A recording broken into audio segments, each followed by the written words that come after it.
I make noises.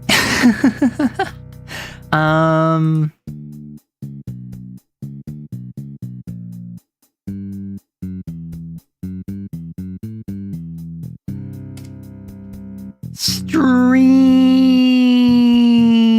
announcement. Sent out on the Discord. Q&A. Sent out on the Q&A.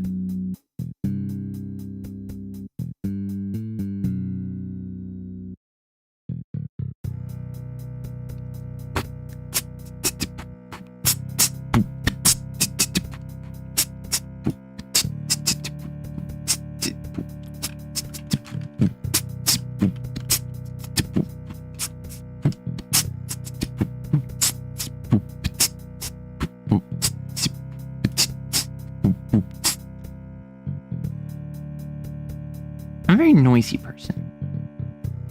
I would apologize, but I've gotten feedback time and time again that apparently that's what people are here for.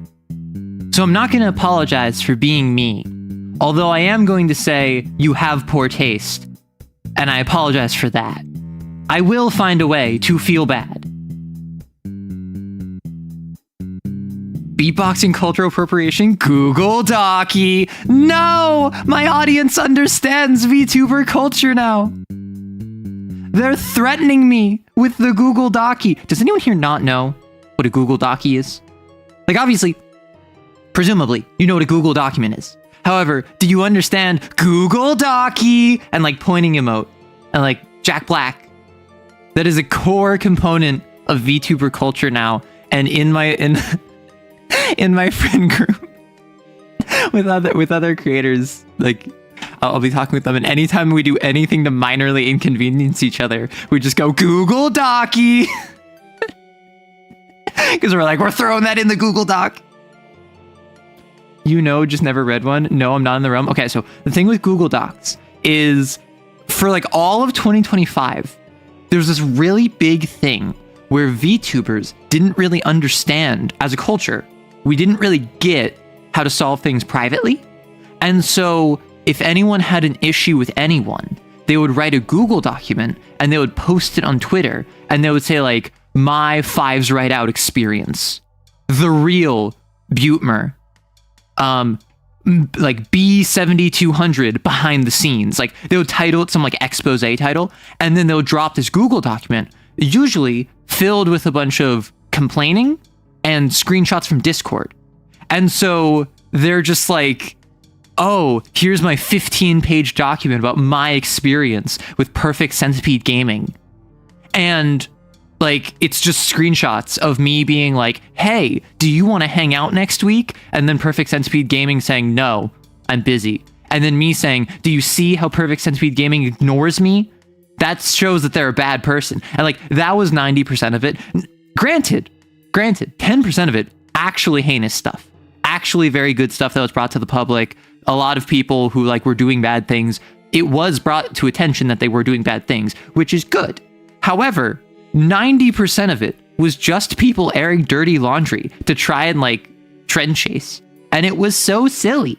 But at the same time, it's really funny to me to just be like Google Docky in response to any minor thing, which is why I think it'd be really funny if you as a community or other content creators or both worked together to make a Google document about me.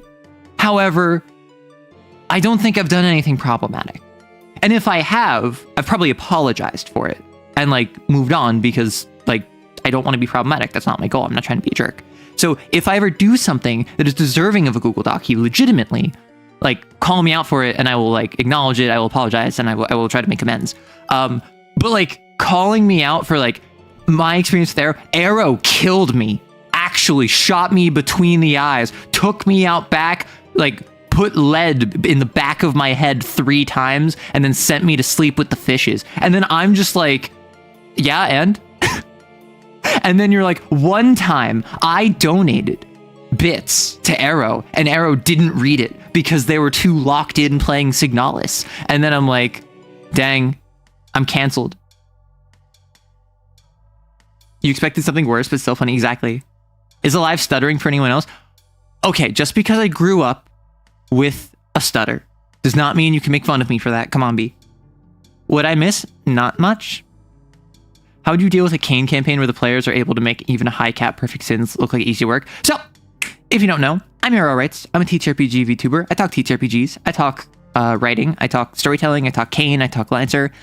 Today we're doing Harpocrates, and we have a Q&A channel.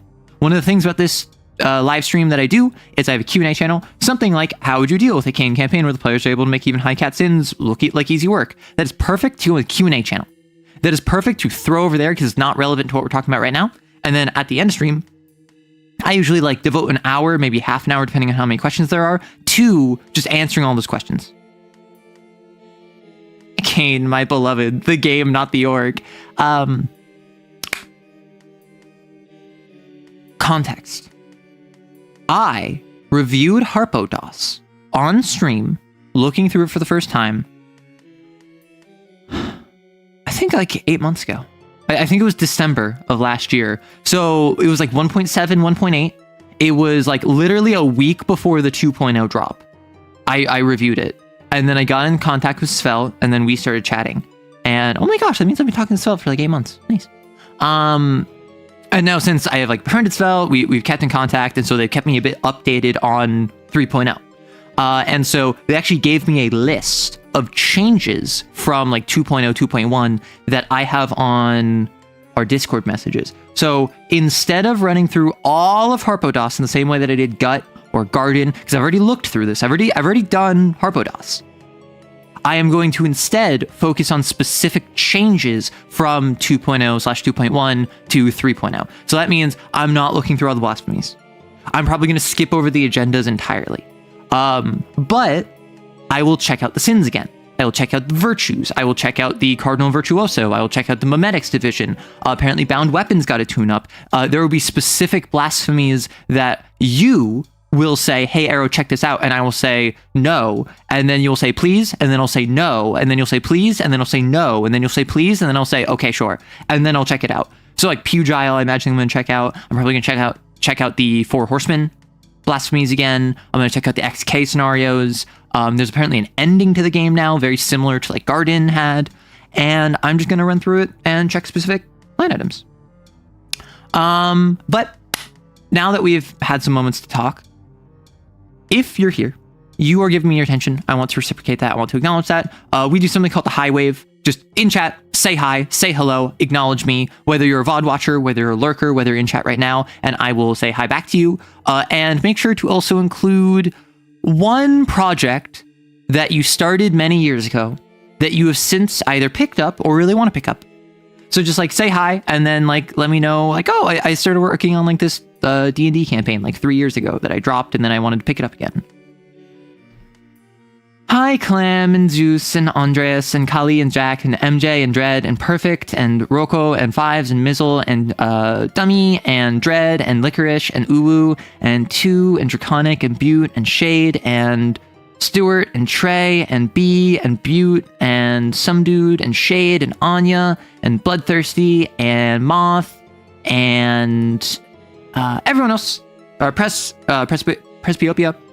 Everyone else who's watching either now or later, thank you so much for swinging by. Hi, Anthony's. Want to watch a semi-historical Scottish Battle Royale novel I started a while back? Yeah, what for me, the thing I have had on my brain is okay. How many of you are familiar with like Book Talk / BookTube? So it's like readers as a community. And Book Talk in particular on TikTok has a reputation for kind of loving trashy romance, particularly romantasy, not fantasy romance, but romantasy, which is like Twilight, is A Court of Thorns and Roses, is Shadowhunters, is all of these ones where it's like a supernatural setting as a backdrop for a romance, right? Something that I love, and I have loved this for years, and I continue to love it, is like YouTube channels that do like 4-hour deep dive like plot synopses of these like book talk books. So like Kari Can Read is the one I've been reading, is the one I was just watching recently, talking about the Shadowhunter series. Is his name Crimson Rogue? I think he's the guy that talks about like Lightlark a whole bunch. Those are the two that I listened to recently, but like James Tullos. Daniel Green wasn't really in book talk stuff, but I haven't watched him in a couple years since the controversy. But basically, there's just a couple of those channels. And so I recently listened to someone complain all about Lightlark, and specifically the companion books about the two love interests, because it's like this love triangle, and apparently they are so trash that they make the series worse. And every single like video from this guy, he talks about this. He's just like, they somehow took Lightlark, which was already like a 3 out of 10 at its best, and lowered it and lowered it, and like the bar was low. And somehow it's not that they're tripping over the bar, it's that they're trying to do limbo under the bar and still catching their neck on it. And it's fantastic. Similarly, with Shadowhunters, unironically, maybe it's just like Kari from Kari Can Read is just fantastic as a storyteller. Her unhinged ranting about what happens in these series unironically makes me kind of want to read it. I know. The unhinged, like incest bait series, where the whole first book is all about, I love this guy, but I think we might be related, but that doesn't matter to me. Yes, I said it. That is what Shadowhunters is. So, okay, if you don't know Shadowhunters, urban fantasy setting, like Shadowhunters are their own like subset of humanity. Think like mages from World of Darkness, kind of.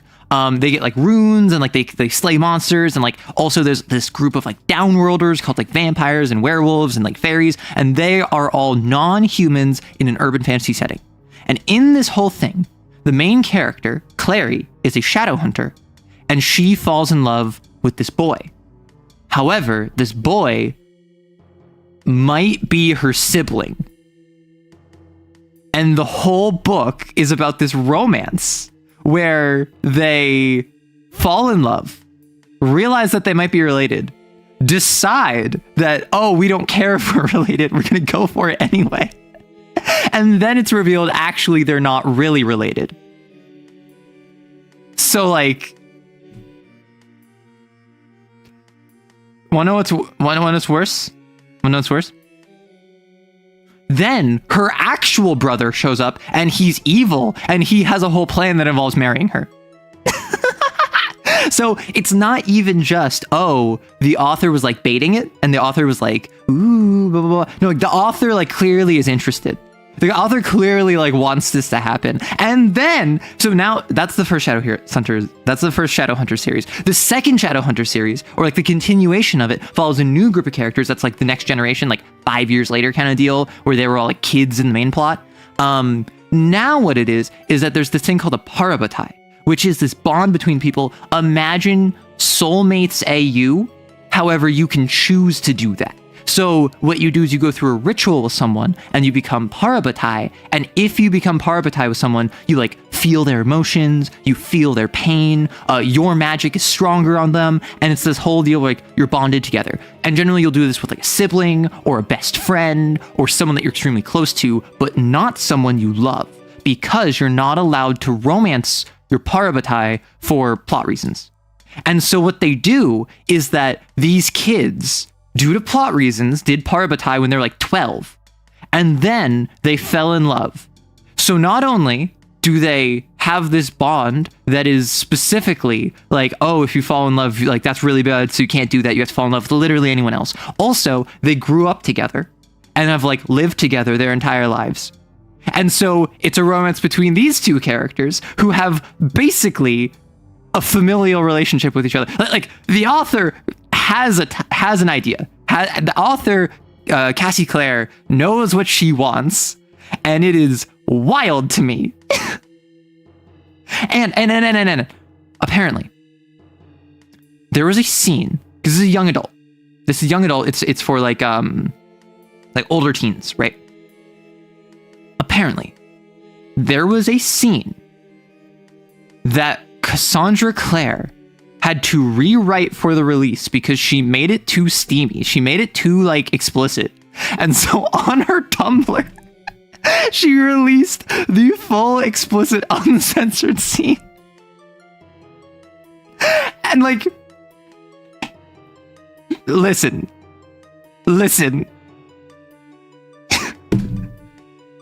I have no interest in this series. I don't think it's going to be good. However, the way it's described by like Kari Can Read, fantastic. Like every summary she's done has been amazing.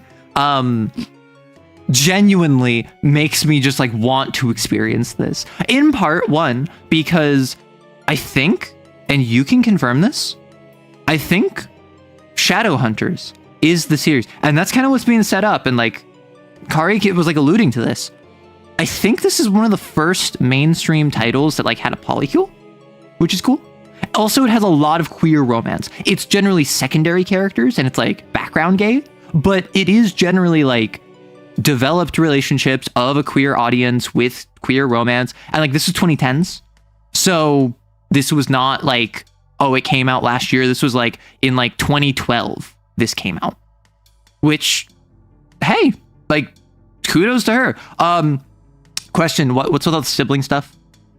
What's with all the forbidden romance stuff between people that like grew up together and like care about each other in like a familial way? Like, come on, Cassandra Clare, please.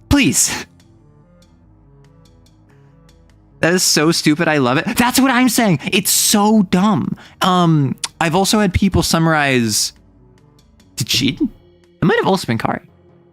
Summarized like A Court of Thorns and Roses. Have any of you read A Court of Thorns and Roses? I don't think you want to. However, I now know the broad strokes of A Court of Thorns and Roses, and I must say, I love consuming terrible media secondhand. That on all George R.R. Martin stuff, these people have problems. So I don't know. Fun fact. I don't know if you know this. Does anyone know how much of a fan of A Song of Ice and Fire I am? Or I suppose also Game of Thrones. Like, does anyone know how big of a fan I am of them? The Rose Wish is a good trashy one. Nice. It's like Ready Player One, where it's not necessarily good, but you can tell the author's having fun, which means you do too. I don't know. I think it might be less of a, oh, this is so like, you're having so much fun, we're having fun with you. I think it might be a, we're not laughing with you, we're laughing at you. I don't know. I didn't read it. So, Song of Ice and Fire. I have never read A Song of Ice and Fire. I have never watched Game of Thrones. My biggest exposure to Game of Thrones, I think I watched like one episode. Like the first episode, like many years ago with my family. My main exposure to Game of Thrones, you're not going to believe this. If I tell you, you're going to say I'm a liar, but it's true, and I need you to believe me. Beyond Harpdos.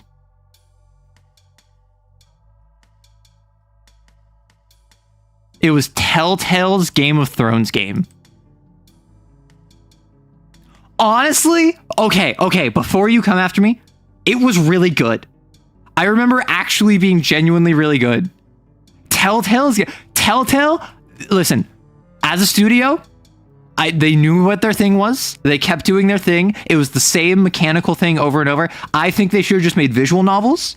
That said, it was actually really good. Straight up, like, okay. Can we all just agree Harris is just the coolest guy ever? I don't know. There's a Telltale Game of Thrones game? Yes, there is. Okay, so the thing that I love about this is that this was like, so there's a couple Telltale games. So for instance, there's a couple Telltale games where choices actually matter. And that's why you are not going to believe me. You are going to tell me I am a liar and that I'm crazy and that I'm stupid. My favorite Telltale game is the Batman one. The Batman tie-in Telltale game where they had you do really loser lame combat sequences against mooks where you're just doing like QTEs and then you fight off an entire group of supervillains because that's all they know how to do mechanically. That game, unironically, had some of the most genuinely like impactful on the rest of the narrative choices. Now, also choices that did nothing. It also had choices that absolutely changed nothing about the game. However, both of these games actually had consequence. For instance, in Game of Thrones, you follow the Foresters, House Forrester, which are the bannermen to the Starks, and the game starts at the Red Wedding. So the game starts where you, as the banner company, like the minor house that is the banner company to the Starks at the Red Wedding. If you don't know, in Game of Thrones, the Red Wedding is when the Freys betray the Starks, kill them, or kill Jon, not Jon, his brother. I don't know his name. It's this whole like collapsing of where you thought the plot was going to go. Rob, thank you. And so you start where the father of the house dies, and it's assumed that the eldest son also dies. And so it falls to like this like 12-year-old is the new leader of the house, and you follow all of the Forrester children. And there is the eldest brother, there's the exiled like second oldest, there's the young boy who like takes the crown, there's the girl who got like sent off to King's Landing and is the like aide to Marjorie.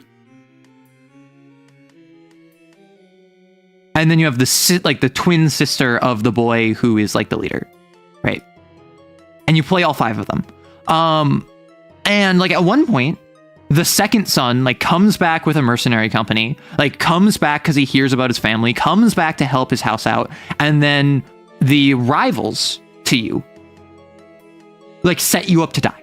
And you have to choose, do you want to have the eldest son or the second eldest son stay behind and like hold them off, and then based on who stays behind, they die, because a Telltale game. But what happens is that not only does this kill one of the player characters, this changes the final chapter. The final chapter, because the way the story went, is the Foresters, you, are fighting the White Hills, which is like a rival banner company that wants to, I think they're the banner company of some other, I think they're the banner company of the Boltons, like the guys that flay people. And so they're bad guys. You're fighting them. And there's basically like a blood feud between your two houses. And so if you leave behind the secondborn, they come to you with his head on a spike and they siege your castle. Because you have a blood feud with these people. However, if you leave behind the eldest guy, if you leave behind the heir, they bring you his body in like a funerary procession and basically say, with his death, the blood feud between us has ended. Now we want you, the second son, to marry our daughter and join our houses together and end this bloodshed. And so like, it's a legitimate complete change of like what happens in the story, because like, yeah, if you have a blood feud with these people and you kill the guy responsible for the blood feud, there's no reason to continue fighting. And so this is like, you have to like assassinate them at like this dinner, like this marriage banquet. Whereas over here, or sorry, if the eldest one dies, you have to assassinate them at this marriage banquet. And the other one is like, you have to defend your castle from a siege. And then obviously, because it's a Telltale game, the castle gets sieged anyway. It doesn't matter what happens in the marriage. It ends up falling apart, but it's still a cool difference in plot progression for what it's worth. And similarly, in the Batman game, at one point, the Penguin ousts you as Bruce Wayne from Wayne Enterprises, takes over Wayne Enterprises, and is hacking into the Batcave. And so all of your tech is actively being damaged by the Penguin. At the same time, Two-Face is currently the mayor of Gotham, and is going to go seize Wayne Manor. And because he's like declared Bruce Wayne as a public enemy. And so he's going over to Wayne Manor. And you have a choice. Do you go to Wayne Enterprises, like Wayne Tower, to take on the Penguin and save the Batcave and all of your tech? Or do you go to your manor to save Alfred and fight Two-Face? And what happens is that if you go and you fight the Penguin like I did in my playthrough, you have to like get into a fist fight with him. He's using tech against you. He's like fighting you with these like powered up gauntlets, and then you defeat him, you save your tech, and Two-Face burns Wayne Manor to the ground. And the next chapter starts where you, as Bruce Wayne, not as Batman, you as Bruce Wayne, have to go to Wayne Manor and talk to Two-Face face to face as he has hostages, where he asks you questions, and based on your answer determines the flip of a coin and whether or not he shoots the hostage. And so you have to do like a hostage negotiation with him in the burnt down remains of Wayne Manor. Arrow, the better game of Telltale is the Batman Arkham Shadows games, just my opinion. Huh. I'm unfamiliar with that one. Unless you're talking about the second one. Unless you're talking about the second Batman one. And so like that's what happens if you go after Penguin first. But if you go after Two-Face, you go over and fight Two-Face, you fight him. And at this point in the game, Two-Face either has no burns or only has burns on his face. But if you fight him, you go over, you fight him, you save Alfred helps you defend the manor, and you actually burn the entire left half of his body. So he fully has the whole like Two-Face comic thing like this, right? Like this entire part of him is burned. And also, your tech is kaput. You have no scanning, you have no drones, you have no advanced sensors. You literally have like your Gen 1 suit and batarangs, and that is it. And then you have to go to a public park, also as Bruce Wayne, and talk to the Penguin as Oswald Cobblepot, and basically act as a distraction so Gordon can sneak around and turn off like an EMP device that is stopping like the GCPD from like moving in kind of deal. And so it's the same mechanical concept of you fight one of them as Batman, and then you follow up as Bruce Wayne and you talk to them. But it's completely different vibes, and like your tech is destroyed, I think, for the rest of the game, at least for the rest of like game one, if you don't go after Penguin. And like Wayne Manor is burnt down if you go after Penguin first and you don't go after Two-Face first. So it's actually really interesting. But the big thing about the Batman Telltale games is in game 2. I am so happy that in game 1, they did no more than a single cameo of the Joker. I am so tired of the Joker. I am so bored of the Joker. There's only so much Joker you can give, and we already have like Heath Ledger's Joker. We already have Mark Hamill's Joker, right? We already have other fantastic Jokers that have been here in the past 10 years, 15 years, 20 years. Like within the 21st century, we have had like 7 renditions of the Joker, all in the mainstream. And all of them are just trying to do the exact same thing. In this game, the Joker is a fanboy.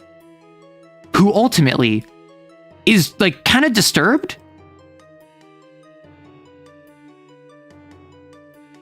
Well, yeah, of course there's so many. You went through the list of Batman villains. There's some guy called KG Beast. Yes, that is an actual villain. He's a member, like he's an assassin sent by the Kremlin, and he's a legitimate villain. There's Calendar Man, who only does specific crimes on specific dates. There's Kite Man, who just flies around in a giant kite. They've turned the Wayne tech against us, exactly. My favorite Telltale is Dispatch because it's essentially gender swapped Twilight. Well, so remind me, is Dispatch Dispatch was made by the team that was at Telltale but left, correct? I played Dispatch on stream. I enjoyed it. I'll give my thoughts after this. In Batman 2 for Telltale, Joker's like this disturbed fanboy who wants to help you out and like earnestly tries to assist you, but by like running up and like stabbing criminals with a knife. And so the entirety of game 2 is basically you as an experienced Batman and an inexperienced Joker. And it's a bit disappointing how they handle it. It ultimately ends up becoming a single dialogue option choice that I think that there's one way you can screw it up. But aside from that, like afterwards, but aside from that, it's really a single dialogue option.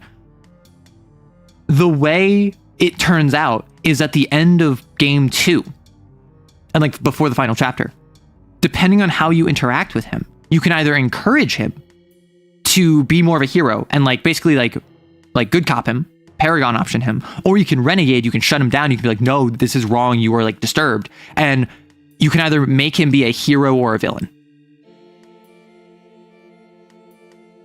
And as a hero, he is like unhinged. He will like go around with like Joker rangs that are like razor wire that he throws at people, like hitting them in the jugular and like leaves them out to die and bleed. And like he very like Red Hoods it, just more unhinged. And so he's not a very good hero. But if he's a villain, he does the classic, like he breaks into a meeting in Wayne Tower and like sets up laughing gas everywhere and like bombs go off across the city and, oh, you have to stop the bombs, Batman, but can you do it before the time runs out? Like, so as a villain, he's very classic Joker. He's very like Silver Age, Golden Age, or I say more Golden Age Joker. Whereas as a hero, he's more like a very sad, unhinged version of like Red Hood almost. And at the end, no matter what you do, because again, Telltale games, they can never have actual branching choices, he ends up as a hero rejecting being a hero and realizing that he will always be a villain no matter what he does, no matter what his best efforts are. And so there's no reason for him to pretend, and so he starts fighting you. But like for a while, he's legitimately like trying his best to be a good person. It's just his idea of a good person is like throwing knives at people. Did you make Joker a hero or villain? I mean, I'm a hero. Fun fact, for a video game, Mark Hamill played Wolverine. He did pretty good. Oh, awesome. Yo, we don't play with KGB. Listen, what does KGB look like? KGB. I'm familiar with the name. I don't remember what his deal is, though. That's my issue. KG Beast. Like, okay. Can we make a Marvel equivalent called the CI Assassin? And then we can have a crossover where KG Beast fights the CI Assassin. You expected a werewolf? No, he's just a dude. He's just a Russian dude working for like the Kremlin. This is Bane. No, this is KG Beast. They're legally distinct. This guy doesn't have venom. He has whatever venom is in Russian. KG Beast shot Nightwing in the head, and ever since then, the heroes and villains alike go after him. That's hilarious. Maxi Zeus, who thinks he's Zeus in a setting which, to remind you, actual Zeus in it. Well, so, I always screw this up. Marvel has Norse gods, but also has Hercules. DC has Greek gods with like Themyscira and the Amazons and like Zeus and whatever, right? The MI Flasher? No. Like, I mean, everyone hates KGBs. Okay, tell me this. Name one villain that doesn't like Nightwing. Tell me one villain that doesn't like Nightwing.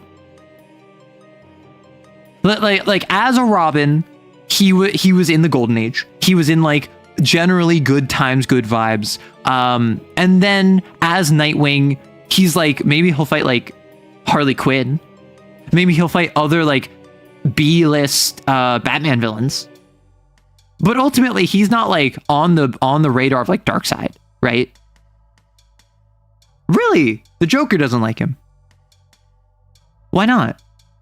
Because like the Joker like beat Jason Todd to death, so clear, and like tortured Tim Drake. So like, I'm not gonna pretend like the Joker has a nice relationship with Robins, but Nightwing of all of them feels like he has the least bad relationship. Yes. You're saying KG Beast hates Nightwing. I think that was obvious when he shot him through the skull. However, KG Beast is also professional. DC Shazam gets powers from Solomon, Hercules, Atlas, Zeus, Achilles, Mercury, and Ogar. So who knows? Interesting. Yeah, I mean, the Joker only really like screws with Batman. And that's why someone earlier, like on Wednesday, said the best example of toxic yaoi is Batman and Joker. And not in like in a joking memeing way, like in an actual like we were talking about enemies to lovers, and the idea of like actual literal, how would an enemies to lovers, two people that like actually were enemies and fighting each other and hated each other, like becoming lovers, how would that manifest? Probably something like the Joker and Batman as depicted in like The Dark Knight, right? Or Dark Knight Rises. Because that's a situation where there's like this infatuation, at least from the Joker towards Batman, and it's unhealthy and it's toxic and it's not good and it like is very destructive, but also there's like emotion there, and like hate and love are two sides of the same coin kind of deal. KG Beast was sent as an assassin to kill him, and after that he's been getting his rear handed to him by everyone. Absolute Batman actually just toxic yaoi because the Joker loves Batman and won't let Bruce die unless he has a say in it. Oh my gosh. Okay. When I first heard about Absolute Batman, do you all know what my first thought was? Absolute Batman. Do you want to know what my first thought was with this?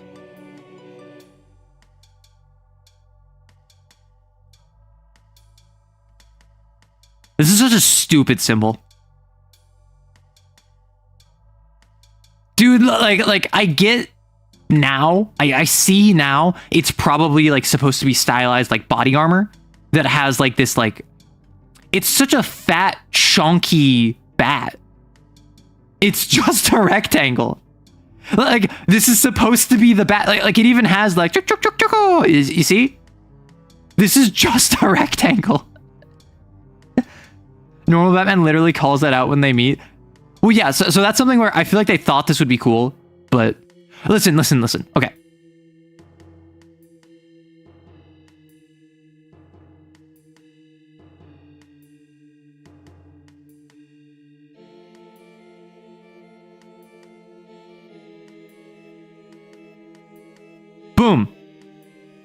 Boom. Cut off this little bit and this little bit. Instantly it becomes recognizable as like the classic like cape up, like Batman leaping down from building kind of deal. The Batman censored. No! They put a black box over him to censor him. Arrow, that symbol actually becomes an axe head to a staff. Okay, this like again, like just slightly reduce your traps. Like on a, like if these were arms kind of deal, like this would be like the traps right at the top of the shoulder, right? Just reduce your traps, work out your arms and your chest and your core and your legs more. Although I don't need to tell Absolute Batman that. Oh, speaking of Absolute Batman, the concept I think is kind of dumb. It is Batman but edgy. absolute universe, from my understanding, is Darkseid created a universe where all of the heroes are the underdogs. And so everyone just has a sucky life and everything sucks and it's all grimdark and it's all bad. I have only heard positive things about it. And my buddy, who is like been a comics nerd for like a decade and has read comics and like has read comics I've never even heard of, doesn't even just read like DC or Marvel, like reads is it Imagine Comics? Who made Invincible? Who published Invincible? Will read like basically any comic he comes across, he will read, including like indie third-party publishers. And he was just like, no, it's actually fantastic. It's actually really good. And that makes me go like, okay, yeah, I'll trust that. Wouldn't say it's grimdark, but it's definitely dark. I also don't know that much. It's just at first blush, oh, this is the DC universe, but everything is super dark and edgy. Like, okay, how many times have we gotten that? And how many times was it the exact same thing where it's just like, oh, there's a lot of more assault, there's a lot more gratuitous displays of violence, and there's a lot more moping about decisions that you made as a hero. But other than that, it's basically the exact same. That's my criticism of a lot of like quote unquote dark, edgy reflections. Like, I actually don't know too much about the Batman Who Laughs. All I know is that that's like the super dark dimension, the evil reflection dimension. And I think the Batman Who Laughs got really popular because everyone's like, whoa, it's the Batman, but the Joker. And then immediately it became kind of hated for being too overplayed. Dumb does not equal bad. Yeah. Like, let me be clear. Absolutely, I agree. Dumb does not equal bad.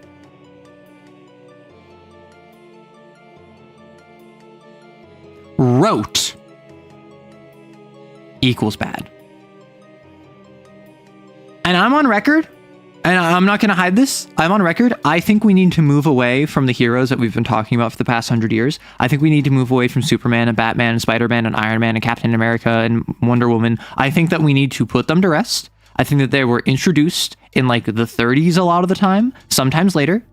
And I think that they need to have a shelf life. Now, if that's 10 years or if that's 70 years, I don't care. But what I think is that they need a shelf life because modern Spider-Man has the same like aesthetics and sometimes has a similar core to old school Spider-Man.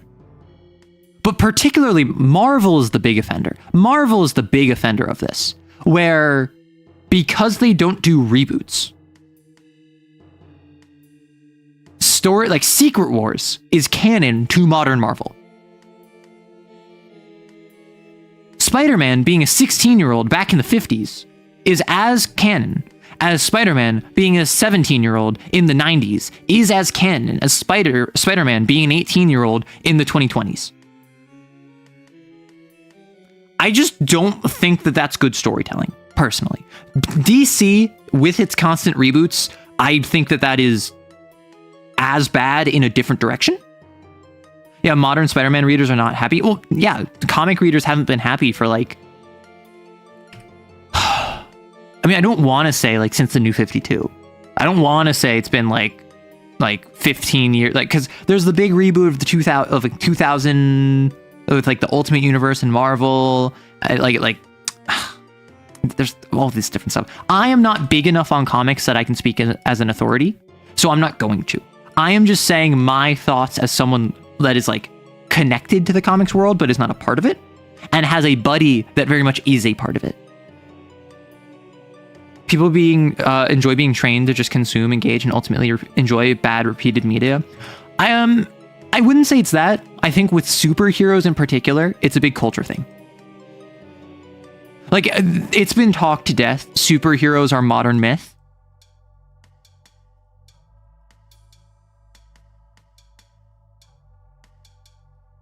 Like, they're folk stories, right? Culturally, If you're a Spider-Man fan, probably one of your parents was a Spider-Man fan, or an older sibling was a Spider-Man fan, or a friend was a Spider-Man fan that got you into Spider-Man. And then they learned it from their parent or their sibling or their friend. And like it goes down and down. And if you trace it back, much like sports teams, you probably have a lineage of a culture of being a fan. And maybe you're the subversive one. Maybe you really love like Superman and DC when your family loves Marvel. That is as much continuing the culture at an inversion, at an inverted form, as continuing to love what they love. Because they introduced you to comics, they introduced you to heroes, you decided you didn't like Iron Man, and you preferred Superman. In the same way that if your whole family is a bunch of Giants fans and you're a Jets fan, like, you still have your family to thank for introducing you to sports, even if they introduce you to a team you're not a fan of, and then you made the terrible decision to be a Jets fan. It's not untrue. The community recognizes characters that go beyond the story itself. And like, I'm not going to say like, oh, how many stories can you tell? Because infinite. If I grow up with Batman and I join the comics industry and I start writing Batman stories, I'm going to tell something completely new based off of what came before. If I love Superman, for instance, and like I loved reading Red Sun growing up, where Superman is like in the Soviet Union instead of in America. Maybe I have an entirely different Superman story that is inspired by and calls back to it and honors Red Sun, which itself honored and called back and was inspired by other ones, and like kept going and going and going. Like there's something admirable and awesome about superheroes continuing between generations. But it's also like, if you tell me anything about Bruce Wayne, I can point to a different example of a different comic run that contradicts that. Because, of course I can. Dozens of people, if not hundreds, have written Bruce Wayne across hundreds, if not thousands of stories. Over, actually, literally, like 90 years. I can see that point on superheroes, but this is something that repeats in almost any product. Call of Duty, Star Wars. The issue that I'm bringing up is that it's been like 90 years. We are going to hit the point in like 50 years where Star Wars will be like, we're celebrating 100 years of Star Wars, and because of that, we're launching a new media trilogy following the Skywalker family, and we're all going to be like, brother, this guy stinks. Stop talking about the Skywalkers. In the same way I'm saying, stop talking about Superman. In the same way I'm saying, stop making Call of Duty games. Like, new media.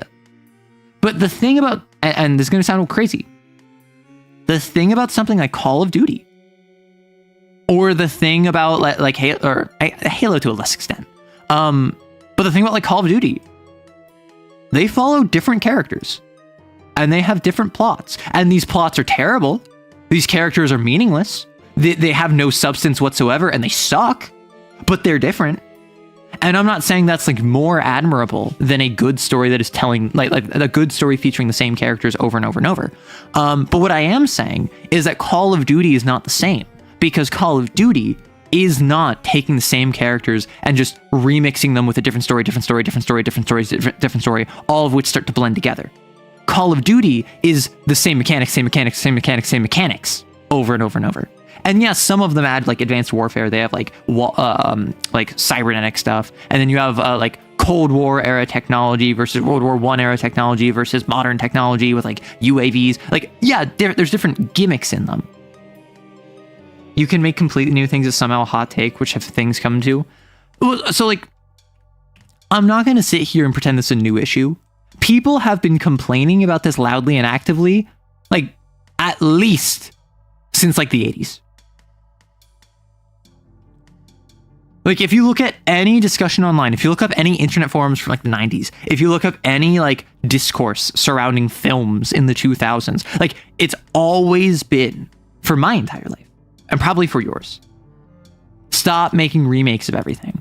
Stop just nostalgia baiting. Stop blah, blah, blah, blah, blah, blah, blah. Like, people were excited for, but opposed to on principle, the idea of the prequel trilogy back in like the late 90s, early 2000s for Star Wars, because that's just nostalgia bait. That's just like going after like Star Wars. Like, can we not make a new story? Do we have to talk about prequels to an old story? And like the 2000s was like prequel era, not just for Star Wars, but just like in general. And like the 2010s was like remake era. And now we're in like remaster era. Or I would say actually right now we're kind of like in sequel era. Because like the 2000s was filled with like the never before seen story behind blah, blah, blah. And then they make a prequel to a movie that came out 20 years ago. We had a bunch of remakes of movies and games and stuff that came out 15 years ago. Now we're getting sequels to movies that came out 20 years ago, 30 years ago. Like this has been a problem. The way Superman's spandex set the tone for all superhero costumes, it's as if every single anime protag still dressed like Astro Boy. Oh my gosh. Soups is literally a century old. No, I thought Soups was in the 30s. I agree, give it time, shelve the current stuff in comics for at least 5 years, let things simmer, and then wait so you have more material to write. I'm not even saying like shelve Superman for 5 years. I'm saying like put Superman to bed. Let Superman be a hero that was active in the 1930s through, let's say, like the 2020s, because like we're not going to retroactively do this. You put him to bed. DC Comics, the universe continues to go. It continues forward. It continues as we go into the 2030s, 2040s, 2050s. Superman is a historical figure in the DC universe, a la the other actual historical figures that were in canon, like set up to be, oh, this was a hero back in like the 1890s, but we've never featured their story, or we rarely feature their stories because blah, blah, blah, blah. And then as we go forward, let Batman be a hero that was active from like the 1930s to the 2020s. And then as we go forward, maybe continue Nightwing for another 2 decades. Maybe Nightwing has a similar role, doesn't take on the mantle of Batman. Batman as a character gets retired, but then we added new characters. And the issue that we run into, that I know someone is thinking, is, oh, well, but they try that. They make new characters all the time, and they always flop. That's for 2 reasons. 1, readers want their comfort characters. And so, 2, these characters suck. If you have looked at any new release characters in the past like 15 years, most of them are really low effort. Most of them are one-dimensional on a good day. Most of them are completely indistinct. And the reason they do that is so that if I'm Marvel and I release Snowflake and Safe Space, if you remember that debacle from a couple years ago, comic fans say, this is stupid, we hate this, give me more Spider-Man. And what that does is that drives up demand for Spider-Man. And so then we make the actual comic that we care about, the Spider-Man comic, because we're going to put in effort to that so we can market it so we can get more sales. We tank these new characters who we put in 0 effort into anyway. And then we sell you the one that now you're begging for. Because you're like, please stop doing that. I'll buy a Superman. I'll buy a Spider-Man comic. Just please. Is Moon Girl new? Marvel did try full on new universe. Yeah, the Ultimate Universe. Yeah. Yeah, like listen, the Ultimate Universe went really well, and then went way off the rails, and then got integrated into 616, and they took all of the like best performing characters like Miles Morales and like the Master, and like they brought them into 616, and that's it. End Superman's suffering. Hot take: the zombies mode of Call of Duty had better lore than the solo campaigns. I don't know. Fun fact, I have never played a COD game. I have never played zombies. And I've had multiple people like tell me that they want to play zombies with me, and I would love to. But apparently, like on Steam, the COD games that are listed there are like genuinely unsafe. Like you should not play them because you can get hacked. And not even like in a, oh, well, every game has like the risk of like no, Call of Duty has like major security issues that have been known and undealt with for like 20 years now. And so any hacker can very easily exploit that. So like you should not be playing those games from what I'm aware. I've never heard of Call of Duty. No, not the Ultimate. It was called New Universe. Oh my gosh.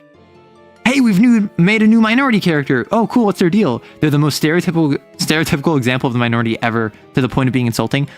What was the character where, I think this was a Marvel character, where she was a woman, or I guess a trans girl, because I think she was like a teenager. No, she was a young adult, like 20 something, and she wore like pink and blue thigh highs with white accents to them. And people got really upset because this like teenager had like a crush on her. And then, oh, that was DC.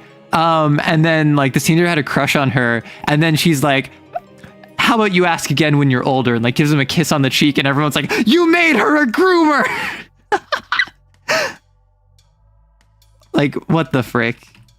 What the frick? Why do people do this? Moon Girl was 2015.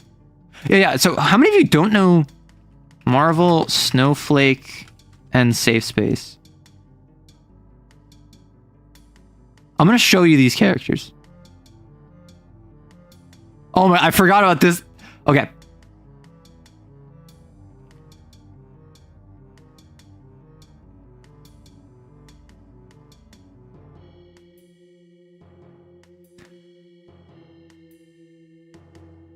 Not even going to talk about the designs. I think they're siblings. They might be cousins. Are you ready to see the promo art of them? Okay, so anyway, remember how we were talking about Cassandra Clare earlier and her weirdo stuff in Shadowhunters? Like, I only heard about it before I broke out of the alt-right pipeline. Oh my gosh. Okay. Snowflake, non-binary, has the power to have like ice discs that are shaped like snowflakes and throw them at you. Safe Space has the power to protect and build barriers around people. Screen Time huffed his like grandpa's experimental internet gas and now has unlimited screen time. What does that mean? I don't know. I think this is Trailblazer, and she has a backpack that she can like pull anything out of, like Hammer Space, which I mean that's kind of cool. And then this is B Negative, who got a blood transfusion from Michael Morbius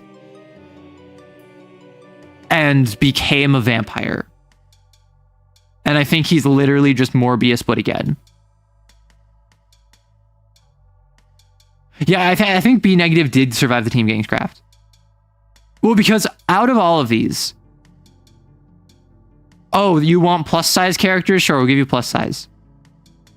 You want non-binary characters? We'll give you non-binary character. And we'll even throw in Safe Space just for good measure. Screen Time is just stupid. Which I will say, out of all of their designs, I would say Screen Times is the most interesting visually. However, I'm going to say this. And you're going to tell me yes. Does he not look like he belongs in Ben 10? Look at this man and tell me he does not look like he has is it Omnidex? Omnimatrix? I can't remember. He looks like he's a Ben 10 villain. Omnitrix, thank you. He's got Ben's aesthetic. I was yesterday looking up Ben 10. I was looking up Ben 10. Oh, it was I was looking up nanites for the short for the Hecatonkeries. I thought it was Hecaton Charis. I looked it up I did a video where I talked about core bonuses for Horus like a year and a half ago, and I looked up how to pronounce it. No, I didn't. I looked up the Titanomachy. I didn't look up the Hecaton Charis. Yeah, so this entire time I've been saying Hecaton Charis wrong. I was looking up nanites, and then I found the Generator Rex wiki. So I started looking at the Generator Rex wiki, and then I saw that it was linked to the Ben 10 wiki, and I was reading about Ben 10, because I actually rocked Ben 10 Alien Force. As well as, I actually, Ben 10 Alien Force was secondary to me to OG Ben 10, right? But like when I think Ben 10, I think like OG Ben 10. And I actually think it's really cool what they did, because if you don't know, Ben 10, Alien Force is a sequel series. Alien Force is Ben 10 2. It is canonically continuing further along. Generator Rex was so fun. I remember knowing about Generator Rex. I did not watch it. Like, I saw some episodes of Generator Rex. I did not watch it. I was just thinking about Secret Saturdays. Secret Saturdays is the one. I know nothing about it except the main hero, the claw thing. The main kid. The Secret Saturdays. I don't remember anything about this except this like little like claw thing. And then it could shoot forward and grab onto something. And that's all I remember. Generator Rex is like a Mandela effect. So I remember like Generator Rex existing. I just never watched it. I hear nanites and my brain immediately just plays Nano Machines, son. I was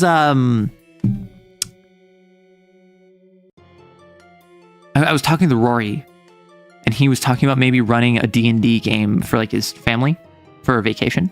And he's just like, yeah, I was thinking of having it be that like the king wants them to go out and like collect taxes from someone that's evading their taxes. And it's a dragon with a dragon's horde. And the dragon is like, recognizes that it is a citizen under the king, but refuses to pay its taxes. And we started talking about that. And then we started talking about Senator Armstrong and the idea of just like, like having it talk like Senator Armstrong.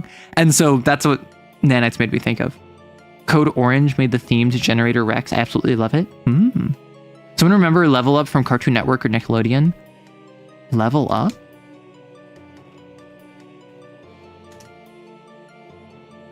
Level Up cartoon.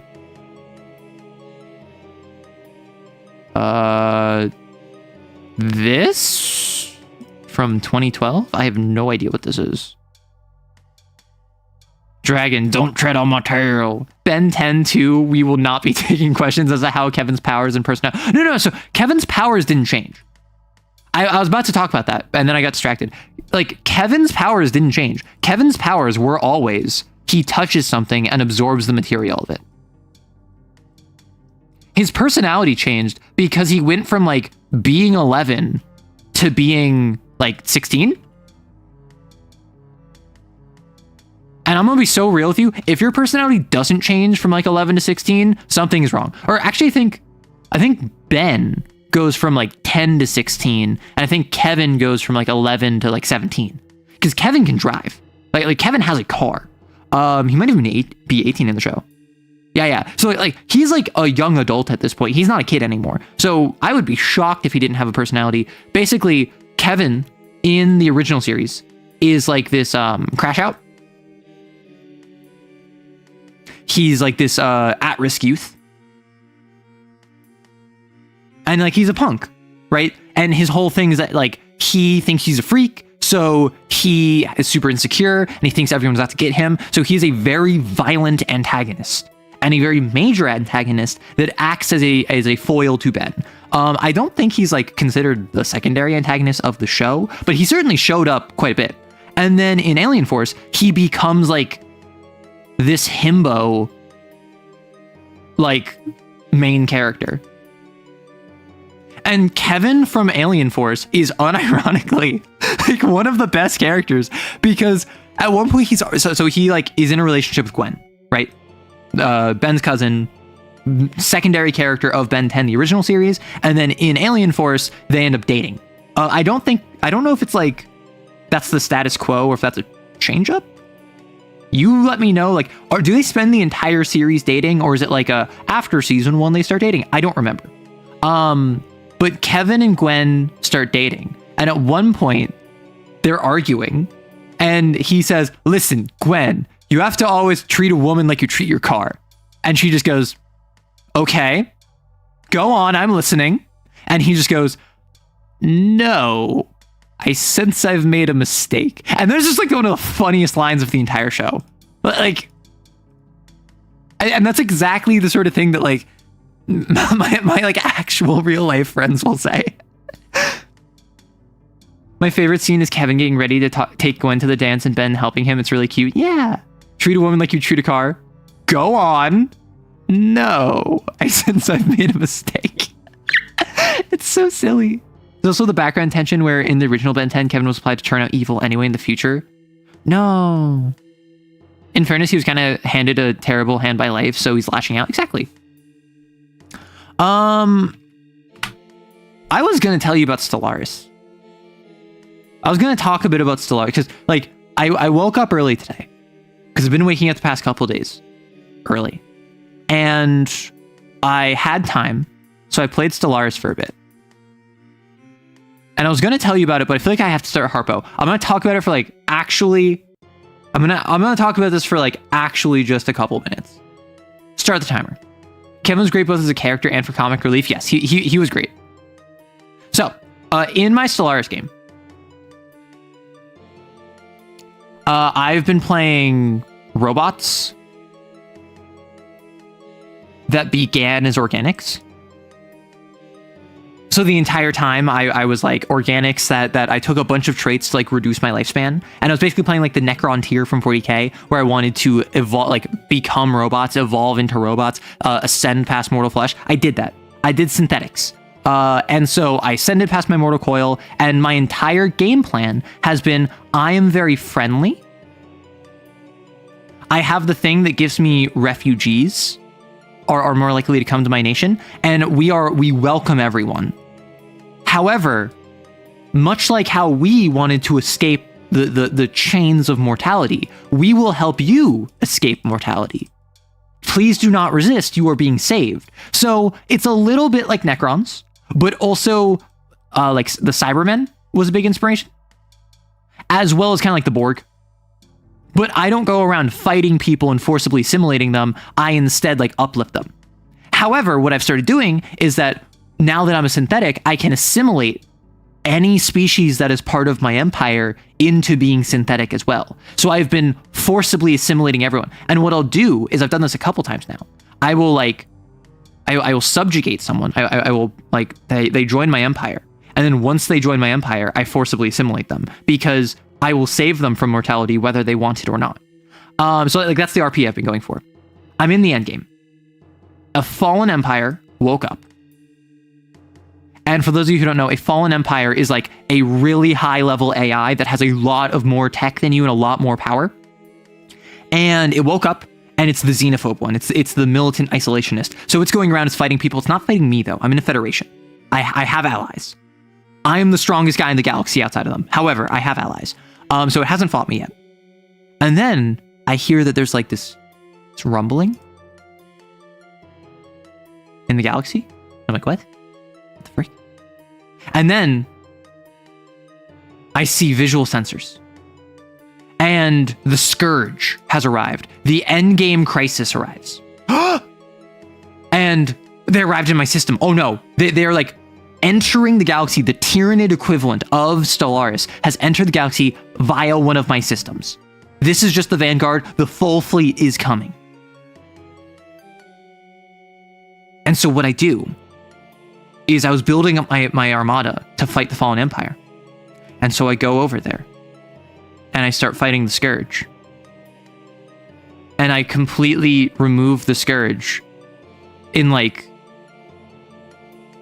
maybe 6 months. I dog walked the endgame crisis. This is my first game of Stellaris.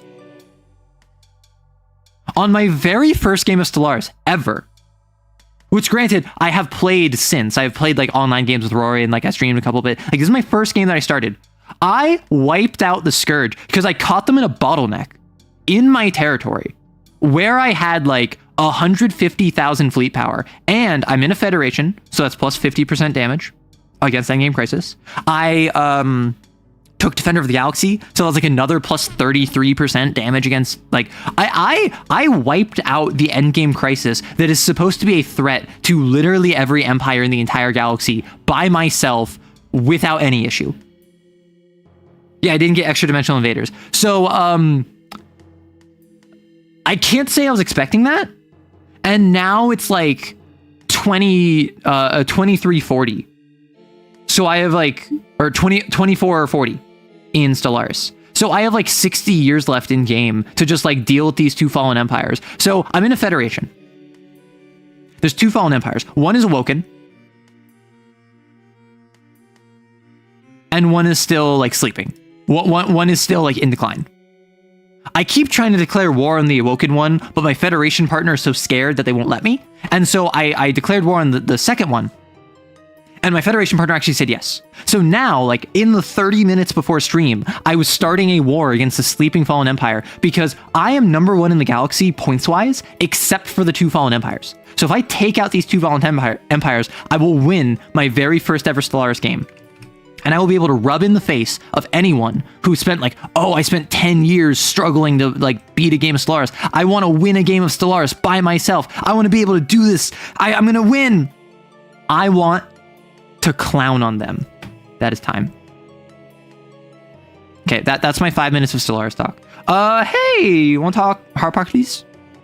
Want to talk about what you're actually here for? Want to talk about an hour later what I signed you up to talk about? I have... Okay. Svelte was very kind. An hour ago added me. It was like, there's 5 new agendas. You should look at them. Okay. Let me drink some water.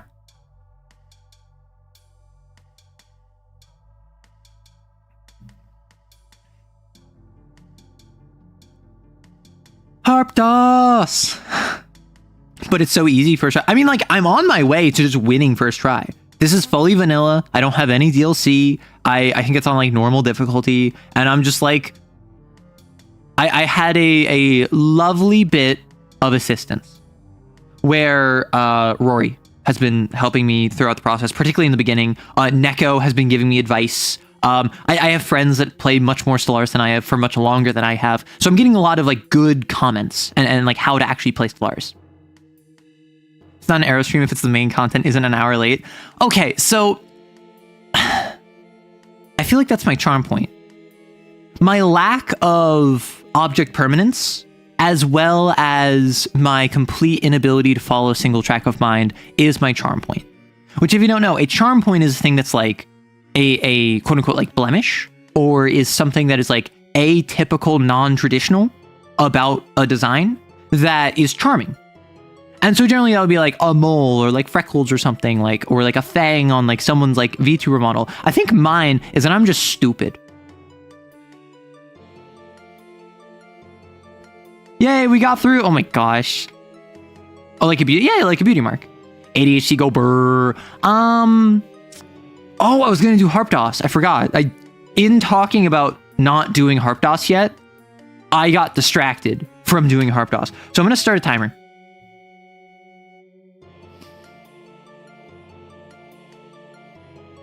Hey guys, welcome back to YouTube video. It's time for Harpocrates Dossier. This is actually, like, unironically, putting aside like the whole YouTuber voice thing. It's like my favorite homebrew that I've read thus far. Don't tell Svelte. They're not allowed to know that. I have to keep an aura and an air of like aloofness. I read through Harpocrates Dossier December last year on stream. It was a 2-part stream because I read through literally like line by line. This is like my favorite homebrew I've read. This is like the most unofficial official supplement. Yeah. So this is like my favorite homebrew, just like blanketly, that I've come across, because it is quality, it is additive, it is interesting, it is different, it is unique. There is not a single topic or broad scope thing in here that I didn't like. What I will say, the main criticisms I had on the last one, Butcher didn't really vibe with. Since then, I have softened on it, and I have come up with a couple ideas of how you could do a Butcher. The issue is that I don't understand the psychology of wanting to cause pain for pain's sake. To me, why isn't that just revenge? Why isn't that just a feeling of powerlessness? Why isn't that a feeling of depression where you want to like wallow in your own pain? Like, that's the kind of stuff where who would manifest a Butcher, and the kind of ick of a Butcher existing don't really vibe with me. Sobriety, mixed. I think the ethos behind the power of sobriety is kind of interesting. Sobriety as a character never really resonated with me. The bound weapons I thought were neat.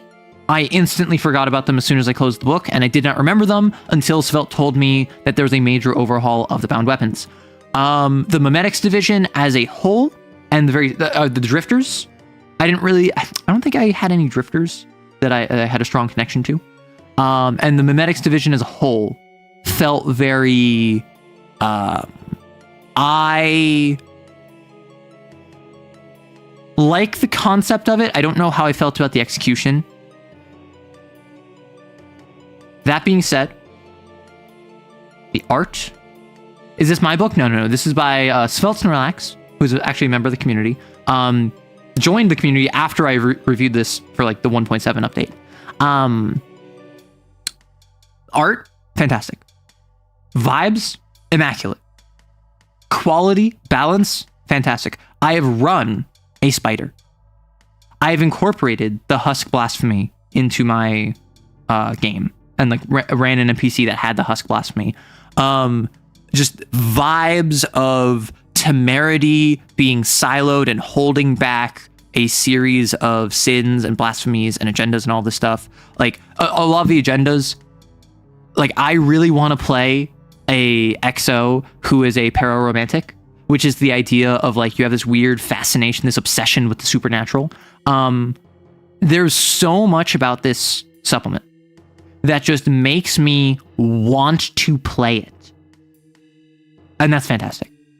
I really enjoyed Glory Unto Them. I really enjoyed Garden of Eden, or Garden of Sin. This is like absolutely my favorite CAIN homebrew that I've read thus far. And just blanketly, I think it's one of the most quality homebrews that I've run across at all. So if you want Harpocrates Dossier, I'm going to drop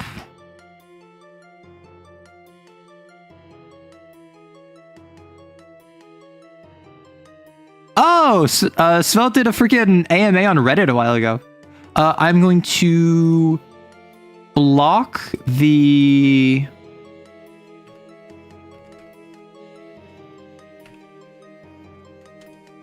I'm going to block the Q&A to pin this. So if you want to check it out yourself, highly recommend.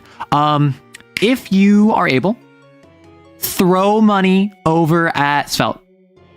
Like this is quality. They deserve it. I believe in this product, and I have spoken with them off stream plenty. Like they showed me how to play Malagas Magna Gothica. Absolutely super funny, super sweet. I hope to like have a chat with them on the channel at some point if that would interest you. Okay, so I have a list of stuff to check out. This is all just basic, like, hey, this is XK Carousel and like Black Coat Design were by Rowan. I did all this stuff. Like Svelte did all this stuff. The layout was all this, that, blah, blah, blah, blah. Cool setup. I'm going to leave all of the background lore stuff to you that you can check out when you get this. I am going to check out. Okay. Where is it? Where the... All right. They sent me the list yesterday, then we chatted since then. New intro stuff and graphics, new agendas, death and curses, entirely new bound weapons, advanced sin behavior, expanded traces, new art for sins, new Memosine drifters, Cardinal Virtuoso, which I gotta say, Cardinal Virtuoso, one of the funniest things. Was anyone here for the last time I did Harpocrates? Because with Cardinal Virtuoso, I'm not going to spoil what it is if you don't know, but there were secrets in the documentation that Svelte told me about. And I actually had tears in my eyes laughing. And I made a short about it because Svelte made joke agendas that gave you joke agenda abilities. And one of them was the pants peer, where it's all about peeing your pants. And one of them was the drunk driver, where you get a bunch of bonuses by driving a car drunk. And they made me cry laughing. Cardinal Virtuoso should be base game. No. Cardinal Virtuoso is okay, since I'm talking about it.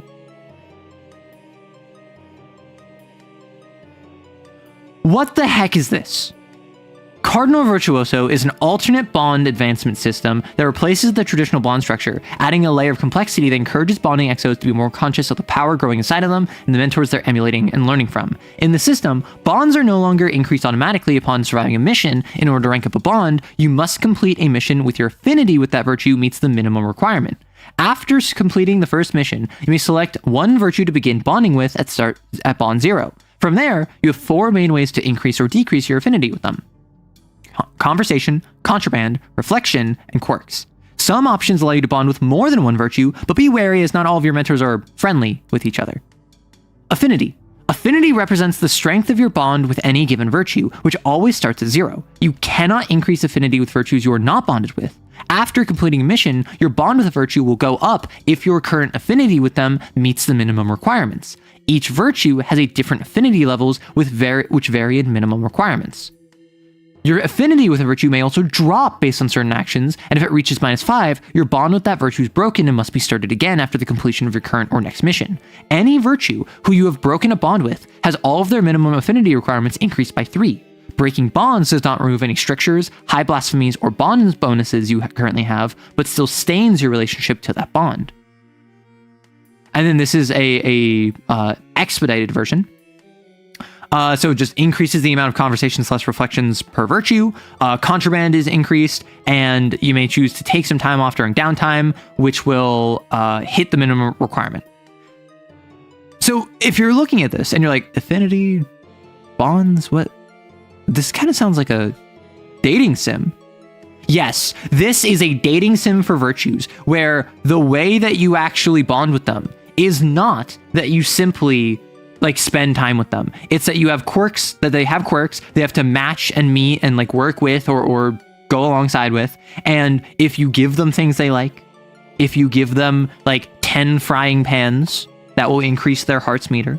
If you talk to them about subjects that they like talking to, if you do actions that they approve of, this will all benefit you as you are able to advance bonds with the virtues a la a dating sim, and you can smooch the virtues. Yes, you can. Hopefully, if your character is an adult, I hope you're not trying to do anything weirdo like that. You don't have to date them, however, you can. So, once per virtue between missions, you can arrange a meetup with the virtue of a choice that happens as a conference meeting, a private room in Castle HQ, a video call, or any other location that matches the tone of your table. You can only arrange a meetup with a virtue you are currently bonded with. During the meetup, you must choose a conversation topic. At the end of the conversation, gain +2 affinity for each of the following. If it was related to the virtue's likes, which, if you remember, on each virtue's page, there is a list of likes, dislikes, what they appreciate, what they don't. If it went well at the discretion of the admin, and if you make a flat connection roll that has at least 1 success. You lose 2 affinity if the topic is related to their dislikes. So for instance, if you're bonding with Justice, Justice likes classical music. And religious debate. So if you talk about classical music and religious debate, awesome, you get points. However, if you talk about charity or fortitude, 2 other virtues that Justice does not like, that'll be -2s. So reflection. For players that look inward from their bond to a virtue as opposed to speaking directly to one, they may instead forego a meetup to instead reflect with themselves. You reflect on your bond to a virtue by asking the following questions and increasing or decreasing affinity based on your answers. Make sure to expand the initial yes or no to convince yourself and the admin your feelings are true. Do my morals and goals continue to genuinely align with these virtues? Yes or no? Are the costs of the ideals this bond asks me to live by still worth it? Is the bond to this virtue the only way I wish to seek? Yes, no, and you may select one other virtue to begin a bond with. Svelte, trying to force friendship monogamy? How dare you? An admin may allow you to answer additional questions on the list and add or subtract up to 1 affinity per question depending on your answers, such as, do I want this bond to define me? When this virtue says nothing, what do I imagine they would tell me? Do I think I truly understand this virtue, or just an idea of them? And you may stow away objects to give or send to your bonded virtue during missions. At the end of the mission, when hiding contraband, you may keep a number of small items equal to your covert score plus half cat, minimum of 2. These items cannot be used for any other purpose except for increasing a bond with a virtue, and you may not take these items on you with missions. You may only store up to 6 contraband items at any given time while in HQ. If you exceed the limit after bringing in contraband post-mission, you choose a number of items to discard until you only have 6, but this is +1 of gate users. You may only give contraband to each virtue up to twice between each mission, and gifts usually increase or decrease your affinity with their respective virtues. Gifts that fall under or are related to their favorite food or likes will always increase by 3. Gifts that fall under the dislikes will decrease by 3. Every other gift is considered neutral and it will increase by 1. And you may nurture a bond with a virtue that you do not have a personal relationship with yet by sincerely enjoying a contraband item that would have otherwise been meant for them, increasing or decreasing affinity as if you had gifted it. Increasing a bond this way abides by the same limit up to twice per mission. And then quirks, many virtues have alternate conditions which trigger immediately after being met, which increase and decrease affinity. Some of these may be as simple as never breaking a related stricture during a mission or gifting in a specific way. Other conditions, such as bonding with another specific virtue, may decrease affinity drastically. As an admin, it's up to you and your table's discretion whether or not the quirks are based on characterization of the virtue, and whether leave these quirks secret or use them as open guide to your players. So, what this all means, every single virtue you can talk to, you can reflect on, you can give contraband to, or they have the quirks. All of them, you increase your affinity with them. Once your affinity hits certain levels, that gives you different bonds. Each one has a different level of bond, so the more prickly the virtue, the harder it is to bond with them. And each of them have different quirks. So for instance, justice. Quirks, beating them in a debate, +3. Completing a mission without breaking any stricture, +2. But if you come to a meeting late, -1. Breaking a stricture during the mission, -2. Bonding or upgrading a bond with charity, -10. So like, justice really doesn't like charity. And there's little cute little emotes for all of them, where this is what they do when they like you. This is like their little dating sim sprites that they have. So faith, completing a mission without any civilian or exo casualties, +8. That's a lot. Capturing a binder, +5. Really good. Beating them in a fighting game, +3. Beating a claw game is +2, but only once per mission. But if you undergo Sin Overflow, it's -1. If you bond with Fortitude, that's -10. I will admit that contraband I don't like that much because artificial limits to narrative actions are very weird. Very Signalis, you can only carry 6 things. Yeah, I had people say that Signalis had in-lore reasons for oh, you can only carry 6 items. It still feels like a cop-out. It doesn't feel like a lore reason that caused 6 items. I feel like they wanted 6 items, and so they gave it a lore reason. Charity. The twins. So, quirks. If you're targeted by a severe attack marriage with an exo you are entwined with, that's +10. Very specific, that's +10 points. Using entwine before pressure 2, so instantly you don't need to use entwine. It's you're choosing to use entwine. Winning an online debate, +3. Losing an online debate is -1. Meetup that lasts longer than 12 minutes, -2. Choosing a boring conversation topic, -2. Meeting them while looking unfashionable, -2. Bonding or upgrading bond with justice or faith, -10. Fortitude. Fortitude, my beloved. Quirks. Killing a member of CAIN leadership or another virtue is plus 40. I will remind you that, like everything else here, the biggest number has been plus 10. Beating them in hand-to-hand combat is plus 30. Completing a mission as the only survivor in the investigation zone, including allies, plus 15. Winning a brawl on your own, plus 2. Gifting them a hot dog is plus 1. Killing a human is plus 1, twice per mission. If you gift them something neutral, it's minus 1 for a total of minus 0. Losing a fight is minus 4. Bonding or upgrading bond with another virtue is minus 10. Listen. I can't fix them, but they can make me worse. I can't fix them, but they can make me worse. Killing Handler Alpha is plus 50. Listen, I think Fortitude would just kill Handler Alpha. And I think that's the sort of thing that, like, we need in our lives, you know? We need a certain, I'm gonna wring your neck vibe. Feel? Hope. So, celebrating Christmas with them, plus 10. Saying something heartfelt about them at their funeral, plus 10. Wait, what do you mean? Wait, what does that mean? Well, your bond to hope persists past death. The mind may forget, but the soul does not. Because hope is canonically a title that is passed down from hope to hope to hope. And so, if one dies, and like you're at their funeral, bond up, yay! Remembering something from the last meetup in conversation with them in your current one, plus 2 once per meetup. If you make a loud noise, if you forget a major holiday, or if you bond with justice or fortitude. Prudence. If you complete a mission without breaking any promises or agreements you've made. If you take a long walk with them. If you make a deal with them. But if you break a promise or agreement you've made, or if you bond with charity or justice, nah. Make me worse is and turn me to a pulp. Yes, being a pulp would be worse. And I'm prepared for that. So these are specific Harpo DOS virtues. I'm going to wait on these because I want to look through the virtues first. So I'm going to go all the way back up here. Because we're talking about virtues, I'm just going to continue back down and I'm going to go up to the virtue section. This is going to be very all over the place. Again, I've already looked over this. I'm not doing this in exact order. So I'm going to look at the virtues real quick. Yeah, they had to extend Fortitude's affinity meter because, well, Fortitude has a plus 40, and I think the maximum is normally plus 30. So, Chastity, let me double check.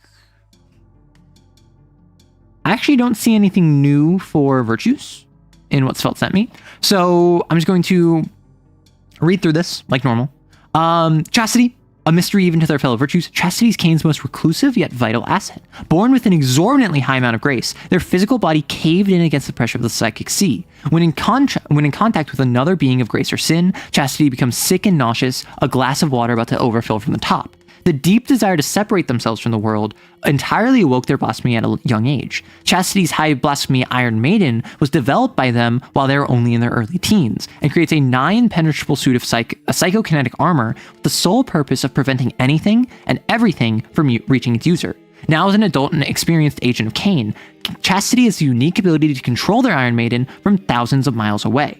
Exos who bond with Chastity do not have the needed levels of grace to replicate the high blasphemy perfectly, but rather project it over CAIN-sanctioned technology, which is deployed to the field via orbital Seraph delivery systems. When unfrozen, Chastity prefers to stay on Seraph and has received special permission to use enhanced uplink and download satellite systems.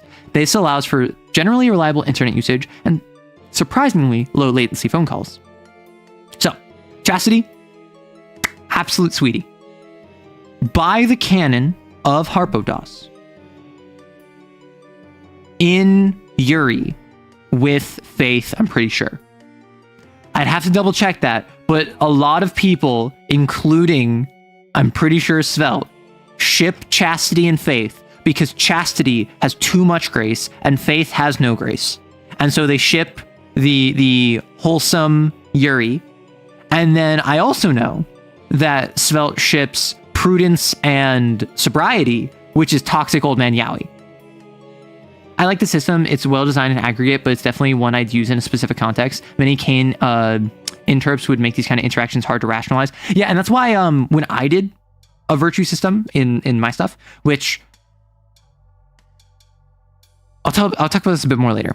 Remind me before I end stream to talk about my supplement that I'm thinking about, because I want to ask your thoughts about it. When I did that, when I wrote virtue stuff, I made it so that at different levels of bonds determines how easily you can get in contact. So for instance, at bond level 0, you have a method of communicating with each other that is monitored via CAIN, and you have to set up like a week in advance, and it's not more than an hour. So you can have a physical meeting or a video call or whatever it might end up being, but it is like with a guard in the room and like for less than an hour. Because to advance, you need to have a certain amount of conversations with them. So like you can't advance to bond level 1 without having at least 3 conversations. So you need to be able to have a method of communicating with them. And so for instance, at bond level 1, you have the ability to communicate simple ideas via basically like a cant that you share, because you have spoken with one another enough that you have in-jokes and you have references and you have slang that you use that only you two understand, that like you can talk about something without anyone else being able to pick up what you're talking about for simple concepts. However, anyone that like looks back at the recordings of your meetings will be able to very easily like put together what you're talking about. At bond level 2, you have the ability to communicate via non-recorded methods. This takes a while. I think it's like it also takes like, it's non-instantaneous, it's fully asynchronous, but it's like you both have access to a private email account that you can write in the draft section a message to each other and then just not send the email. And so I write a message in this email draft, and then Chastity logs in and accesses the email, deletes my message, writes a response, and then I log in and I read what they wrote, and then like a forum back and forth. And that's the kind of thing you get at like bond level 2. And at bond level 3, you can set up a private meeting that is not monitored by CAIN. And it takes like, or I think it's the bond level 0 one is like 3 days in advance. This one is like a week in advance. And again, it's like super like tight, like you barely have any time for it, but you can get like a private meeting with them, whether that is like you're trying to smooch, or whether that is you're just trying to like have time with your friend away from prying eyes, whether that's who you want to like get like confide in them and get advice on something, like whatever it might be. You can find like a couple minutes to just spend time with someone you're close to and not have to worry about like CAIN listening in. And so I like that as a system personally. But also that's like, of course I like that. I made that in my homebrew.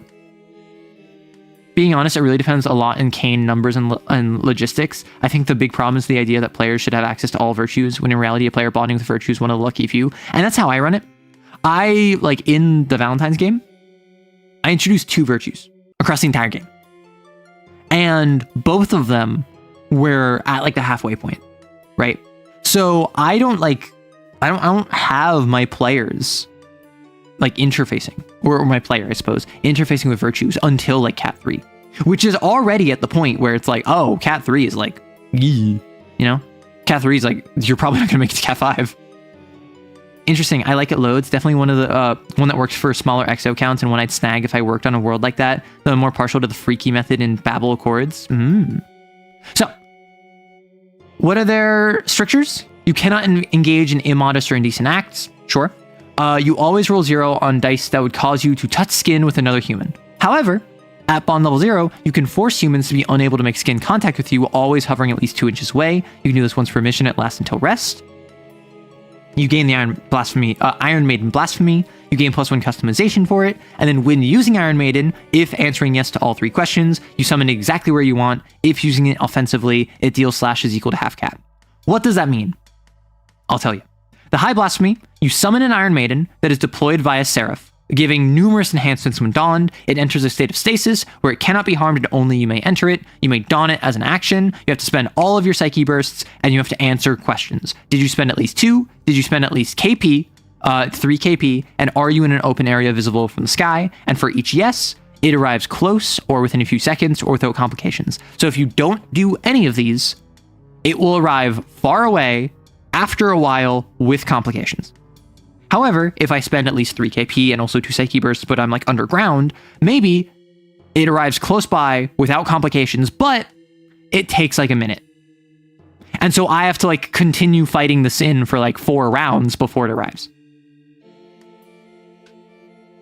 Wait, did Harpocrates update? I have 1.0. Yeah, we're at 3.0 right now.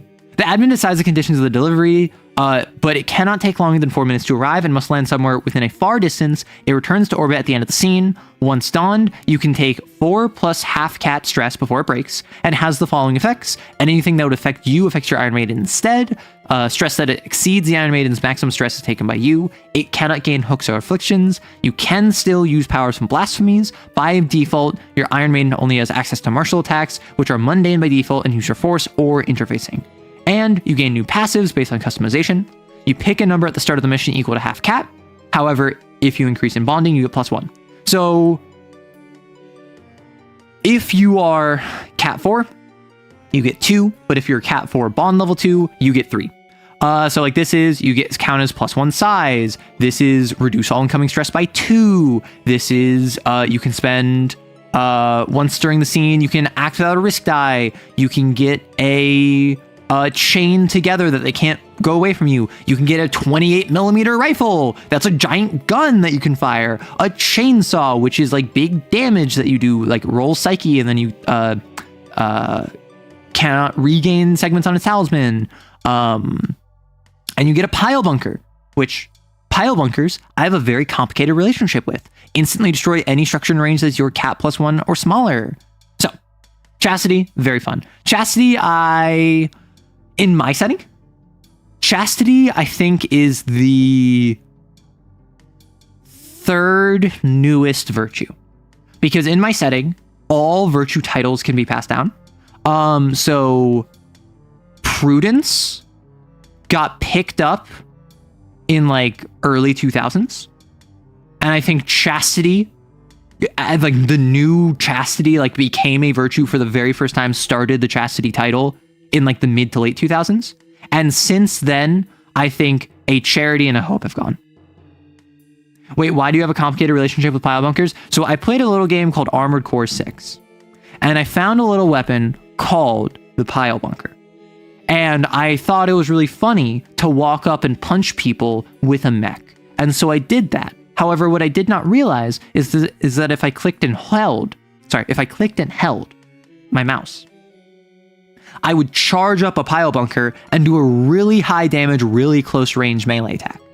I did not realize that if I tap it, I lunge at them and I do a more medium damage attack. So the entire game, like up until I started S ranking, because I went through and I S ranked every single mission, I played through like all 3 games, all 3 endings of AC6, of which I had like 2/3 of those had the pile bunker.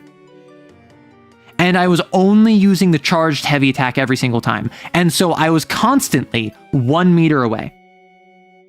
I was constantly missing them, even though they were in range of the explosion. I was constantly not hitting my target because I did not realize that I could tap it to like lunge forward. I was only ever doing the very short range charge.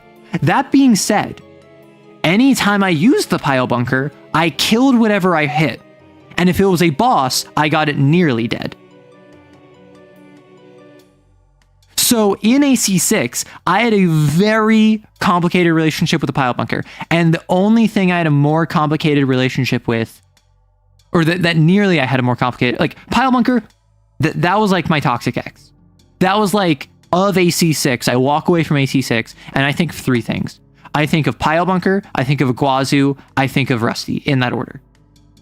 Pile bunker is the one that like ruined my life, and like I look at it like looking backwards, and I'm like, I mean, it wasn't that bad. And like in the time, like, no, it was really bad. The second one, Iguazu. Gosh. I want to hear him scream. I want that man to fear for his life. And then Rusty is just like, he's my buddy. He's nice. So, sobriety.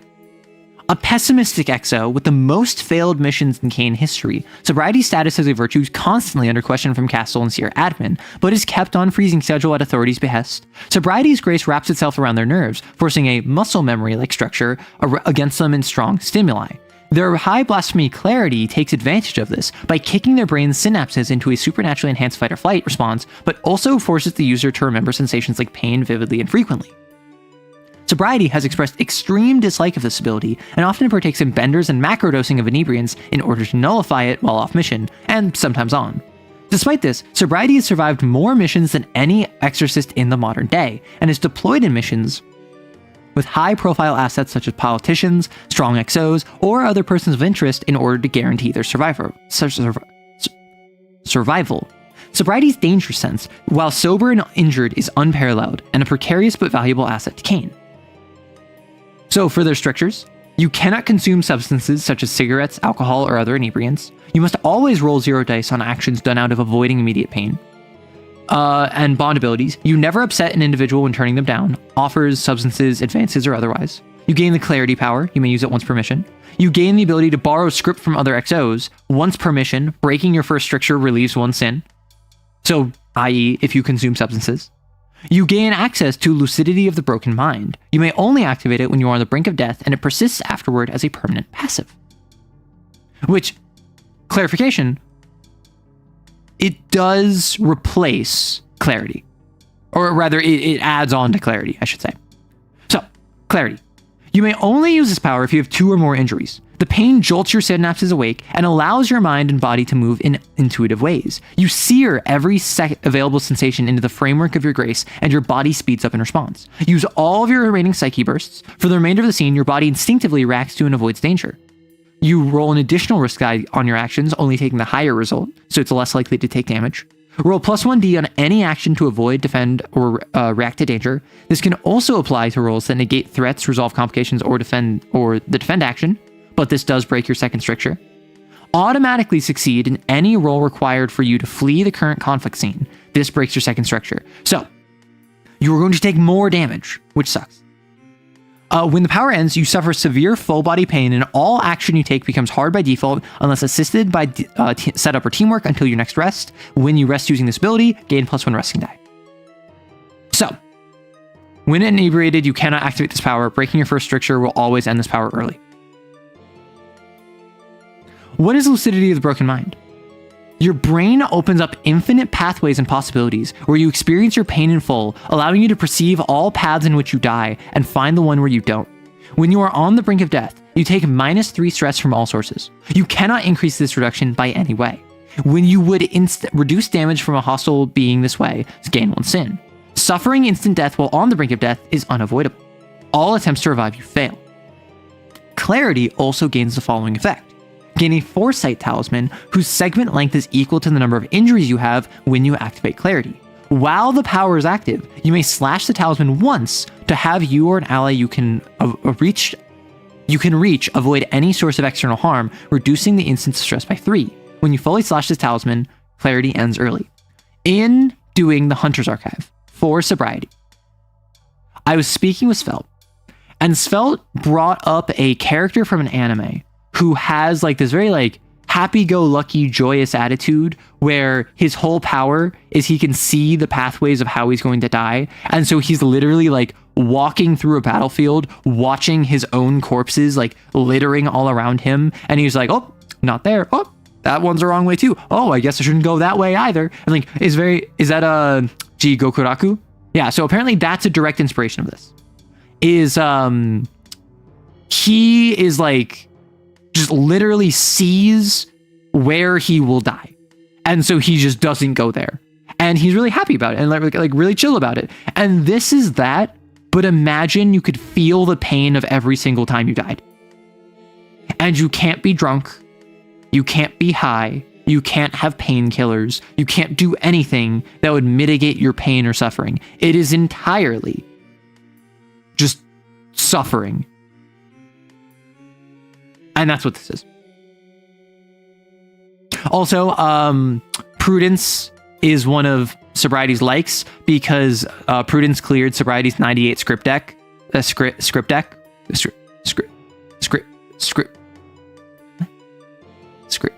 Script deck?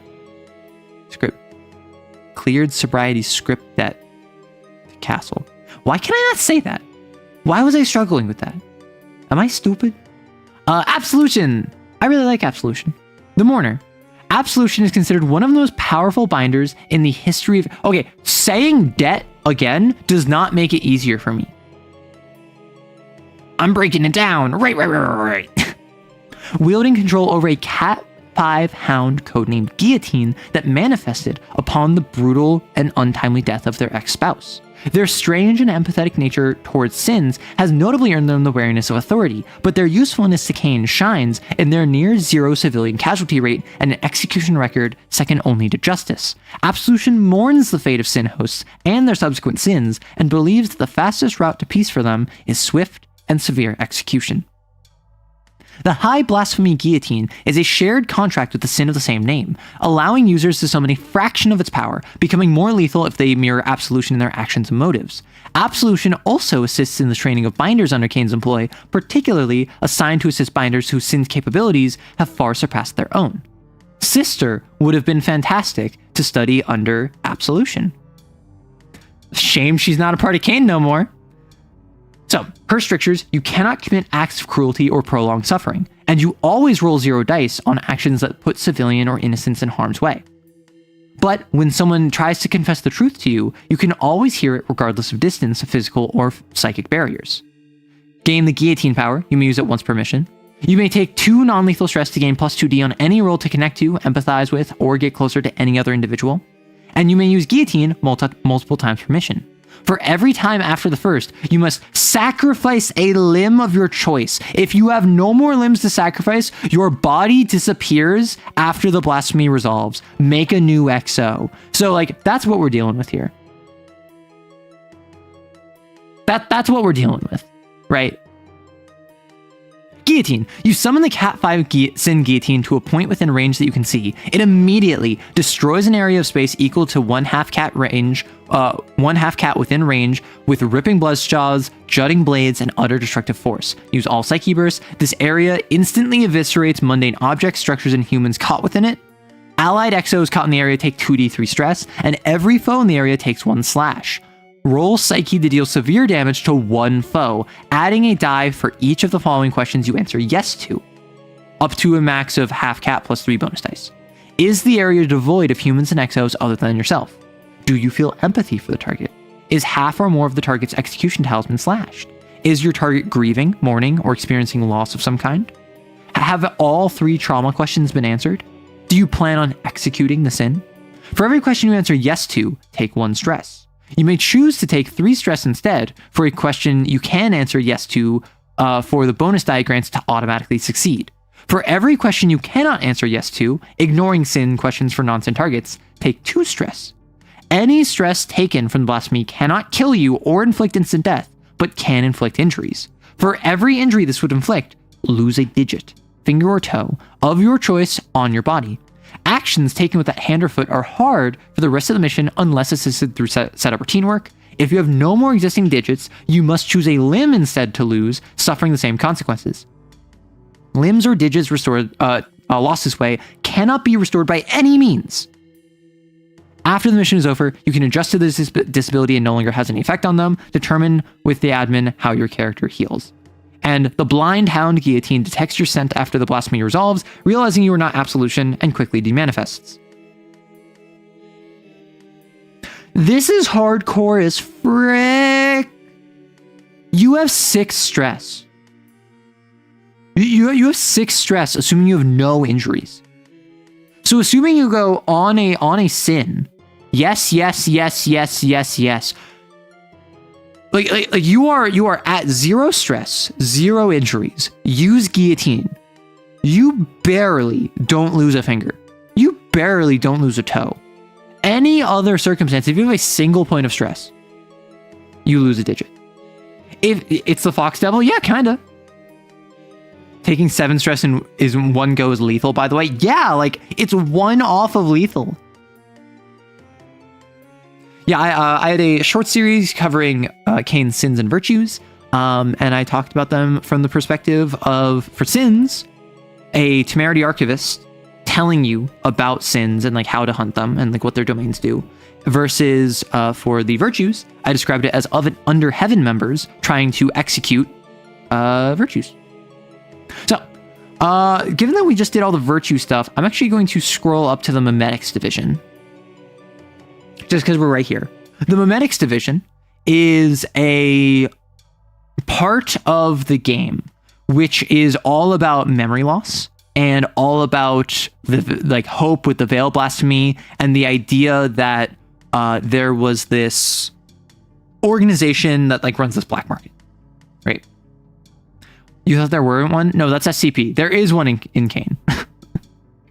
So this comes with King Killer, the Boogeyman.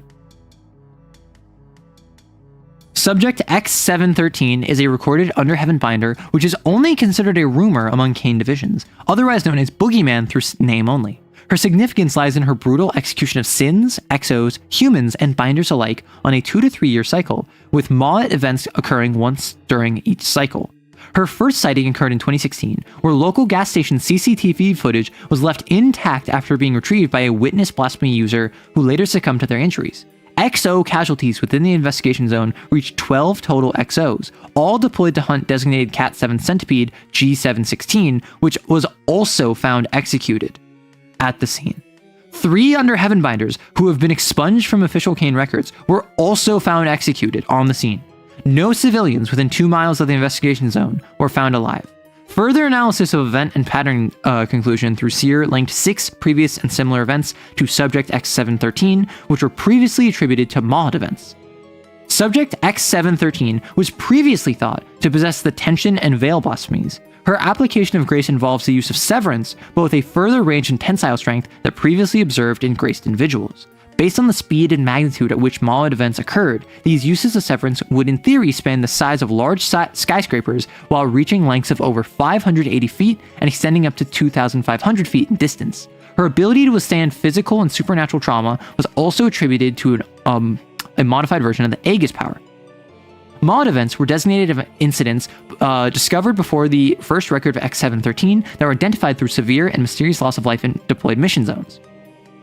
Due to the lack of information concerning these events, but a confirmed death of target sins, these were documented and kept on file with no further follow-up. These events also had connections of peculiar circumstances surrounding the manifestation of sins in these zones. Manifestations occurred in psychically sensitive individuals who suffered untimely and intense mental trauma, usually marked by death of close family and friends within the span of the same week. One of the blasphemies identified in the Harpocrates dossier specializes in retention of memories despite psychic interference. That is the witness blasphemy. And if you're curious what she looks like,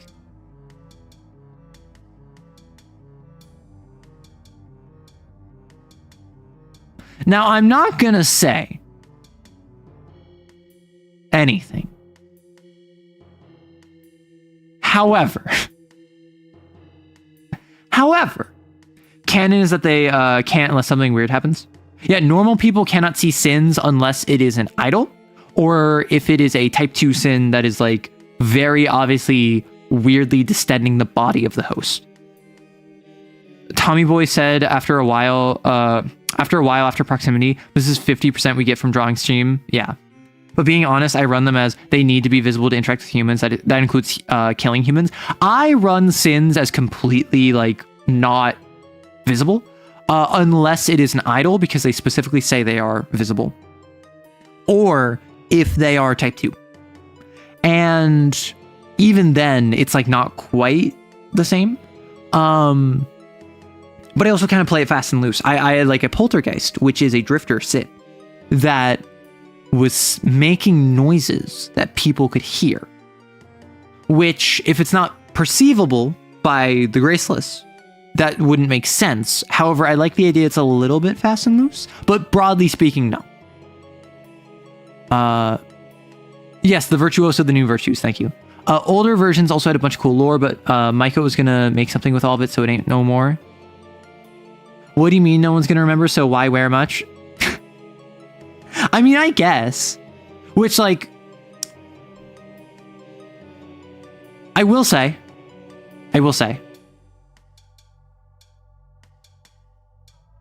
my personal setting is significantly lower power than this. The idea of a random, like, Cat 8 binder that slayed a Cat 7 centipede single-handedly along with 12 XOs and also 3 Under Heaven binders, that's too much for my setting. Like a Cat 5 binder that's like running around and like taking out like a Cat 5 centipede and like 6 XOs by herself, that would already be a lot. But I do think it's cool. And also, like, it's good art. I run Sins as invisible unless type 2, but can sometimes show up on photographs and videos. That's cool. Yeah. I also think it depends on the individual sin. Idols mentioned explicitly they're one of the few that can show themselves to the graceless.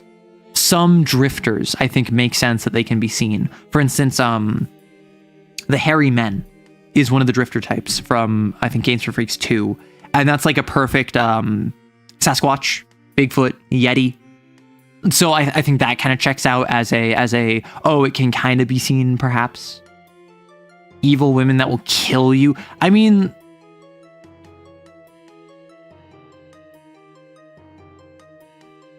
You know, I said it would be fun to cosplay Fortitude. It would also be very fun to cosplay this, particularly because, like, the big thing here... Like, I already wear these kind of shorts. And this is just, like, a sports bra or a tank... Or not a tank top, like a crop top. And then it's just the big cut-up cloak on the back would be the big thing. Huh, interesting. The smoker drifter would be so funny, completely perceivable to a person. I mean, it kind of is. Yeah, so this is the stat block for King Killer. And this is just a bunch of stats related to him. Cat 7. Pressure 14 plus, regains 1d3 plus 1 when they rest, regains all segments between missions when fully /go unconscious and can be executed or spared. A highly dangerous rogue XO, purposely finds psychically sensitive individuals and creates intense trauma for them to create sins in order to bait XOs to investigation zones. This is done through deliberate murder of close family or friends, followed by mental torture. When encountering XOs or other binders, will relentlessly aim to kill through powerful blades of psychic energy. While not initiating a Mollet event, is noticeably less hostile and unaware of her true identity. Acts of violence or other triggering events can cause her memories to return suddenly and severely. When no longer perceiving King Killer, XOs, binders, sins, and mundane humans will forget their existence. Fighting, tracking, or identifying her is always hard unless benefiting from the effects of Anti-Meme 3X. King Killer will always be working alone and act without affiliation. They will attempt to flee combat scenes early and aim to wear down XOs over the course of an entire mission. Once per scene, if bringing an XO to the brink of death, Boogeyman will ignore and not harm the targeted XO until another XO in the same scene is on the brink of death. King Killer's bound to severe bouts of identity loss and loss of long-term memory, which can interrupt their train of thought or current course of action. Actions that take advantage get plus 1d. Due to severe brain damage and a mangled psychic signature, they are immune to external memory eraser or memory-altering effects. They are also immune to psychic abilities that would alter their state of mind or emotional state. Cognito-hazardous effects of Boogeyman's memory loss will end if she dies, causing large groups of government, mundane civilians, and CAIN officials to remember her existence. Dissemination of information requires use of hope.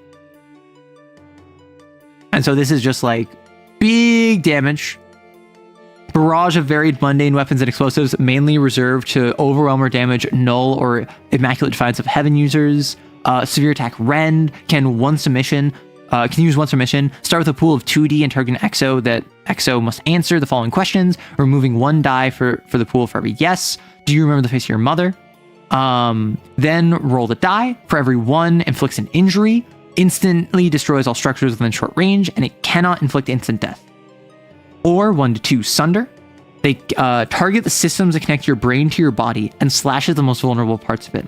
The target gains a hook for the following special affliction: severed nervous system. All physical activity becomes hard unless assisted by teamwork or setup. You may ignore this for the duration of a scene by taking 2d3 stress. If you enter the brink of death while you have this affliction, you must answer the following question truthfully. What is an important memory to you? Then make a hard psyche roll. On failure, lose the memory.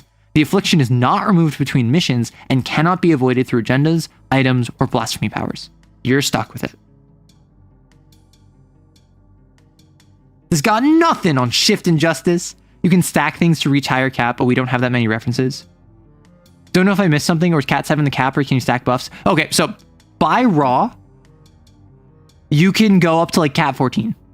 Like you can have like a power be like cat 14. And there is nothing in the game outside of like the rules saying, hey, this game is not intended to proceed past cat 5. Once you hit cat 5, it's intended that you stop playing that character.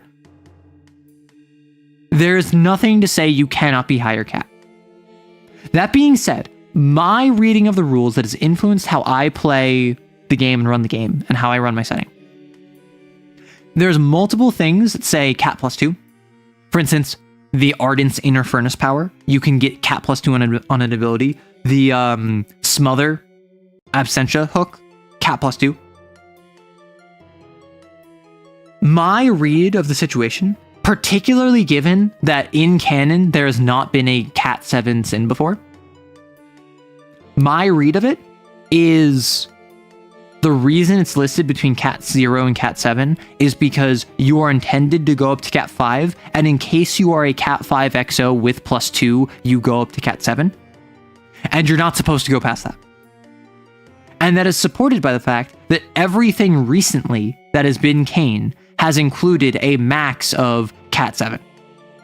Track, I think, or maybe Mouth, has a power that says like increase this by X to a max cat 7. Recent rules have included max of cat 7. So in my game, I rule max of cat 7. However, by raw, by what is actually written in the text with like a torch with like font of power, and also an Ardence user using +2 like Inner Furnace, and then also like a mentor using like the agenda item to give you an extra bonus, and like using an item that increases your cap temporarily for the term, and also if you're at cat 5, like you can add up a bunch of bonuses to have a power activate at like cat 11. But I personally don't run that. Yeah, there was a bunch of buffs that could stack, yeah. Someone shows you that technically force the engineer to reach like cat 22, that as a cat work exponentially would mean you could affect Alpha Centauri. I mean, like, maybe. Personally, that's not fun to me. Like, being like, oh yeah, well, if I did this, and that, and all 7 of these things came together perfectly, and also I made a roll properly, I could get up to cat 17, and because this is all exponential growth, I would be able to destroy the entire planet. I'm like, okay. Like, what is this? Is it palm up or palm down? Like, all you're doing is stroking yourself and your ego, right? So I don't care. This isn't like cool. This is you having the game and just kind of like lauding the fact that a set of rules, you went to a logical extreme of it and acting as if that makes you clever.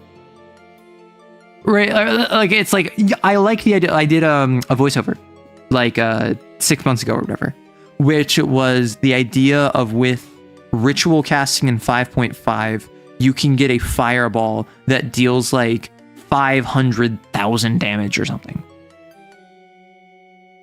Okay. That's never going to happen in game. I don't care. like yes, as a theoretical maximum, that is kind of passively interesting, but to act like you're cool for coming up with that, or that you're striving to actually do that, or you're trying to like, you think it's like a legitimate threat that might come up, that's just silly. Munchkin behavior. I mean, Munchkin behavior, no. Power gamer behavior, yes. Munchkin behavior, to me, a Munchkin is I am crunchy with the mechanics. A Munchkin, to me, is much more concerned at what they can do at cat 2 than at cat 5. A Munchkin, to me, is much more concerned with what they can do at LL2 than at LL12. A Munchkin to me is much more concerned with what they can do as a level 3 character with multi-classing than a level 20 character. Because to me, a Munchkin is trying to not break the game, they're trying to optimize the game. And maybe that's just like a definitional thing. Maybe that's just like, maybe I'm just thinking of the wrong thing with Munchkin. But to me, a Munchkin isn't actually a bad thing. A Munchkin is just like, okay, at level 3, I'm going to take 2 levels of Paladin, 1 level of Barbarian. Because Divine Smite doesn't actually count as a spell, I can Divine Smite while I'm in a rage. Which means at level 3, if I am a half-orc, I can get brutal critical, and also I can get my rage damage, and I can have a great axe. Which means if I can like roll a crit, I can use a level 1 smite on an undead with brutal critical and my half-orc ability and all this stuff. And like, that's being a Munchkin. That is trying to optimize for the game. But that's also like reasonable. That's like anyone could come up with that and anyone could do that without really much buy-in. The only weird thing is that you're playing a very specific class combination with an ancestry combination. But like, that's just choices you made as a character. But to build for like, okay, I'm going to be an Ardence user and you're going to be a Torch user and you give me your Font of Magic, and also we're going to be doing this thing where like I take this item that I spent all my script on, like that feels less fun to me. That feels more self-gratifying. To be honest, I don't have the core CAIN book, but I imagine if an Ardence user goes over Cat 7 with Inner Furnace, they go into Sin Overflow to the Exertion. I mean, that's not supported by Raw in any capacity, because Inner Furnace is strictly Cat +2. So even if you're Cat like 6, or even if you have other things that increase your power, I don't think Inner Furnace by itself should ever Sin Overflow you, because while yes, going from Cat 1 to Cat 3 is weaker than going from Cat 5 to Cat 7, I do think that it being a passive should not be a punishment. Right? Even if you're at Cat 5, even if you're at Cat 6, even if you're playing a game where you run all the way up to Cat 7, using Inner Furnace at Cat 7 to reach Cat 9, like, I don't think that should be punished. However, I do think it's reasonable to be like, yeah, if you ever increase your Cat by 3 or more for a single power, you instantly Sin Overflow afterwards. I think that's reasonable. As someone with a background in character optimization since 3.5, when I'm designing a game, I try to optimize, see how far system stretches. Yeah. I mean, like, a big part of game dev is you have to be a little bit of an optimizer, because if you don't, you will ignore the very obvious things that optimizers will latch onto. And I talk about this all the time with Homebrew and with source material and with the TTRPGs I've made. I consistently say I would rather make something underpowered and then power it up. I would tune it up rather than make something overpowered and nerf it. Because if you see my Homebrew Blasphemy, right? I made a Homebrew Blasphemy for CAIN, and you play it and you're like, wow, this kind of sucks. This is not that good. It needs to be stronger here. It needs to be stronger here. This one power is okay. This one's actually a little strong. And then this other power also needs to be tuned up. And so I fix all of that. You are much more likely to be happy with how the power turned out than if I started with, of my 5 powers, 4 of them are too strong and 1 of them is like around the right like power level.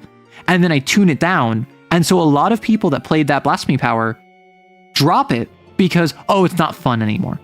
It's not as cool as it was. I feel this for 40k. I play CSM. And I played at the start of 10th with a buddy in person. And Dark Pacts, which is the core Chaos Space Marine ability. They have this thing where at the start of 10th edition, we're now in 11th. At the start of 10th, I could declare Dark Pact. I get a bonus, which is either sustained hits or lethal hits. Both of these are good, but I have to choose one of them. And then I make my attack. And then afterwards, I have to make a leadership test.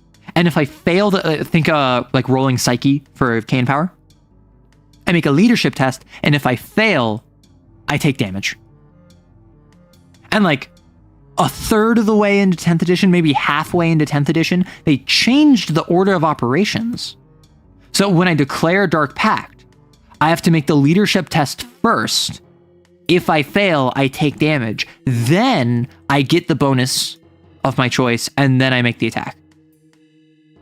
And what this means is that if I make a Dark Pact and I fail and I take 2 damage, I might have 10 models in a unit, each of which has 1 health. And so I take 2 damage, I lose 2 models. So before I get to shoot, I Dark Pact, I lose 50% or 1/5 of my shooting. I lose 20% of my unit, of my models that would have been able to shoot you. That sucks. However, it also means that now I have to like be way more careful about my Dark Pacts. Before, I would just Dark Pact every single time because it doesn't matter if I lose 20% of my shooting, I already shot you. And I already got my bonuses, and so they already paid for themselves by shooting you with enhancements. Now I have to be worried. And I'm not gonna lie, like my willingness to Dark Pact has really gone down. I'm less satisfied with CSM, but I think for a balanced perspective, it was the right decision. Right? And so I don't think it's a bad mechanical balance, but I do think that as someone that got to play it where you Dark Pacted first, and then you had to make the leadership test, it now kind of sucks by comparison. And that colors a lot of my rules designing. Because I would rather make something that I tune up to your level rather than bring it down. Used to be Chaos Space Marine Night Lords. They were pretty bad in 90 because as much as you could stack Terror, the other players would just spend 1 CP to autopass, yeah. And like, Battle Shock, they added this in 10th edition, and it's really cool as a concept, but also it's just not very useful. I don't get the Boogeyman character and what her motivation and alignment are and like how that'd be used. So the Boogeyman, i.e. Kingkiller,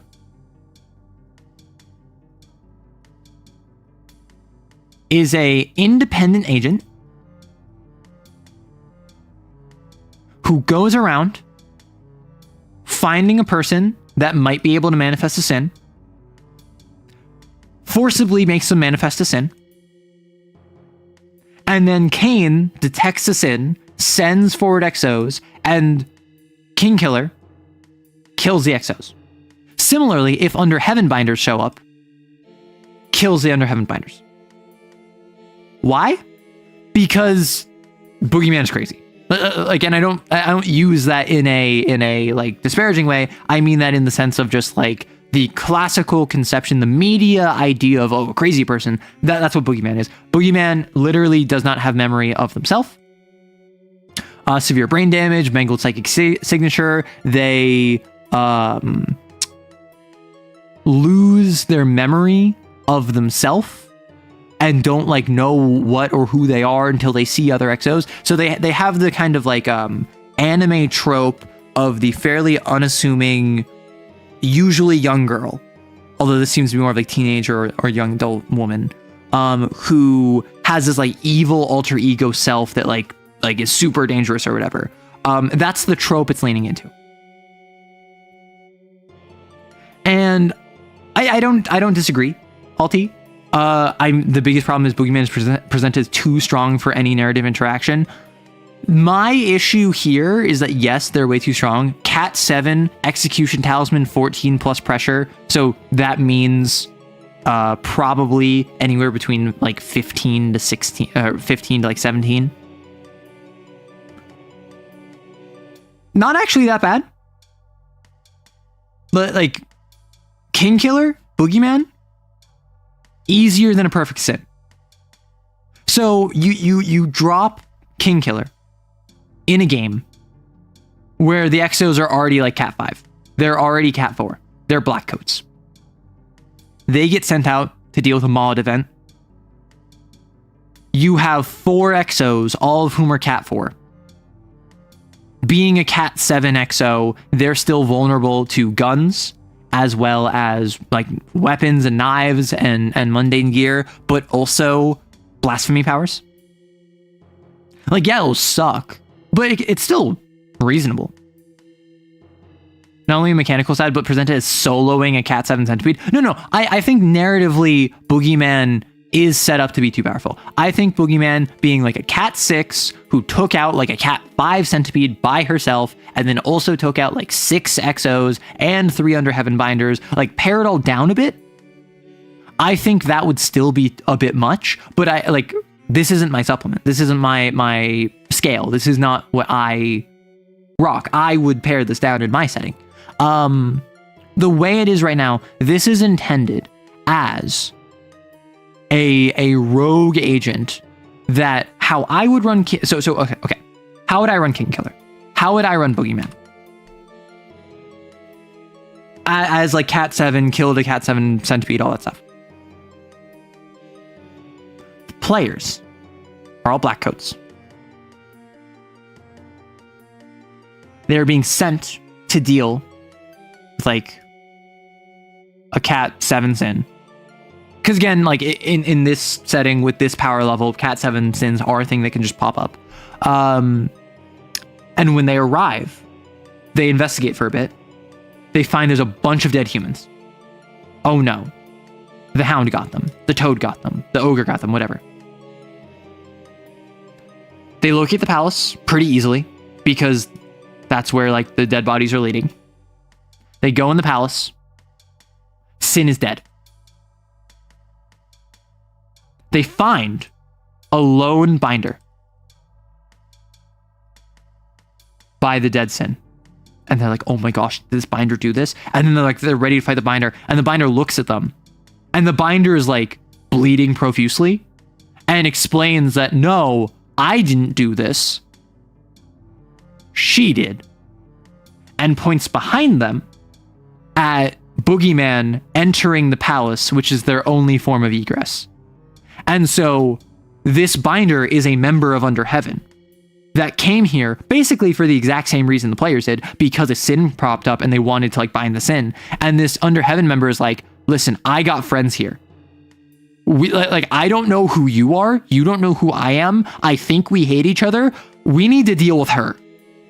And we can't do that. Let's run. And so you run. And that's why I think my first thought is an idol, because I feel like all of the cultists being slaughtered would be a very interesting visual, but it's gotta be an ogre, because then you can leverage the collapsing palace with the hostile door patterns. And so this random rogue binder is like, hey, listen, I have friends. She killed a bunch of them. There are more of us here. So like, we need to go find my people, and then we can all work together to take her out. And so it's this like slasher movie moment where you're stuck in an ogre's palace that you don't even know anything about the ogre because the ogre's already dead. And she's just like walking behind you, dragging her sword along the floor. Sparks are flying. You hear it scraping. She's humming or she's whistling. And you are like running from a slasher movie villain. But as you're trying to find the other Under Heaven binders that are in here, and you're constantly seeing like slaughtered groups of stumblers. You see killed Under Heaven binders. You see dead CAIN XOs and black coats. Okay, but what about Centipede with the... Oh my gosh. You're in a Centipede's domain, and it's like you're having to deal with all these traps. Okay. Someone's brought up the idea of a metamorphosis game where the entire game is going after metamorphosis sins. A metamorphosis of ogre and centipede that has both hide my knives in the soft supple walls and hostile door patterns. So it's all like non-Euclidean space that is filled with traps. And you're being pursued by a slasher movie villain. I think that would be cool. No more anime references. I haven't watched any of the anime that the games are inspired by. My sociologist and stimulationist heart suffers so much. The pure aura. Like, listen, like, basically, you come in expecting to fight a sin, and you end up fighting King Killer. And I think that it can't just be King Killer ambushes you with no lead up. It's gotta be someone like is telling you, like, dude, like there's this random XO, like they were here, they're fighting it. Like, oh yeah, how do we know you didn't do all this? Oh, I didn't do it. She did. And then you turn around and she's right behind you. Like, add in the Babel Accords domain with the egoism affliction. Oh my gosh. For JJK, I imagine a boogeyman like Toji Fujigoro in the Shibuya incident arc. I don't know JJK, I'm so sorry. Anyway, so like, This is the really cool thing about CAIN. I am not a fan of how high power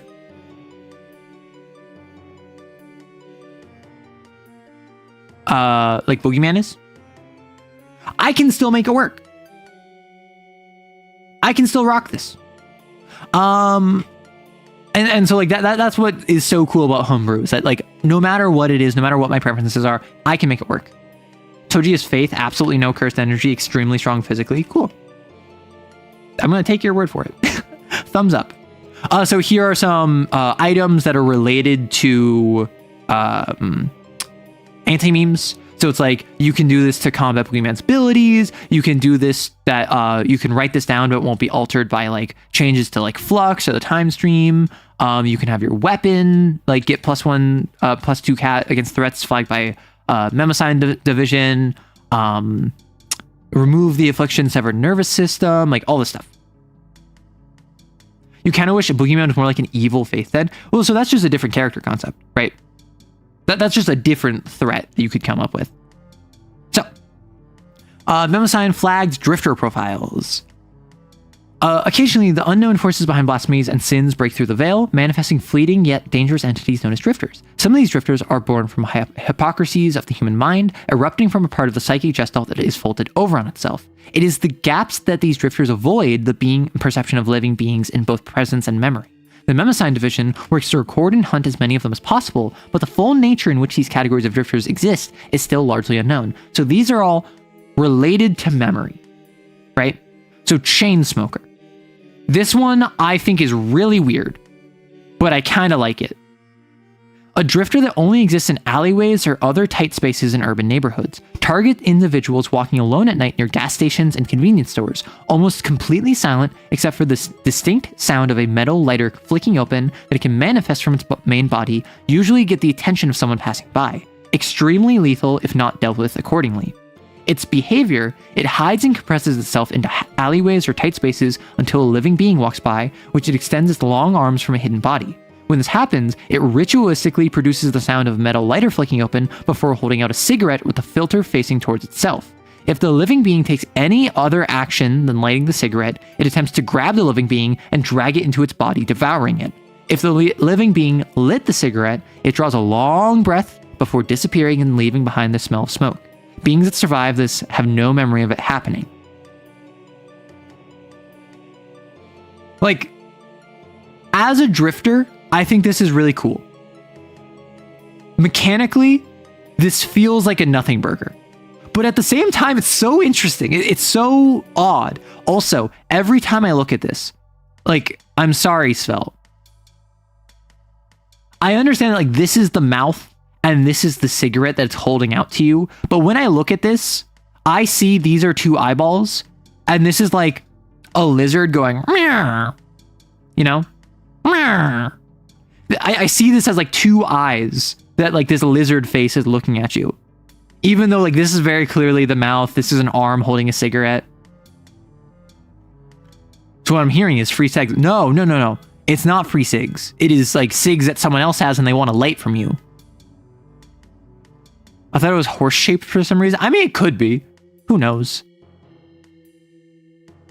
The Gray Men. I forgot about these guys. 1 to 3 foot tall aliens. 1 to 3 foot tall, formed from the psychic gestalt of humanity's ideas around aliens. When they appear in an area, assumptions or beliefs about them manifest into reality. Only aggressive when harmed or suspected to be dangerous.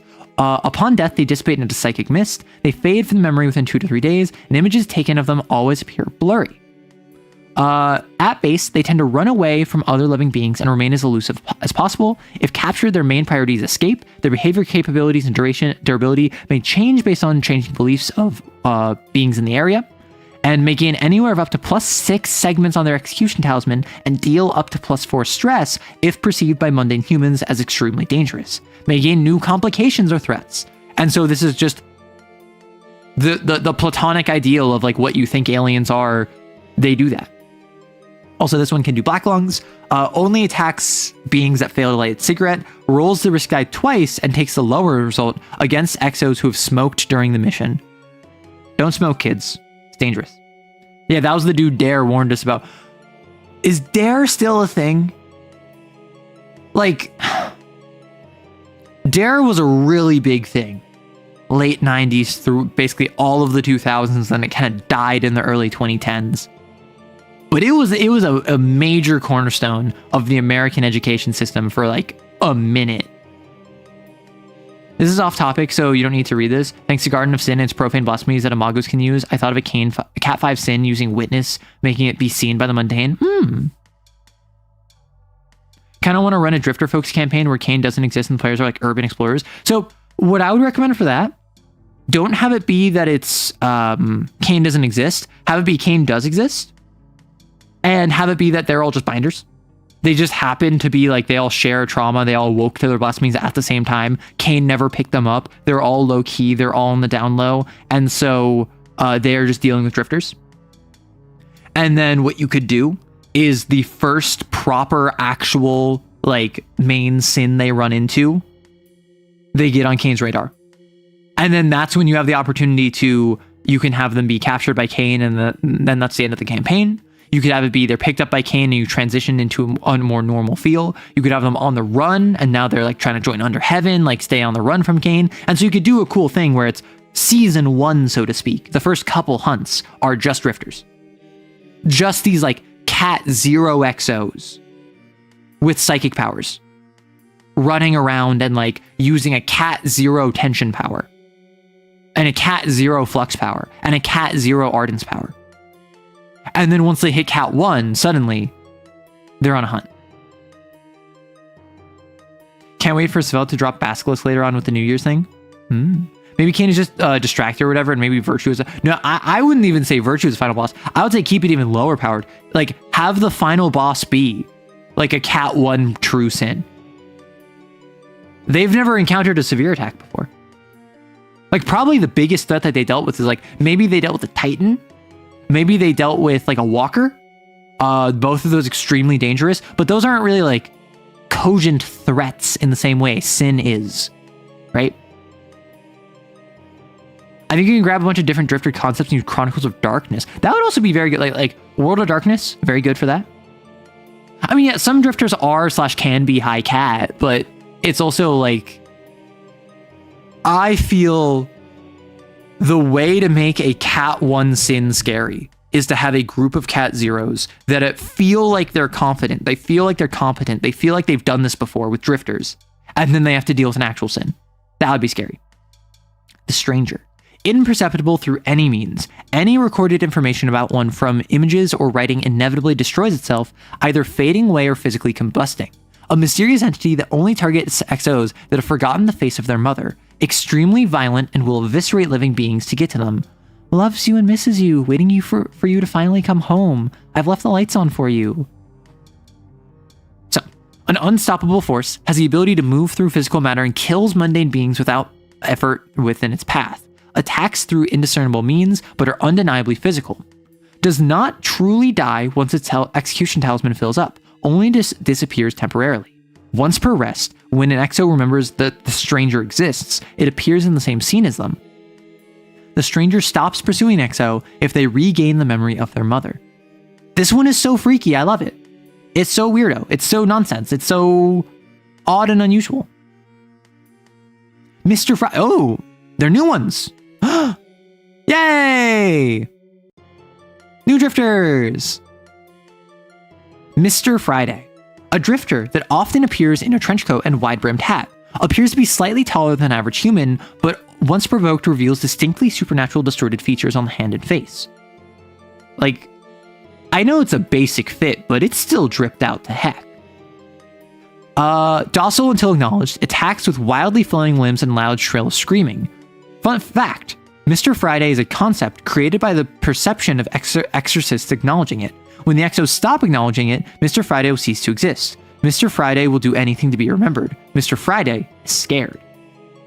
Special. Hello, Mr. Friday. When Mr. Friday enters the scene, the admin must casually slip in the phrase, Mr. Friday is here, as they describe the physical description of a scene. If the XOs and players do not acknowledge Mr. Friday, it disappears from the scene and will not appear again for the rest of the mission. If an XO or player asks who Mr. Friday is or acknowledges its existence, a conflict scene with it immediately begins. This is how you do memory stuff.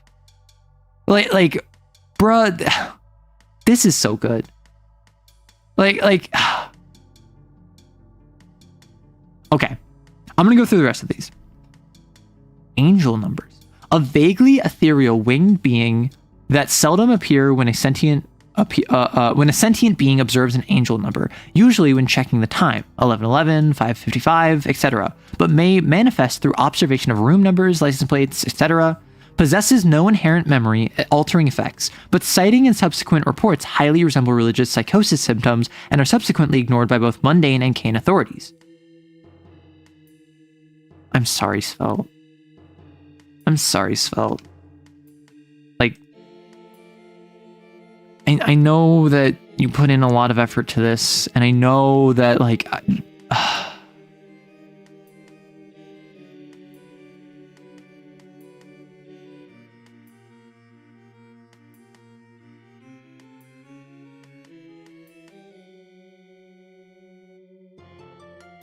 so, like, palm up, or I like, I'm sorry, Svelte. I can't not see it. It's the shape, isn't it? Yeah. See, my new slang is palm up, palm down to indicate anything phallic. Zero stress. Weird. Okay. Enjoys drifting and hovering nearby windows or perched above power lines of trees, does not attack physically, produces unbearable pain to the mind and legs, often causing victims to buckle and kneel in response, avoids physical contact. One set of footprints in the sand. If angel numbers rolls a 1 on the risk die, it targets an XO and disappears into their mind. Angel numbers become temporarily immune to all harm and only is visible to the target XO, dealing 3 stress to them every time a die pool is rolled, and 3 dice in that pool have matching results. 111, 333. Any XO who's harboring angel numbers may, during a rest scene, use any result of a rest die to inflict a number of slashes on its talisman. If you would roll to resist overflow while harboring an angel number, take -2 to the final result, and angel numbers demanifests. Who to F is palm down. We talked about this before. We're not talking about this again. It's so pretty. Whoa. I'm not going to say the first thought that came into my mind.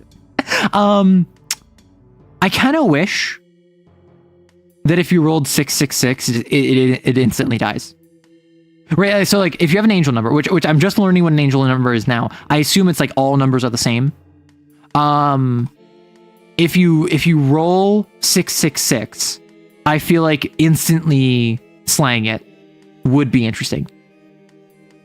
And if you roll, it's a lightsaber. No, oh my gosh, it's like the Japanese censoring where it's just like white. We must relitigate the discourse. New theories may have emerged. You never know. I talked about this 2 days ago. Is there new discourse in the last 48 hours? 666 is very good in angel numbers. I don't know what an angel number is, so I'm just gonna assume like that's like the devil number, right? Cite 72. There's secret text here. We have to decipher the text as per the ARG. Come on, we gotta do it. Site 72 is a shared recurring dream that 89% of XOs experience at least once during their careers between Cat 2 to 4. Like most dreams, all memories of the site tend to fade a few moments after exiting REM cycles and awakening. Site 72 is described as a CAIN HQ that resembles an average site in which XOs and staff are stored. But captured memories report that any individual dreaming about Site 72 describes the location as alive. Whether or not Site 72 is a drifter entity that causes these dreams in XOs or an unmarked site that they are mentally transferred to in some way is still unconfirmed. Non-lethal, non-lethal, non-lethal. Stress applied this way is added at the start of the next mission. Gee. Feels alive and wants the XOs to stay as long as possible. Rolls done in the presence of Site 72 are not risky by default until the XO attempts to escape the dream. After that realization, Site 72 will become aggressive and use a combination of twisting architecture or manifest distorted entities to harm the XOs. Just another day. Between missions, when the XOs are all asleep, they may simultaneously awaken in Site 72 as they enter the shared dream together. This space is indistinguishable from a CAIN site other than strange architectural occurrences, signs flipped the wrong way, doors or corridors built in nonsensical ways, and humans or non-player XOs in the stream often act as if nothing is wrong. While the XOs realize they are in a dream and make repeated efforts to escape or awaken, each player sets a 6/waking talisman. Actions taken to wake oneself can slash one's own waking talisman, or actions taken to wake up another XO can slash their talisman instead. All actions after creating the waking talisman become risky by default, as Site 72 attempts to keep you from waking up. That's so cool. What the frick? Whale fall. What the fricky? A massive drifter corpse is the size of 3 to 4 city blocks in length that is not dangerous on its own, but attracts a massive influx of other drifters to its body to feed on. Temporal differential measurements suggest that these corpses fall from a timeline that does not belong to ours. Small flowers and plants always sprout within the material world wherever whale fall is present. These plants contain hallucinogenic pollen that causes most living beings to forget why they were there in the first place long after a whale fall has fully been consumed and demanifests. Unmoving and passive, occasionally causes small foreign plant life to sprout where its body falls, where its body touches. However, in a scene wherever whale fall is present, 1 to 3, 2 or 4+1 drifter are present there as well. These drifters begin as neutral instead of hostile to the XOs, and focus on devouring whale fall instead. Multiple drifters near the XO can take reactions alongside each other, up to a max of 3 of once, if possible. Oh my gosh, it continues forward. I thought it was just this little, like, right up there. Nope, this is straight up a whale. It is straight up a whale. Night Parade. When night falls and whale fall is present in the investigation zone, every drifter in the investigation area zone will immediately stop what they're doing and travel as quick as possible to whale fall. All drifters near whale fall begin to gather and move in strange and alien way, consuming pieces of whale fall in a rhythmic manner. XOs that agitate or initiate combat with the drifters while in this state are pulled into the parade. Welcome to the Black Parade, and suffer instant death, 5 stress, or 4 stress as they are trampled by the massive gathering. When the sun would rise, whale fall demanifests alongside every drifter present, leaving only a garden of flowers and plant life. Some Memosine researchers posit a theory that the existence and manifestation of whale fall serves as evidence of a world above ours. The flowers that manifest from whale fall, despite having anomalous properties, possess no grace ratings and may come from a world without sin. This is a tie-in to Garden of Sin, specifically dandelions. That's my guess.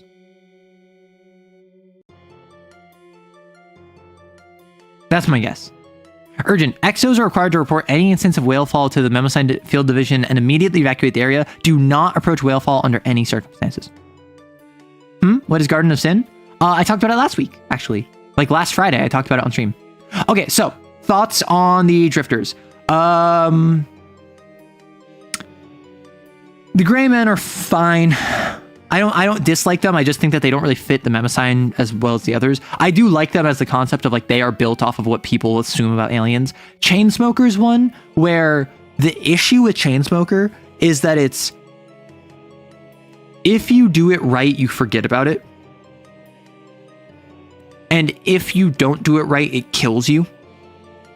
So it's very binary, which is not very good for a drifter, in my opinion. I like the core conceit as like a world building element, but as an actual enemy to fight, I actually don't think it's that well designed. The Stranger is one where it's, I like the concept. The fact that it's like, if you forget the face of your mother and it's like trying to punish you for that is cool. The issue being is that like, it's very difficult, if not impossible, to remember a lost memory. And so it's cool that it's like, oh, you can like, if you remember it, you can like banish it forever, blah, blah, blah. But it's something where I personally feel like that is a thing that sounds cooler than it is in execution. And that's why before I said like, oh, the drifters, I didn't really have any connection to any of them. These are pogging. These are pogging out my gourd. These are fantastic. Mr. Friday is a standout here. Like Site 72 is just like an SCP. I love that. Site 72 is just a really weird SCP that is perfect for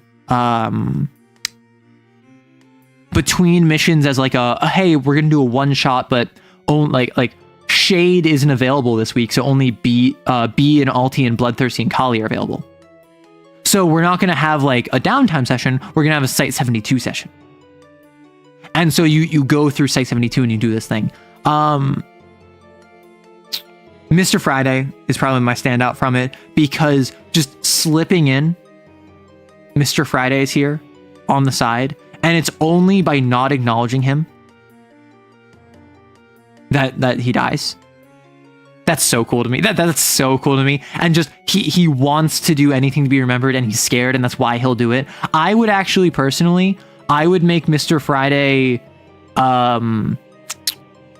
because the way Mr. Friday is right now, it's a little bit like the Pale Man, which is just like SCP-96. I would make Mr. Friday more cordial, more communicative, without being sapient. I would make my personal Mr. Friday, I would make attempting to communicate with you, attempting to be your friend, attempting to make you like Mr. Friday, and Mr. Friday can't speak or speaks only in gibberish. And by gibberish, I mean like as if their like word processing was not working. So they're saying like English words strung together completely nonsensically, and it's trying to befriend you so that you remember it. And then when that fails, or if it seems like you're not responding well, then it goes crazy and starts flailing and screaming and all of that stuff. It is desperately trying to not necessarily make a friend, but connect with something. And I think that would be an interesting way of running Mr. Friday. That's how I would do Mr. Friday. Mr. Friday reminds me of Alistair Gray from There Is No Anti-Memetics Division. Yeah, I would be shocked if this was not directly inspired by There Is No Anti-Memetics Division. All CAIN XOs do have matchsticks in their kit by default. It's only rude not to light up a cig. Well, listen, like, I've talked about this before. Like, I'm someone who I don't smoke, I don't drink, I don't consume illicit substances, I don't do none of that stuff. If for instance I have matches on me and someone asks me for a light, sure, I'll give you a light. Because even though, or assuming it's not like in the car with me or something, like assuming that I'm not gonna have to deal with the second hand, but like if I'm just like chatting with someone and we're like on the porch and they want to smoke, sure, I would just say keep that from me. I'm not going to judge you for your choices. I don't want the secondhand smoke, so I'll say like, hey, do that like a couple more feet away from me.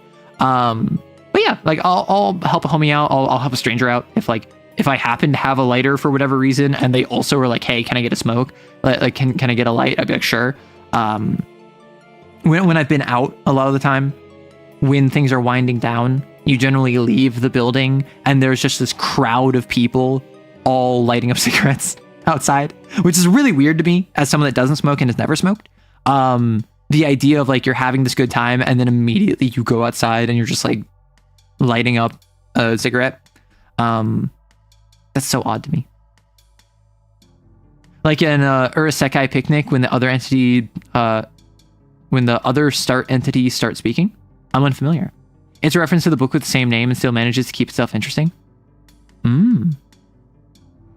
Angel numbers, I think is odd. I don't really see myself running anytime soon. Whalefall, oh my gosh, Whalefall is like Whalefall. I would probably run a mission about this. Like what I would do, one of two things. I would either have it be Whalefall is they find Whalefall on an investigation area and their handler says, I'm withdrawing you, I'm pulling you out, even though there's a sin there, because I would have it be Whalefall's on the palace. Or I would have it be they're specifically sent to a town where there is Whalefall and they're doing something with the Whalefall. Whalefall, I would make an encounter, like I would make a hunt around. And that's how you know it's good.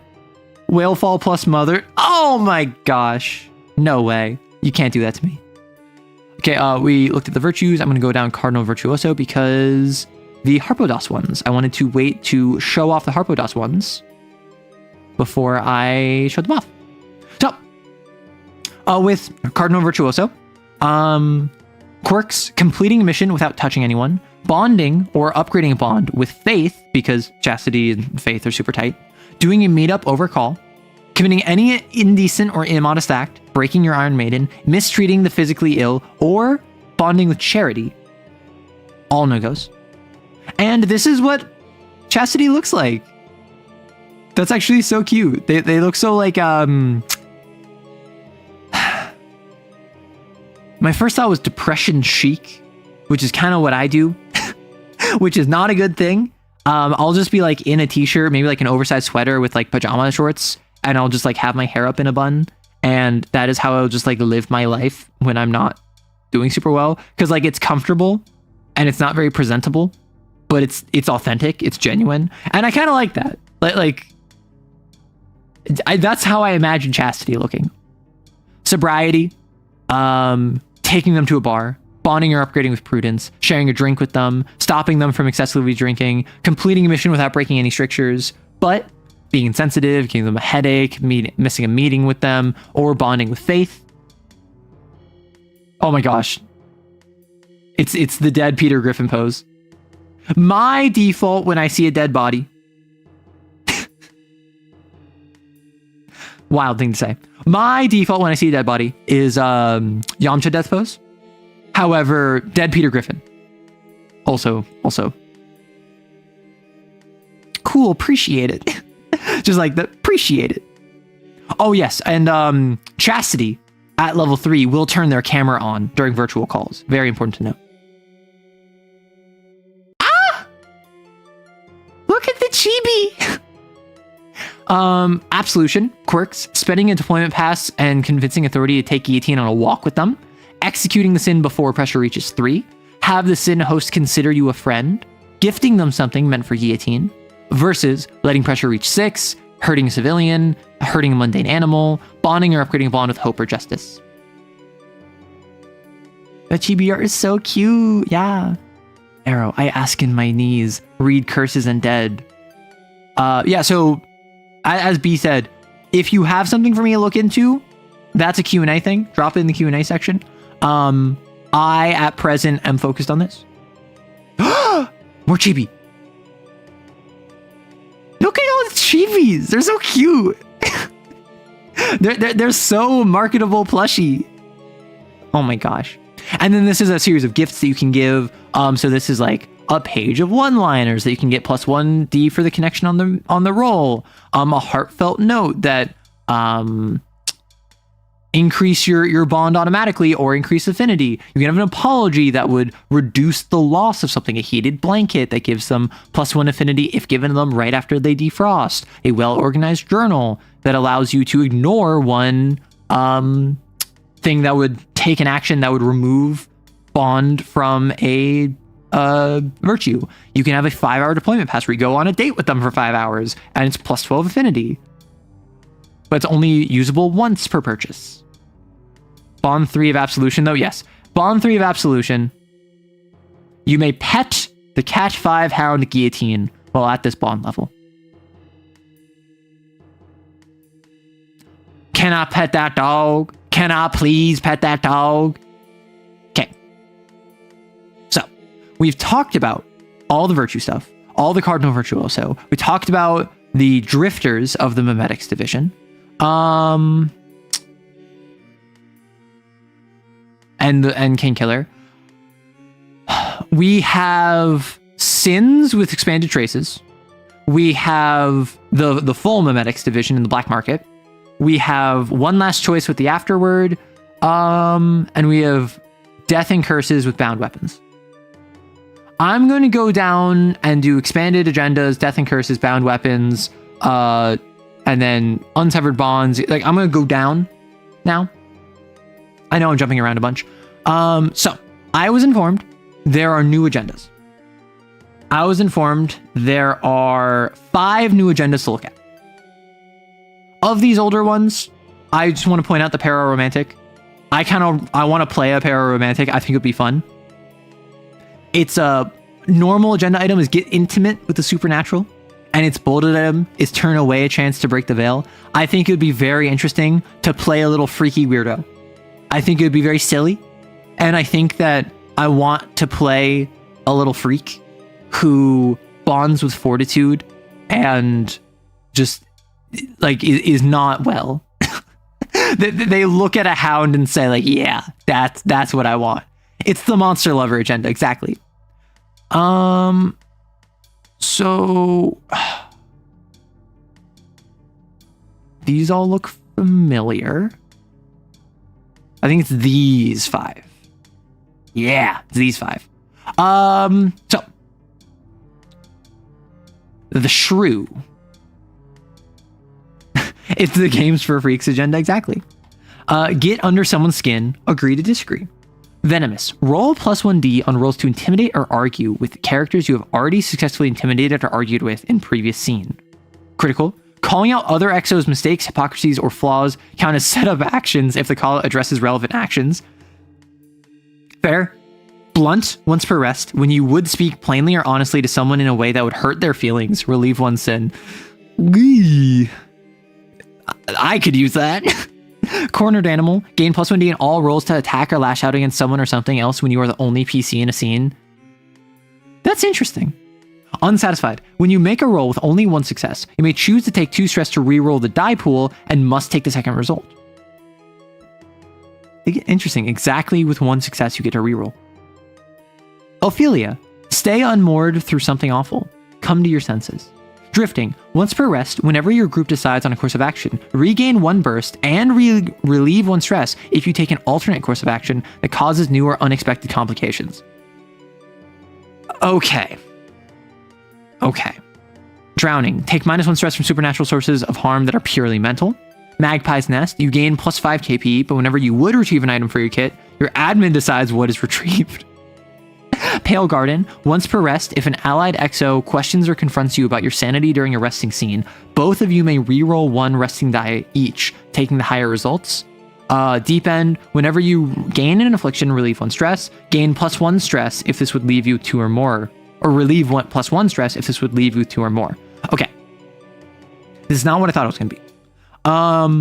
I would probably say for Magpie's Nest, once per rest, you can choose, like, you choose what it is without complication. Just because, like, if I want to take out my weapon, my admin, I mean, like, obviously it depends on the temperament of the admin, but, like, there's nothing stopping the admin from I reach into my KP and I take out a piece of paper and a notebook with a pen. And then I reach in and I take out a cell phone. And then I reach in and then I take out a mortician's kit. And then I reach in and then I take out another pen and paper. And it's like, okay, cool. Like, yes, that is mechanically based and the admin could just be like teasing me about this. But like, if I need a weapon, I need a weapon. And I think that whenever you have a situation like this, like, yes, you can just trust the admin is going to not be a jerk about it. But I personally like to have a failsafe there. Right? With drifting, I don't like that. It's powerful, obviously. However, if you take an alternate course of action that causes new or unexpected complications, the issue with this incentivizes a style of play where the Ophelia goes out of their way to disrupt plans that the group agreed upon.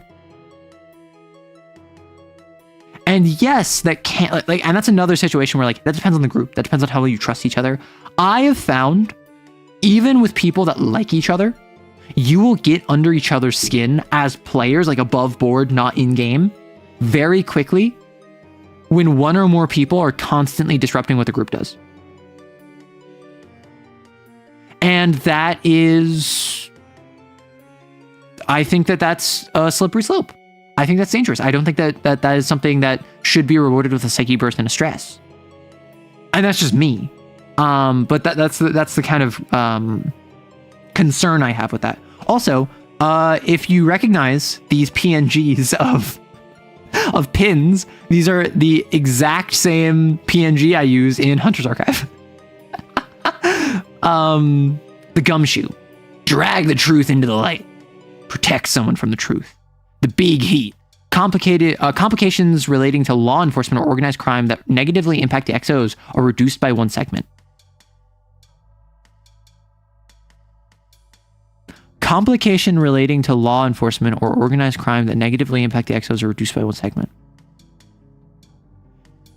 If there is a 5/execution segment that the SWAT team is going to come by, reduce that by 1 segment, that makes it 4. I assume this means that it adds to it and makes it so that they're slower to arrive, meaning that it's going to be 6. Just one more thing. Yeah, this is Columbo. Whenever you succeed on a roll to interrogate or get information from someone, you may automatically succeed any roll to interrogate them again, but only right before you exit the scene. Okay, and see, this is why I love Harpocrates, is because as much as I was like, drifting in Ophelia, I don't really love it. Just one more thing is perfect. It's perfect. Perfect. Down to the very last detail.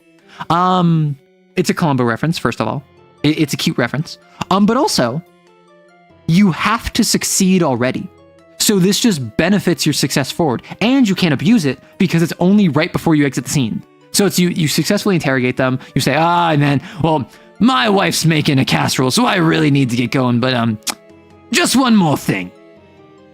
You wouldn't happen to know who supplied the weapon that killed the murder victim, did you?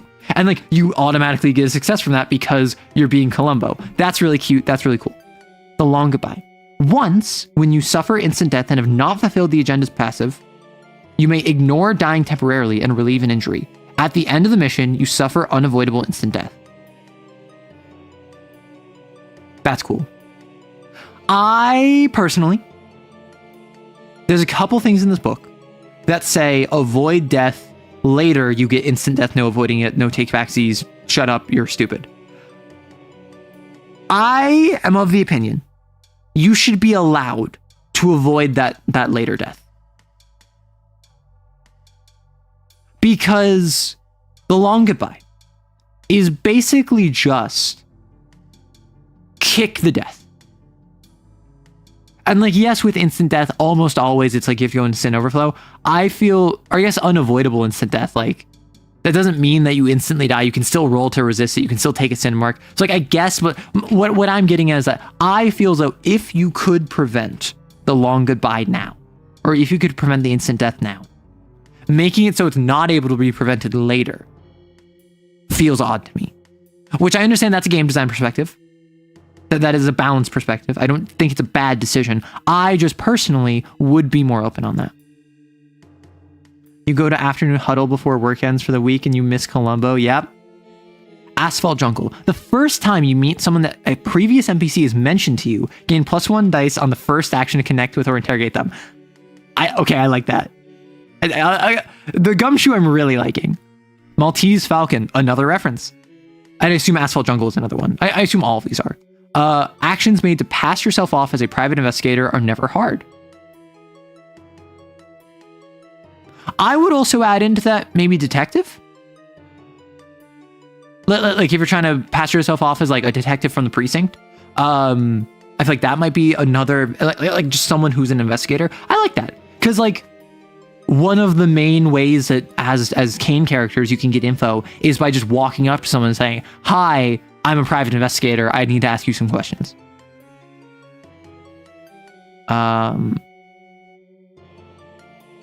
So once per mission, when you tell a person personally connected to the sin host the full truth, gain 2 XP.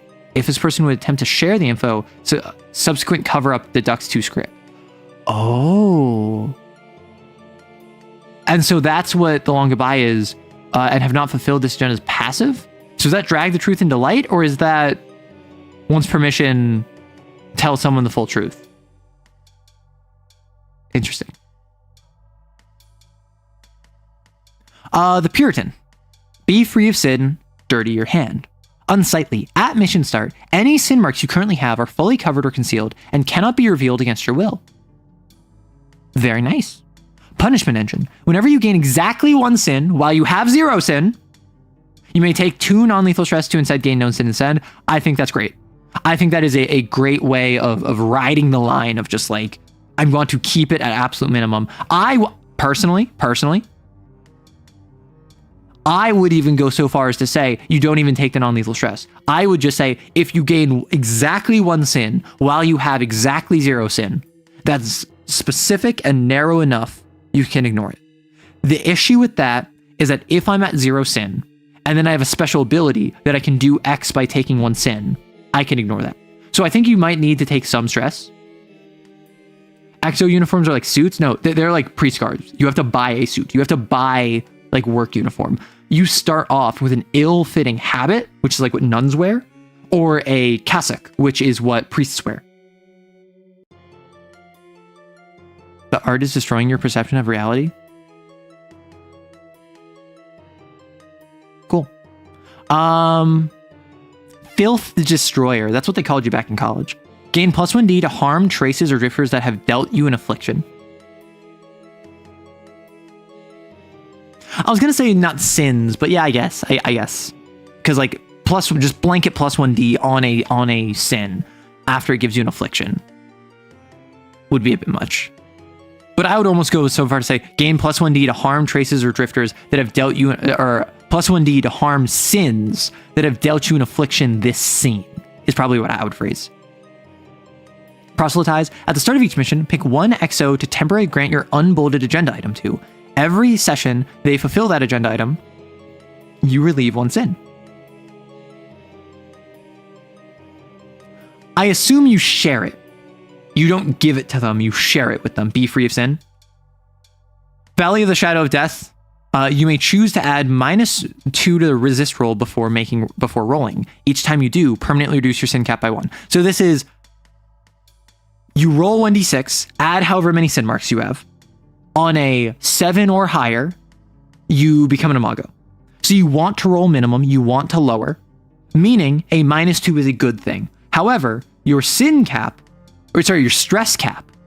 Oh, your stress cap.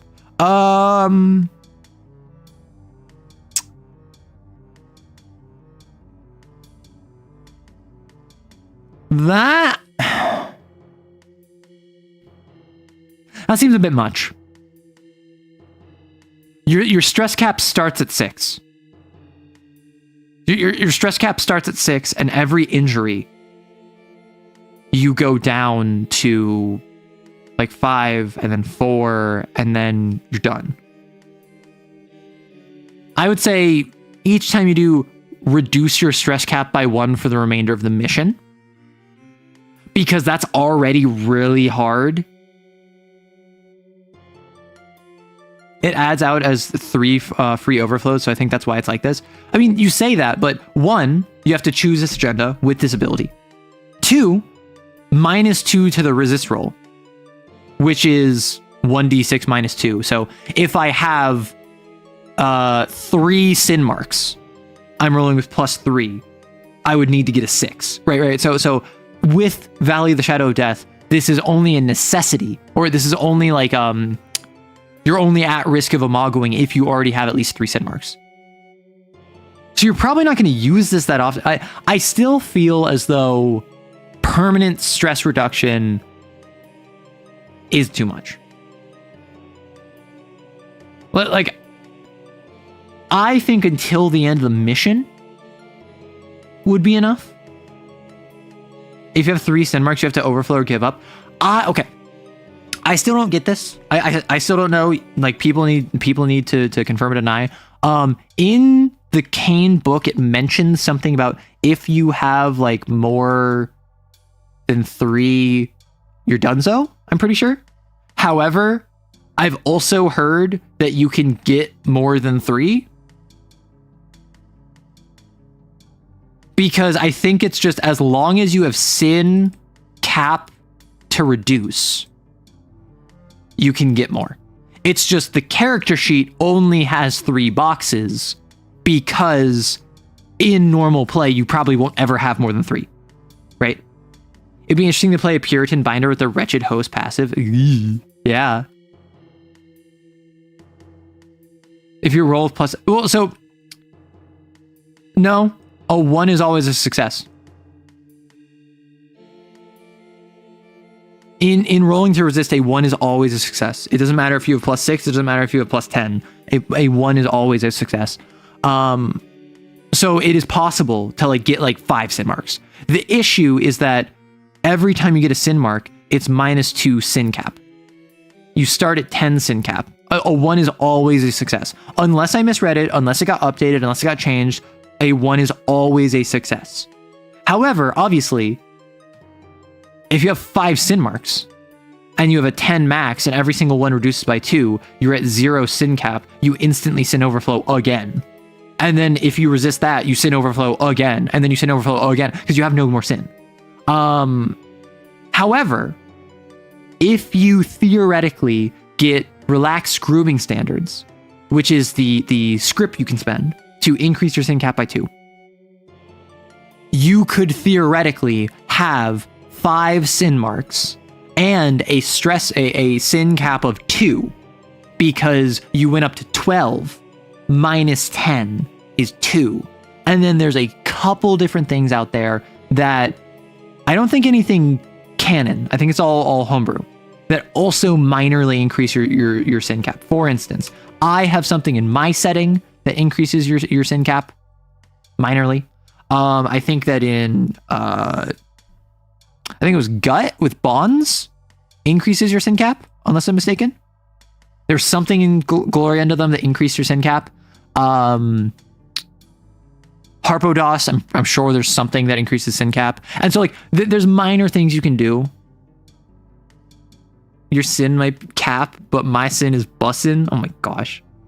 Because 1d6 plus sin marks, so you can have 4 sin marks and 5 ones. Yeah, 1 is always a success. Leave Association also has a way to restore sin cap of 1 sin mark. Yeah, so it's like, theoretically, if you combine Homebrew, you could get up to a situation where you have like 7 sin marks, and if you roll to resist and you roll a 1, you're still fine technically. But at that point, like, this is kind of the same conversation as, oh, can I get to cat 14? You know, like it's so unreasonable to actually see this in play. I don't think it's worth a serious discussion. I think this is the same sort of power gaming conversation of like how to achieve cat 14. Like, yeah, you could theoretically do this under perfect ideal circumstances. And it's fun to theory craft, but trying to actually talk about it like it's a legitimate like consideration is just silly. Yeah, at that point, your character is just a sin. Like, Under Heaven probably loves you. You can still only have at most 5 sin marks when you roll the same body part again. Oh! Yeah. No, that makes sense. Because you can only have 5 sin marks. Because even if I get a 6th one, it will just, I roll my head again, and then I evolve that one. And that is not considered a new sin mark, so I still only ever have 5. So that's actually a very good point. What even is cat 14 since they scale non-linearly? We were talking about this earlier. Like people were saying like, oh, at like cat 22, you could take out all of Alpha Centauri, and like at cat 16, you could take out the entire world, and like at cat 11, the entirety of like the American like continent would be destroyed. And like, I don't care. In my setting, nothing is even at cat 7 unless you have the +2 cat abilities and your cat 5, right? Right, so it's like I nothing in my setting is even like broaching cat 8, so I'm not even worried about like what cat 14 is. Well, so you said you make the calculation. There is no calculation. The difference between cat 1 to cat 2 is not the same as cat 2 to cat 3. But it also is not proportionately the same, like following the same slope as cat 3 to cat 4. Like it's not that it's linear. It's not that it's logarithmic. It's not even that it's exponential. It is that is whatever the narrative demands it be. And so you can't reasonably say, oh, well, based off of the growth from cat 1 to cat 2, cat 2 to cat 3, we can calculate how fast this is growing over time, and we can see asymptotically it's arriving at the point where it will never actually be able to destroy the entire planet. However, you can get to the point where you can just blah, blah, blah, blah. Like, that's not how this works. it is explicitly narrative, meaning you can't really say cat 14 definitely does this based on these calculations. The best you can say is, I think it would be cool if cat 14 did this. I think it would be cool if cat 9 did that. You also has a times 10 of the previous cat. I mean, like, just no. Like that would make sense if that was how it progressed, like, logarithmically. But like cat 1 is like a small group of people, and cat 2 is like a large group of people. And then cat 7 is like an entire small town. Like, if we're going times 10, times 10, times 10, like, if cat 1 was 1 person, cat 2 would be 10 people, cat 3 would be 100 people, cat 4 would be 1,000 people, cat 5 would be 10,000 people, cat 6 would be 100,000 people, cat 7 would be 1,000,000 people. That's way more than a small town, right? And so it's something where, like, to have it be as simple as just times 10, times 10, times 10, or even times 5, times 5, times 5, or even times 2 from cat 1 to cat 2, and then cat 2 to cat 3 is times 3, and then cat 3 to cat 4 is times 4. So it still gets bigger. Like, it still is not the same slope every time. Like it's just not like that. You're a huge fan of your YouTube shorts. Fantastic work. Hey, Waffle. Yeah, cats are vibes and aura. Yeah, exactly. You get it. Yeah. And then there is also, well, there's a little thing down here. Fun fact. Exos with agendas registered in the Harpocrates dossier have a 58.98% shorter life expectancy when compared to their peers. Yeah. And then the Harbinger item changed the future albatross. Once per mission, when rolling to take an action where someone's life or safety is on the line, you may roll the pool twice, choosing the final results. If this action would help fulfill your agenda item, removes 1 slash on the XK talisman. This agenda may be taken and exist alongside another agenda. This agenda can only be granted by the admin to an XO when the XO has witnessed a terrible future that must be stopped at all costs. The admin determines the clarity of this vision and the extent to which the XO can stop it. At the beginning of each mission that you have this agenda, the vision is added upon, either with more clarity or additional visions. You cannot remove this agenda until the future is prevented or resolves, and you gain its ability for free. Okay. Interesting. Nice. So the XK scenarios is a situation where they are things that are like end of the world scenarios. Yeah. I digress, but I think it makes sense that Cat 13 covers Earth and is cool, but no idea. I mean, like, I would reason like Cat 10 might reasonably cover half the planet. I don't know, because I don't plan on going up to Cat 10 in any capacity. Death and curses. I see art from Rowan. Unless I'm mistaken, like, this is the same art style that was in Glory Unto Them. Death is a common occurrence amongst XOs, both for those that are victims of it and for those deeply intimate with the grief that follows after. There's nothing in the known universe that can avoid this fate forever. Even those who hold the world on their shoulders, those who have defied heaven, and those whose cerulean tears fall over the earth will one day find themselves at the end of their story. Every single person who has ever died has had their last words, prepared or otherwise. Hey, tell my mama I loved her, okay? I'll be home soon. Do as you must. Heaven's eye. For hate's sake, I spit my last breath at thee.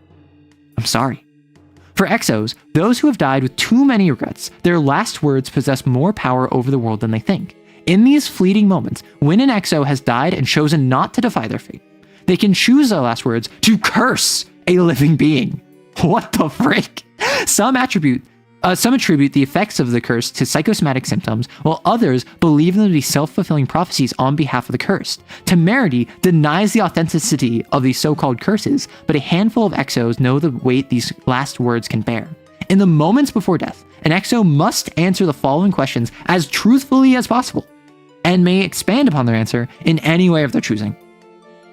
Can you blame someone for your death? Do you have any regrets? Can you describe a memory that flashes before your eyes? It's the flashback scene. It's the when I'm dying, I flash back to an old scene and like I talk to you about. I mean, I just wrote a short story about one of the XOs dying, and she did this where she's talking to the person with her, and she's just like, "Hey, you remind me of my cousin," and like just talks about her cousin a bit and how they're similar, right? The anime monologue, exactly. Waiter, more JJK, please. JJK type thing, I love it. If the XO's answers are sufficient, the admin may allow them to curse someone in a way relating to one or more of their answers. A curse does not necessarily need to be negative or harmful as one might traditionally assume. What makes an XO's last word a curse is the fact that these words will continue to haunt another individual long after they're gone. They become words that never leave a person's memories. They may latch onto the day-to-day moments of another's life. They may even change someone's fate. Some examples of last words that can serve as curses are, "One day, you'll find someone who will love you more than I ever could." Oof! Oof! We're starting spicy. "May every mirror show you exactly what you've become." Or, "May every mirror show you exactly what you've become." Very different, based on, like, tone. "I leave you to a lifetime of lukewarm coffees." No! Do me a favor, will you? Die a miserable, lonely death. It's the least you could do. Don't forget me, no matter what. The admin treats these last words as a bargain of sorts and fulfills them in a way of their choosing as the remaining XO story progresses. A curse could accomplish some nearly impossible things, such as an XO having faint memories of someone who is mass memory ruptured, or Sin's lethal blow impossibly missing a vital organ. They could introduce a new NPC, or present themselves coming true naturally through the progression of the story. Or maybe they will simply serve as a small inconvenience for those who remain. But for those who refuse to defy their own fate, perhaps they can defy the fate of others. So it goes. Post-mortem service options. CAIN offers to pay out for cremation for XOs who are retrieved from the field, but no one is truly certain what happens to an XO's body past those cold metal doors unless they have the script to confirm otherwise. Below are expanded options for an XO's death that are only available to those who have curried favor with facilities management within CAIN. Cremation. Paid out for by CAIN. Unceremonious and sudden. It's like they were never there. Something tells me this isn't actually cremation. It's actually being sent over to the reanimated units from Glory unto them. Flowers. A bundle of flowers. Often used to honor the dead. Cremation viewing. 10-minute viewing session of a departed XO's cremation. See it with your own eyes. That's the only times they're actually cremated. Well, so I like doused with gas and lit on fire. Something that I wanted to do, and this is half of you aren't going to get this, and that's okay. In the short story with Bridge and Sister, in my initial conception of it, I was going to have Bridge remind Sister of something that she needed to do. And Sister, upon Bridge dying, spoilers, upon Bridge dying, was going to have to, because Bridge would say, like, remember, there's something you have to do, and like tap her chest.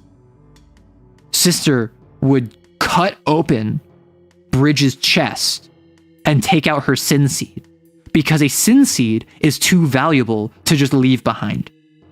And so I like the idea that CAIN, and I think maybe I was talking with Svelte about this, or maybe this was like in Glory unto them or something. The idea of the reason CAIN pays you to retrieve bodies is because they want the sin seed. I like that idea. So it doesn't make sense they would just cremate them. I could see them cutting out the sin seed and then burning the body.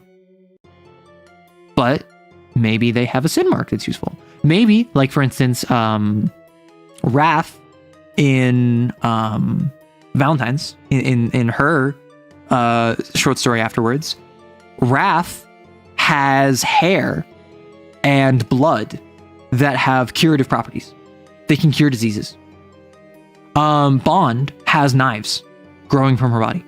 Those might be things that like CAIN harvests and like basically dissects a dead XO, taking their sin mark bits for parts effectively. Burial. A small plot of land on an offsite facility where a departed XO can be buried. XOs are allowed to purchase their own preemptively. Notarize will. Allows you to write your will and have it officially notarized within CAIN. Upon purchase, designate one other individual within CAIN to be an executor of your will. Assign any items, expansions, or rights you have purchased to individuals of your choice to be granted upon death. Effects will not stack.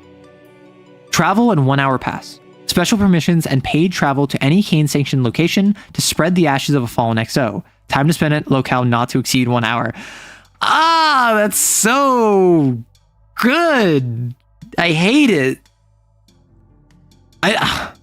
The simple idea of like time to spend at locale not to exceed 1 hour, like that's so,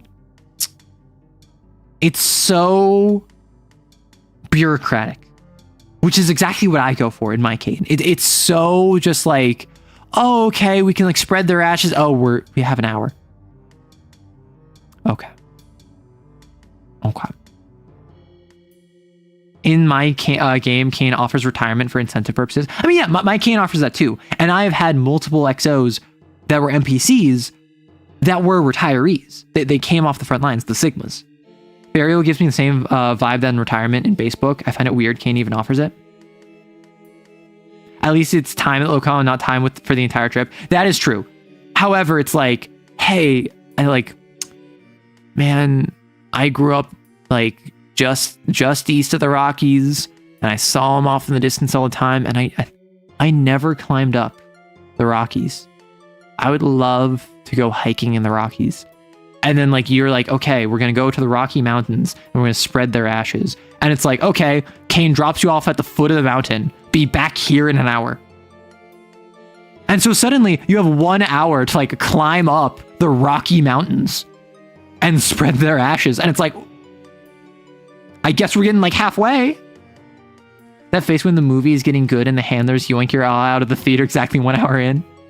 I always assumed / wrote the pieces of silver were a lie that no XO was ever meant to reach. I mean, what it is, in my perspective, it is CAIN dangling that as a false hope. Yes, no one is ever meant to reach it. But in my setting, absolutely you can. Because of course you can. And if it comes out that CAIN is lying about that, that would just like disrupt the incentive structure. So they go along with it. And of course there's people that manage to save up the script for pieces of silver. And what CAIN does is they keep them in non-combat positions supporting castle sites. One of them was in charge of castle teams, was in charge of untouchables, was in charge of like logistics of untouchable sweep teams. The other one was a doctor in charge of treating sin marks. And like once she retired, once she got her pieces of silver, like CAIN gave her in-house like medical school. Like they basically like taught her like how to be a doctor and how to be a surgeon. Like she got specialized like CAIN certified MD, and then started treating as like the chief physician and surgeon for XOs on site for Site Epsilon. And that's just the kind of thing where it's just like, there's no reason not to do that, particularly if you're a palace user and you get your pieces of silver and you come out and now you're really, really good at data collection and data storing and data parsing. There's no reason not to let you be like a chief artificer, a chief archivist, and just like you have access to a temerity library. And you're responsible for sorting through all this information. And you are like a subject matter expert on specifically idols. You are who we call when we're like, we have a non-traditional idol here. What do we do? And then we hit you up and you tell us, okay, if it's an idol, it does blah, blah, blah, blah, it does this and this and this. Like you have all the information on idols just like readily available. There's no reason CAIN wouldn't do that. Also, probably because CAIN institution couldn't handle the majority of XOs going, frick it, because they can't even hope to get out alive. I mean, yeah, and like, that's why it works as like a dangling key in the distance. It appears that killing XOs is a significant part of CAIN's function until the stain's wiped clean. I mean, I explicitly have gone against that in my setting, as you saw with the Valentine's game. CAIN, even Handler Alpha, was not like trying to kill XOs. They were actually very anti-killing XOs. They were trying to keep their XOs alive. The issue is when they're foot soldiers, when they're fighting sins, when they're just numbers, like it's super easy and like it just kind of falls through the cracks. pieces of silver the end game that keeps vets from going under heaven when they realize CAIN doesn't have a collar anymore? Kinda. I suppose my disconnect is that I feel the level of cold bureaucracy of CAIN will not leave it to self-regulate by XOs. They'll just grab XOs and give them that position. I mean, it depends on how you run your CAIN. I run my CAIN like an organization that has good people within it, but ultimately is kind of lumbering and is a bunch of different silos all glued together. And so there are pathways of advancement, like Gamma, that can jump you towards pieces of silver or virtue or dying. Yeah, by that point, their life is so tied to the organization. Mm-hmm. Reminder, sin seeds are consumables you can buy in the base game. See, people keep saying that. Like, is that confirmed? Like, yeah, obviously, like the white seed and the white body, the black body, or like the little angel and the little devil. But are those confirmed to be sin seeds? Kind of makes me wonder what they do with the sin seeds. You watch Tokyo Ghoul, imagine if they slap sin seed into something to make psionic weaponry of some kind. I mean, like, so if it is explicitly confirmed, like via the text, okay. But yeah, like condensed sin seeds. CAIN isn't trying to get their exos killed. Exos are rare, but the nature of the job makes death inevitable. Exactly. And they don't take the steps to keep their exos as safe as they could. It's meant to be from a sin, but this is the only mention of sin having sin seed. Yeah, I assumed sins had sin seeds, which is why in my game, Bridge, not the Under Heaven binder, but like the rogue binder that worked with Under Heaven, worked with the Valentines in order to try and kill Perfect Snake and get his sin seed. It states within the text that it's a sin seed. Yeah, I would say that's probably for sins, would be my guess. Imagine over half your XOs force turning into sins out of a mix of sheer despair or spite. GG's to human civilization. I mean, if you want to talk glory unto them. Bound weapons. So in 1679, a blacksmith off the coast of Anatolia injured himself while working a blade in his workshop, accidentally dripping his own blood onto the hot steel before quenching it. This weapon was being made for revenge, as a strange unknown beast had killed the smith's late wife just the day before, and all weapons he had possessed turned brittle against the creature's hide. He poured everything he had into the weapon, his soul, his body, and his grace. It was through fate alone that this individual was also psychically sensitive, and unknowingly, he had performed the very first act of grace binding. Grace binding is an act of transplanting a piece of one's own psychic signature and seeding it within an object. This seed then continues to grow as the object is used, feeding off of the emotions and grace of its user, gaining new capabilities as an emerging supernatural being. Often causing long-term harm to the user, the act of grace binding was removed from standard XO options to maintain asset sustainability. But through temerity experimentation, grace binding's applications towards an XO's weapon was deemed beneficial enough for the cost.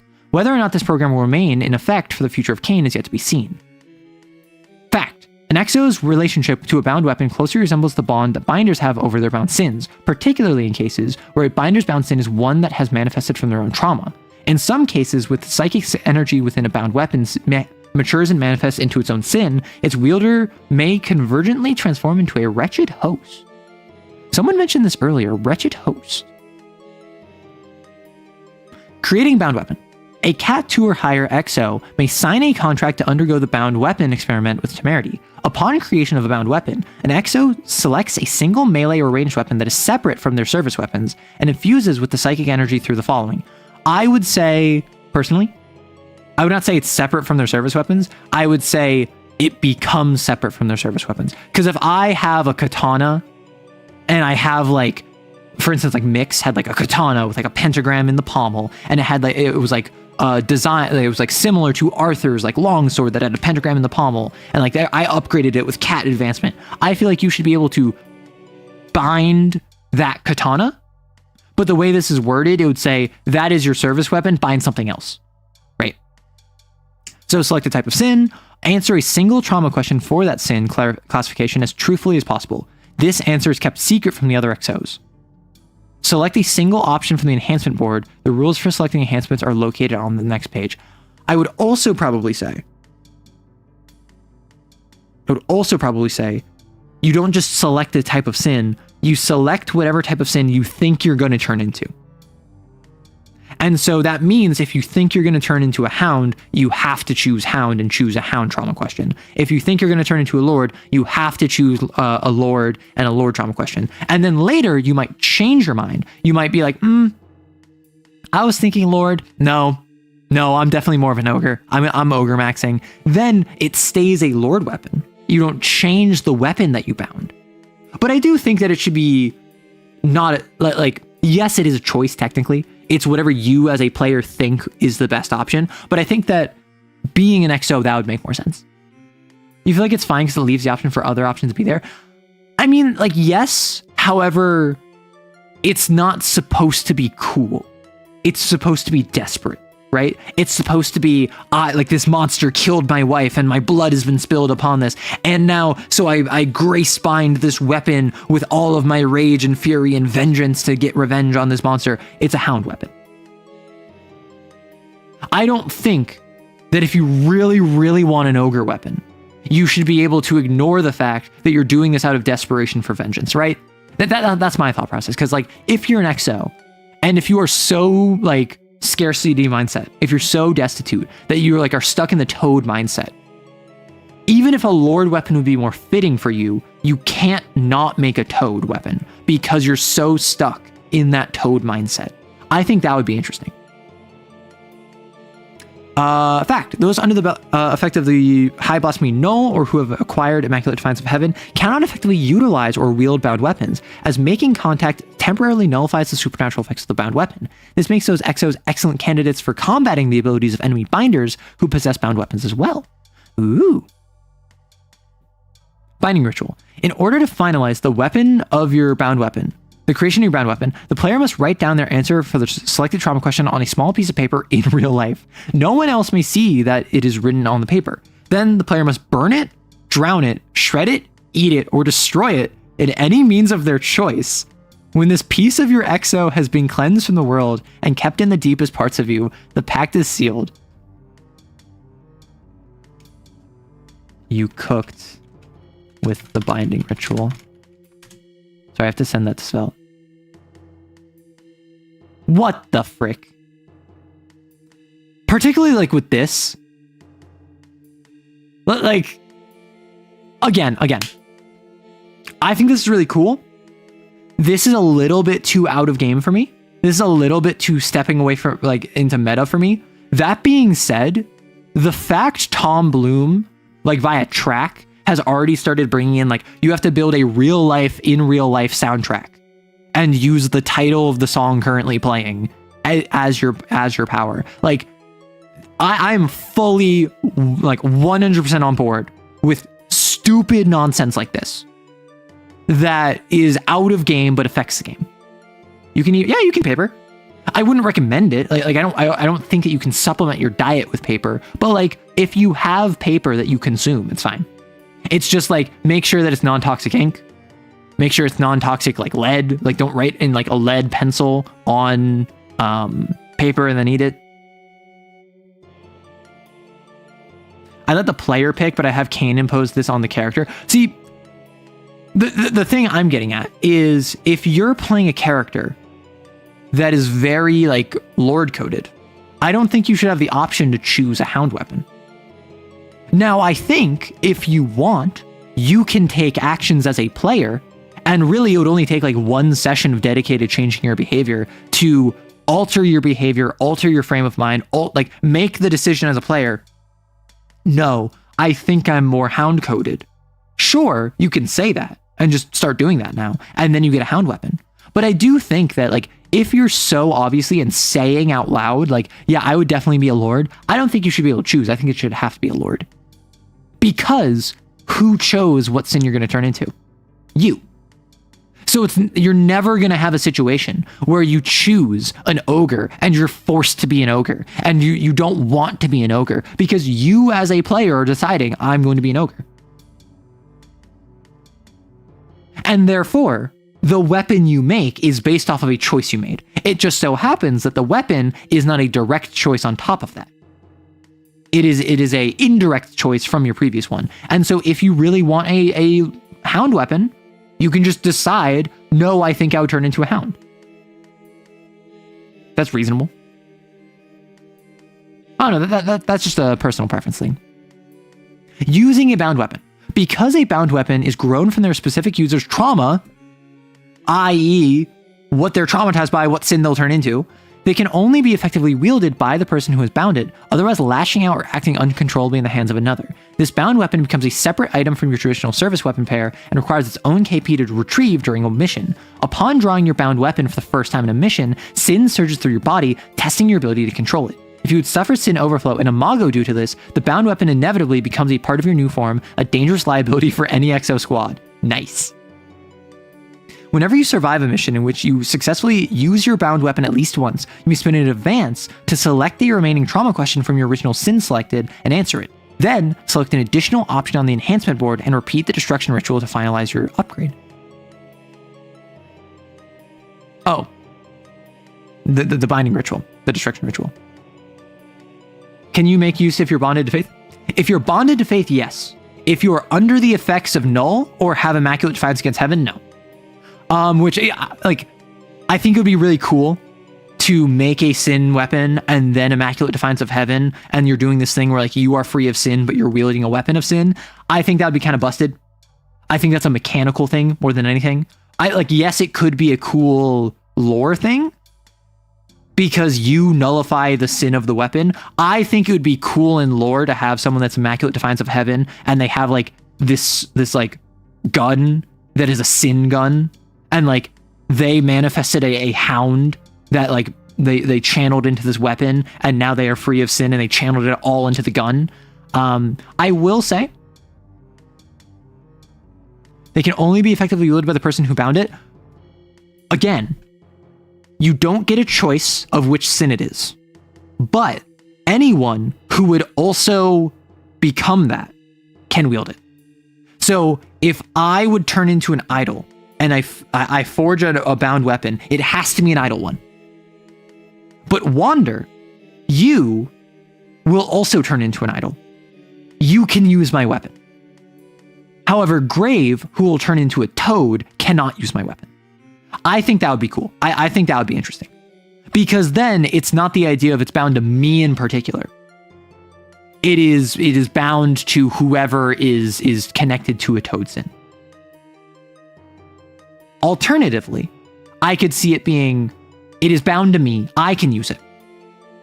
If you, Wander, who is toad aligned, pick it up, you have a, like, one stress from it, or you take one sin from it kind of deal. Grave, who is, Grave, who is, like, hound aligned. Grave, who is not the same sin type, takes, like, 3 stress or 3 sin. It's something where I'm the only one that can use it, quote unquote, safely. Anyone else that is aligned with the same sin can kind of use it safely. And then anyone that is not aligned with it takes a bunch of damage or a bunch of sin. Bound weapon, 2 KP. Every tool weapon, every weapon a promise. A piece of you born into the world with the intent to kill. Upon drawing this weapon for the first time on a mission, gain 1d3 plus X irreducible sin, where X is the total rating of enhancements on that weapon. The first attack you make with this weapon on a mission is supernatural and uses your psyche to roll. Any subsequent attacks made with this weapon are considered mundane by default for the purposes of difficulty versus the supernatural.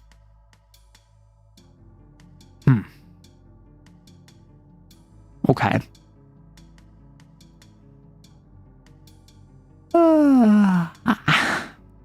Auxiliary weapon. A flex option to retrieve your service weapons. Adaptability in the field means everything to an exorcist rate of survival. Retrieve either your melee service weapon or your ranged service weapon from your kit. Cannot be used if you've already retrieved both your service weapons. Lose access to kit option service weapon for the... Okay. So auxiliary weapon, I just take melee or ranged. Whereas service weapons is I take both. I like that.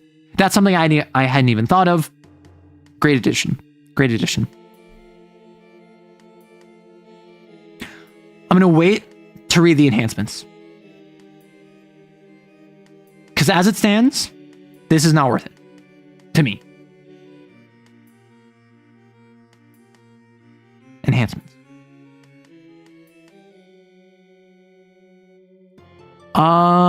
When selecting an enhancement for your bound weapon, you may select one option of these 2 next pages. For every enhancement a bound weapon has, its cat increases by +1 to a maximum base cat 3. As the number of trauma questions Does not exceed 3. Traditionally, the maximum number of enhancements you can have cannot exceed 3. Does banned weapon start with an enhancement? Select a single option from the enhancement. Okay. So you start with 1 trauma question, 1 enhancement. Okay.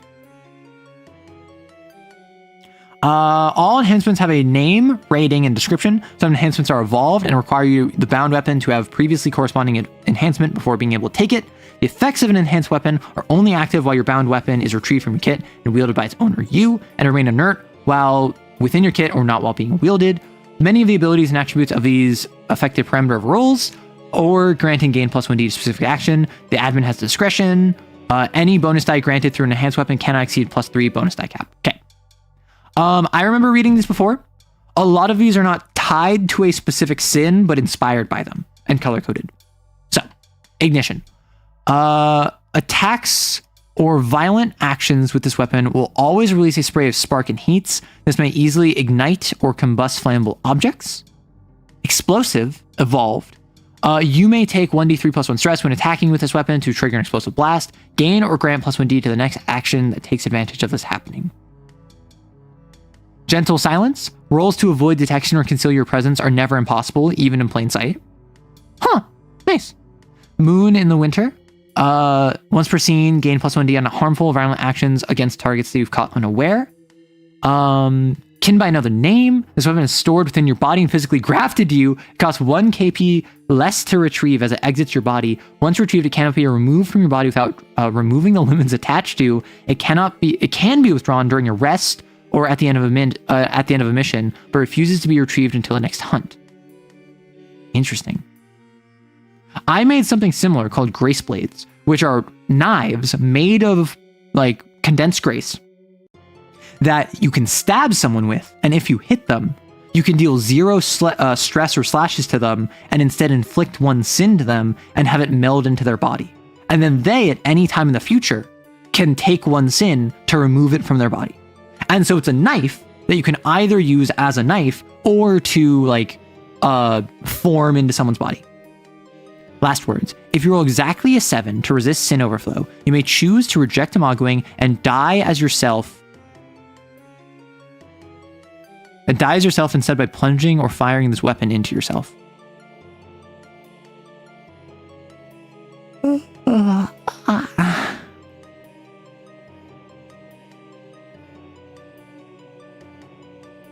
I mean, I guess. That doesn't sound worth an enhancement is my issue. Like, that doesn't sound worth an enhancement. And, that sounds cool. That sounds dramatic. That sounds interesting. But it certainly doesn't sound like something I would ever take. It's just because, in comparison to other stuff, it's so non-mechanical, right? Yeah, I'm going to read the flavor after I read the rest of these. Deadweight. Once per mission, gain 3 pathos when you draw this weapon. Reasonable. Nihility. Gain +1d on all violent or harmful actions while your pathos cap is full. Lose 1 pathos after getting 2+ successes on a roll.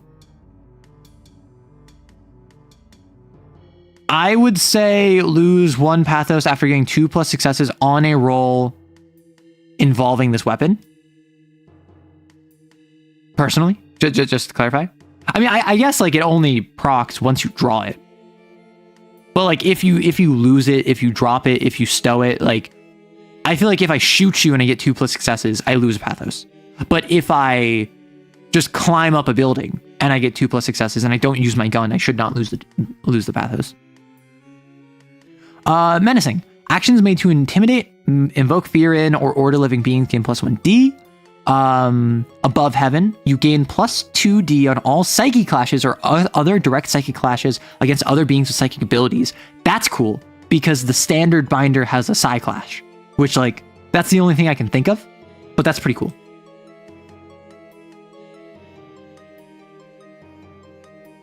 That one has a rating of 0. Especially since the cost to use a bound weapon increases based on the number of enhancements. Yeah, I need to reread what the costs are. Nullification ritual. Killing a mundane being with this weapon prevents their body from being controlled or psychically tampered with post-mortem. Right. That's neat. That's cool. This weapon becomes conspicuous if it wasn't already. When you draw this weapon, you may spend up to 3 additional KP in the form of accessories or custom designs on this weapon. Once per mission, when you take stress after taking out this weapon, reduce it by the number of additional KP spent. I love that. I like that. Heavy Soul. This weapon is hard to use by default, while its cat is higher than... This weapon is hard to use by default, while its cat is higher than half your cat. If you are cat 4, your cat is 2. If you enhance this weapon up to cat 3, this is more than half your cat. It is hard to use. If you are cat 5, your half cat is cat 3. Therefore, a cat 3 heavy soul weapon would not be hard to use. It gains +1d in all actions made to bludgeon, concuss, or create heavy impact. Cool. A lot of these I remember from the last time I looked these over, and some of them have changed. For instance, Heavy Soul, I think was just, it is always hard to use, but it gets +1d when used to like bludgeon something. A couple of these have gone to facelift. I appreciate that. I think this is it. Could you say those words one last time? Of course. Thank you. And yet the children who cling on to fantasies and fairy tales had dreams that could not be killed. The smell of fresh flowers, the feeling of sun on one's skin, a loved one's smile and a single thought. Exorcists are humans. Exorcists are humans. We are human. So I just wrote this. I just wrote this in my other thing. You can't crip my style like that. I just wrote a short story where the whole like narrative thrust was saying that an XO was human. It's almost as if it's a running theme in these things that XOs consider themselves human, despite the fact that CAIN doesn't, and that by being pushed down, that is doing naught, but actually grinding their souls into the dust that is the sin, like whittling away at their will to live. It's as if humanity is a through line and core theme of this game. Who would have thought? Who would have thought? There's more pages, I assumed. Gravebearer. +1d to attacks enemies with 2 or less segments remaining on their talisman. Evolved, you may permanently reduce your sin cap by 1 to add +2d to an attack with this weapon and make that attack supernatural. Again, the permanent reduction is so rough. But it's a choice. And +2d with a supernatural attack. That's very much like a, I'm going all out for this. Ah! Like, I would almost say, instead of reduce your sin cap by 1, I would say, instead of permanently reduce your sin cap by 1, I would say reduce sin cap by 1 for the remainder of the hunt. And add 1 to any rolls to resist. Right? So it's easier to sin overflow this hunt, and also if you sin overflow, it's easier to imago this hunt, which is really scary, which is really bad. You know? Because then that's additive. I don't know, permanently reducing your sin cap makes me think as a player, I would never do this. I would never do this. Why would I take this if I'm never going to do it? So I'm not even in a situation where I take it for free and then I never use it. And then I'm in a desperate situation. I'm like, well, fine. On my back leg, I got to use execution because I didn't take it to begin with. So I don't have that option. Sharpness. This weapon may easily part steel or other objects with little or no resistance. This may easily affect the parameters of rolls. World dividing. This weapon ignores reductions to slashes it deals due to resistance to mundane weaponry. Woo! Heaven's Touch. This weapon gains +1d to attack binders or those who have defied the ethos of CAIN. This weapon glows when a binder is nearby. Sting? Sting? Foe hammer? Hello? Defender. Gain +1d in all rolls made to defend another individual using this weapon. Perfect parry. Once per round, rolling a 5+ as the final result of a defend action allows you to deal 1 slash to a source of harm you're defending against. Okay. I like that. I would go so far as to say every, like, once per round, every 6 you get as a result of the defend action, you deal 1 slash. Like, it's literally like a frame perfect, like, parry window. Bloodletter. Any being you attack with this weapon takes 1 slash on its talisman if the conflict scene ends without it being slain. Oh, so if the combat scene ends where it's not dead, takes a take of 1. You deal bleed damage. Relentless. Gain plus 1d to track or find any being you've harmed with this weapon. Oh, that's a nasty combo. Oh, no. I run up. I shoot you with like a sniper rifle. I leave. Bloodletter. Ticks out. I then follow you. I track you. I stalk you. Sniper rifle. Bloodletter. Second tick. And like, I can just do that over the course of like 3 scenes. That's bad. I like that. But that's bad. That's bad. I'll bleed them out, dig it deeper just to throw it away. Sorry. A soaring chariot. You may take 2 non-lethal stress to be psychically launched up to half cat distance while wielding this weapon. What the frick? That's hilarious. I love that. Gestation.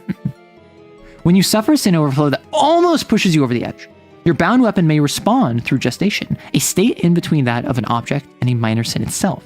You may select one of the following enhancements for free after successfully resisting sin overflow with a modifier of +2 or higher on the final result. This enhancement does not count towards your bound weapon's max enhancement capacity of 3. However, once this option is taken, your bound weapon cannot gain any further enhancements and has reached its final state.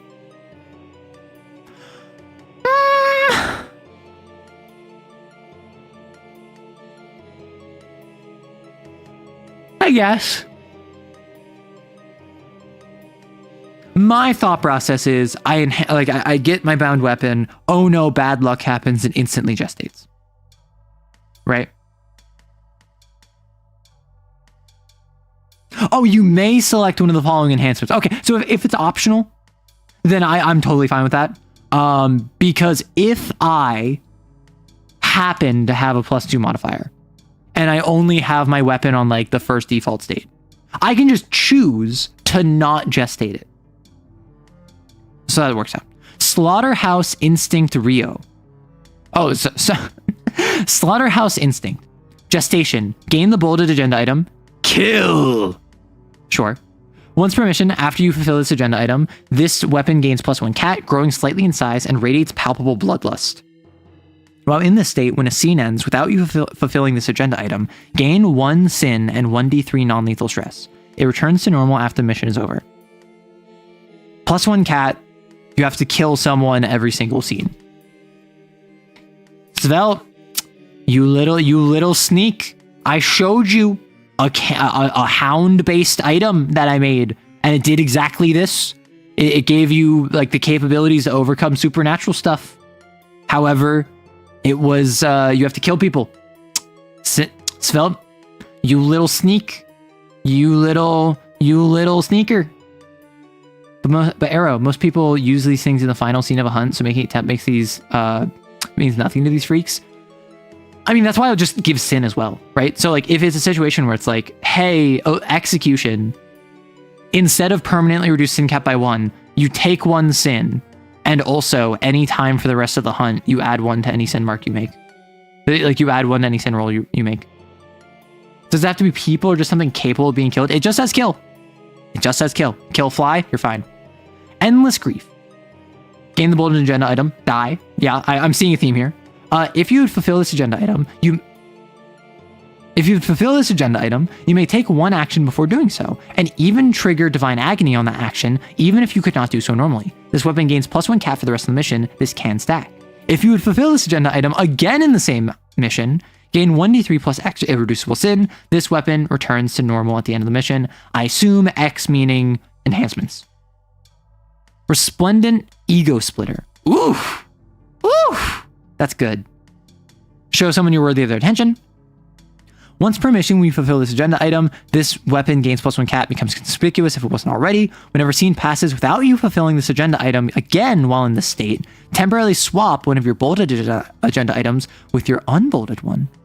You cannot select an agenda item that has been your unbolded agenda again this mission. If you would be unable to select any more bolded agenda items, instead take 1d3 plus X irreducible sin. The weapon and your agenda items return to normal at the end of the mission.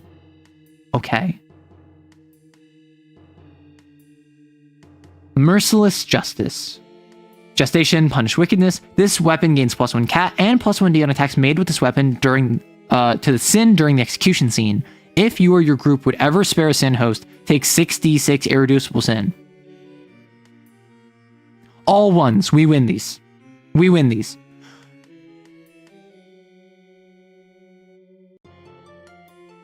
Detestation Requiem. Gain the bolded agenda item, kill needlessly. Remember, the centipede has a different one than the hound.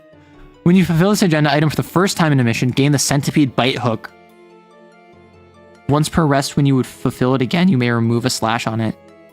While you have the centipede bite hook, all of your actions to inflict harm or violence gain another +1d. You may gain an additional +1d on any action to inflict harm or violence by slashing this hook once or triggering the centipede bite affliction as if pressure has increased while you have it.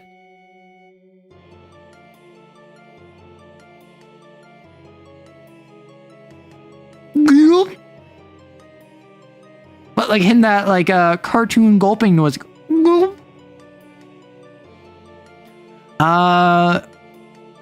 Glutton Innumerable.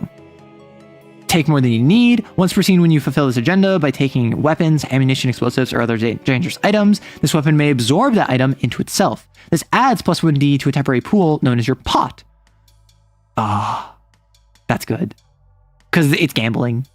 Toad, weapons, hoarding, gambling, pot. While attacking this, well, Svelte! I thought this was a 3.0, but it turns out, minor spelling error! While attacking this with this weapon, I hate you and everything you stand for. This is pathetic. How can I enjoy Harpocrates Dossier when there is a single minor spelling error? How can I show this to my players? How can I show this on stream?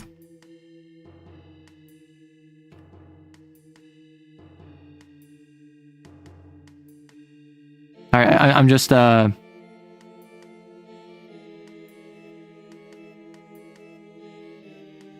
sending this to Svelte. I'm saying minor spelling error. Laugh at this user.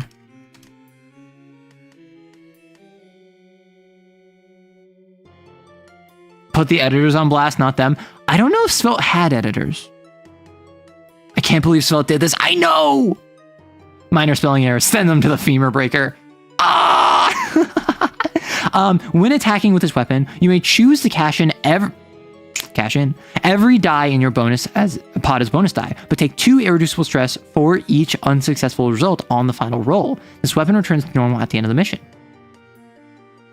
Nice. Out of all of this, yeah, they're going overseas. They're traveling off to America to study abroad, and they won't see you again. But remember them, because this is a 4Kids dub. We can't say like the K word. I really like this one. 1, it ties into the whole like fulfilling the agenda item. 2, weapons, absorbing weapons is cool. 3, it has a pot that you cash in. 4, it can give you up to 3 bonus dice, which is crazy. 5, you take irreducible sin, but only on failed dice. I thought it was going to be you take sin for every die added to your pot, which is like, okay, you get punished for doing more. No, you get punished for rolling poorly. You get punished for gambling.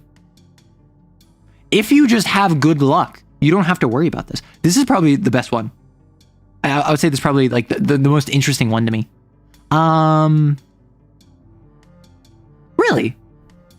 No Spider Butcher. Interesting. Have more confidence in yourself, Svelte. Unless it's on the next page. Tools of the trade. Wretched hosts and binders. The term wretched host refers to a broad category of identification for binders who have found themselves entwined with sins in a way that CAIN identifies as taboo. Pararomantic, anyone? Some identify wretched hosts as previous Type 2 sins whose host has regained control, while others identify them as binders who have affixed sins to their bodies. Binders who possess a bound weapon can sometimes fall under this category, and encountering one unaffiliated with CAIN can be lethal to an unprepared exo squad. Binders who fuse with their bound weapon face the same fate as exos that imago while wielding a bound weapon, and may suffer the curse of an unsevered bond. Amateur, skilled, expert, a binder who's become one with a gestated bound weapon, bordering on the line between exo and sin. Their weapon possesses a mind of its own and resembles a bound sin. High-profile target for execution and should not be allowed to live under any circumstances. Possesses the same capabilities as a renegade as seen above, and shares all abilities, reactions, and complications of that stat block, but possesses a unique, special reaction. Complication symbiosis. Can use once per scene. The wretched host stops issuing commands to their bound weapon and allows it to think on its own, making their behavior and attack pattern wildly unpredictable. Set a complication talisman of 2+ cat. While this complication is active, the wretched host rolls twice on the risk die and takes lower. Successful actions that would specifically target or disrupt the bound weapon may inflict +1 / on this complication talisman. And then this is a renegade. Yes. Amateur, skilled, expert. A binder that's created and wields a bound weapon. Possesses all the capabilities of regular binder would and more. Expresses a degree of lethality far beyond what is expected of an untrained exorcist. Possesses the same capabilities as a binder. So the wretched host possesses the same capabilities as a renegade, who in turn possesses the same capabilities as a binder. And inherits their special reaction psi class and fuse. This binder's cat is treated as +1 when rolling for psi class if the target exo is not wielding a bound weapon. So it has like a +1 cat advantage for psi clash if you don't have bound weapon. Inflict stress, sure. Create a complication or threat, nice. The centipede armor guy apparently, according to Rowan, has names for all of the bound items he has. Who? Is that a spoiler? Unsevered bond. Butcher was the orange one? Oh, Butcher, what?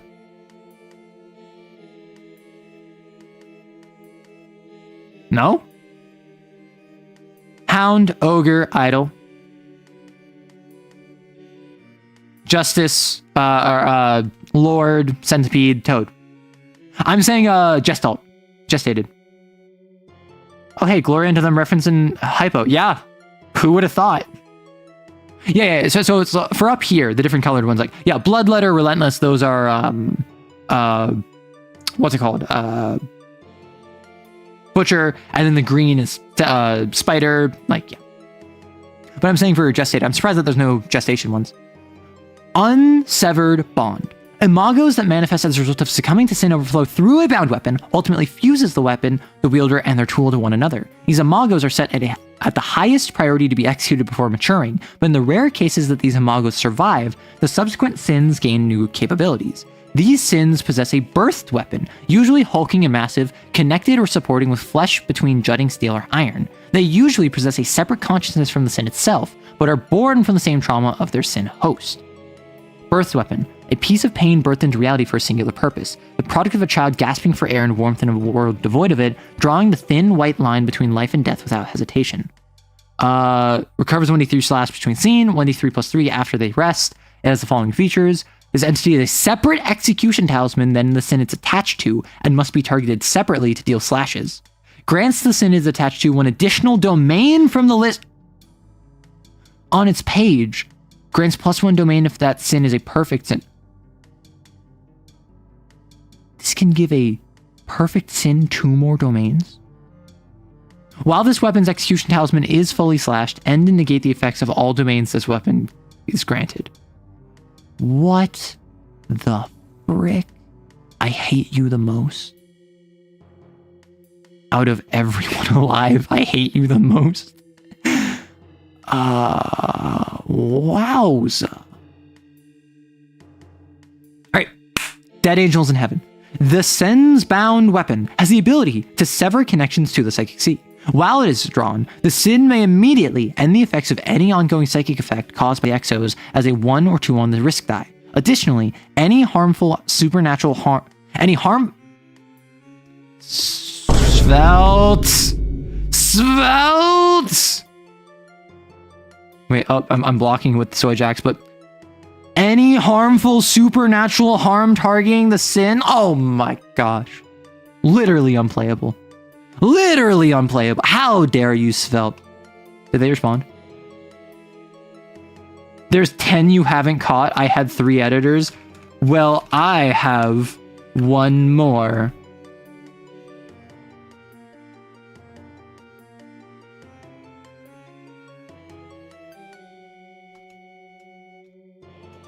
Literally unplayable. I will admit your Imago gets a lot of benefit. Gets a lot more benefits than yourself when you're bound. Yeah. Lord with a big iron birth weapon. Oh my gosh. Additionally, any harmful supernatural acts targeting the sin while its bound weapon is drawn must succeed on a second flat psyche roll or deal -1 slash on a failure. Eee. A sky choked with azure tears. The birthed weapon retains a piece of its host's humanity and endless grief. Once per mission, the sin targets all exos who had a deep connection to its host. All targeted exos must answer yes or no as truthfully as possible to the following question. Do you wish to be freed from CAIN? On a yes, the sin uses its birth weapon to grant you that wish, dealing 6 irreducible stress, but also relieving 1d3 + 1 sin from any exo harmed this way. After the mission ends, gain 1 temporary free advanced.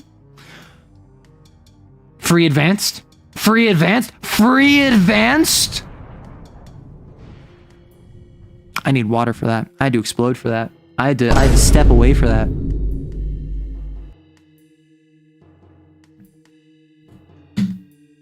Three editors, huh? Three editors, huh? Tisk. If I somehow make a CAIN supplement, I should make it read like how Mojo Jojo talks. 1 free advance, which can only be spent on changing your agenda. Otherwise, the advance is discarded. For every no answer, the sin gains +2 segments on its execution talisman. No. And slashes tension by 1. No. If this would increase the pressure, every exo in the scene gains 1d3 sin as the sin exudes its endless suffering. No. I do explode for that. Glass houses. Oh, shush. Oh, shush. Shush your face.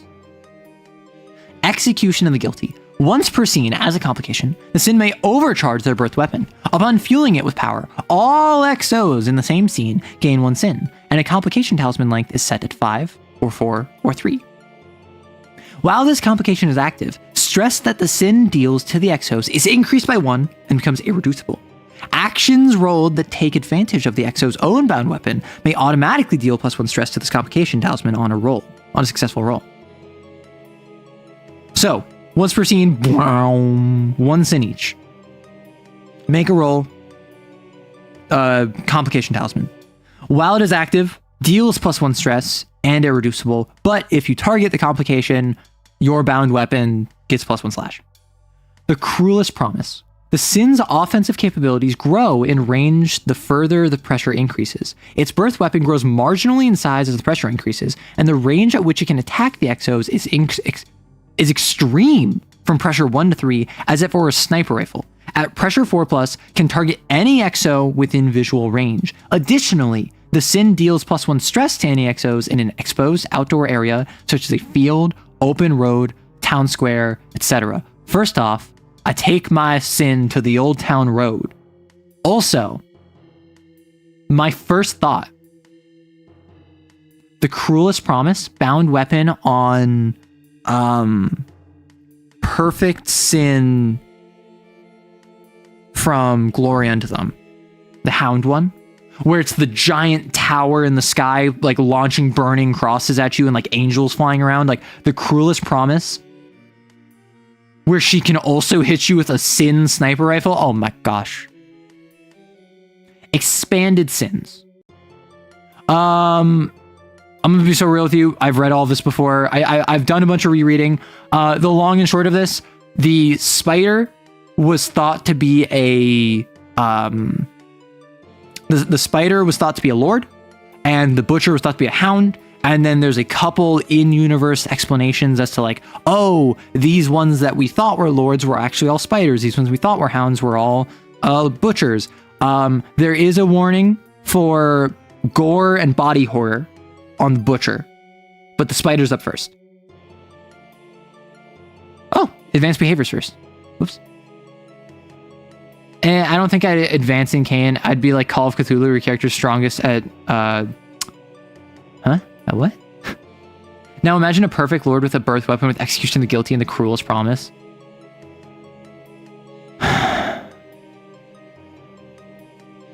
No. No. Oh, character generation. Oh, character gen, yeah. I mean, that does make sense. It's kind of contrary to the fantasy of CAIN. Arrow, we get to do this when your homebrew drops with spelling mistakes, right? Zen, I've already dropped homebrew. I've dropped original TTRPGs. I've had spelling mistakes, and people don't do it to me. I encourage them to. I want people to clown on me for homebrew. You feel so conflicted about birth weapons? I think birth weapons are really cool, and I love the idea of you manifest a perfect idol that has a giant like pistol that is like a hound. I think that would be cool. I do think it would make more sense if it has to be the sin you're going to turn into, and it fuses with your sin that you turn into. So instead of being like, this is the sin and it's holding a giant like scythe that is a separate entity, like Soul Eater, instead it's built into its arm, or maybe as a third limb, it has this grafted on scythe. And then you have this beautiful, resplendent, amazing, perfect idol that has this grotesque bleeding and jagged, like saw blades sticking out of it. Because when you were forging the weapon, you were in the mentality of a hound. And so you made a hound weapon, and over time you simmered and you calmed down, and then you needed love and to be desired as an idol, and then you perfect sinned, or you imagoed, you became perfect sin. And so now, forever, your perfect beauty is marred by your past of violence. I think that'd be really cool. I meant the big CAIN one that's supposed to come soon. So I wouldn't say come soon. Also, I was going to talk about this later. I'm going to talk about it right now because it's been 4 hours, and also it's relevant right now. I think I brought this up on stream one time. Instead of doing one big supplement like Glory Unto Them, instead of doing a big supplement like Harpocrates Dossier or Garden of Sin, that takes a lot of time for me, and I've not been able to work on it like in a month, right? I was working on it as like a passion project off stream, and then I tried working on it on stream, and I just did not. I was focused on yapping rather than actually typing. I mean, I could do member stream. Like if you want, I could do like a members only stream where I do members content, where it's like productivity stream. What if I do zines? What if I do like discount games for freaks, and I just do it for my setting? Like I do once every couple months, I drop like a 20-page document instead of trying to make one giant 80-page document or like one giant 150-page document. I just do like this month's issue is how I run Untouchables and Untouchable mechanics and items for Untouchables. This next one is all about Metamorphosis and how to run Metamorphosis. This next one is just information on some of the sites, right? I feel like you should do small bunches, then you can talk about them on stream. And so what would be really cool, what I would love to do, I have little zines. I have a short story I write about characters. I introduce a handful of sites. So like I talk about like site alpha, and I talk about site beta, and I talk about like site gamma. And then I also add in like a mechanic, and that mechanic might be Untouchables. I have mechanics on how I run Untouchables. That mechanic might be Grace Blades. That mechanic might be, and like other Grace weapons. That might be Virtue Advancement. And I could just like have each one spotlight a different one. I would love to do collabs with other CAIN content creators, because I feel like that'd be a perfect vector for whether you are like, you made a Glory Unto Them, or you made a Harpocrates Dossier, or you just made a Homebrew Sin and you want it shouted out. I could just include that.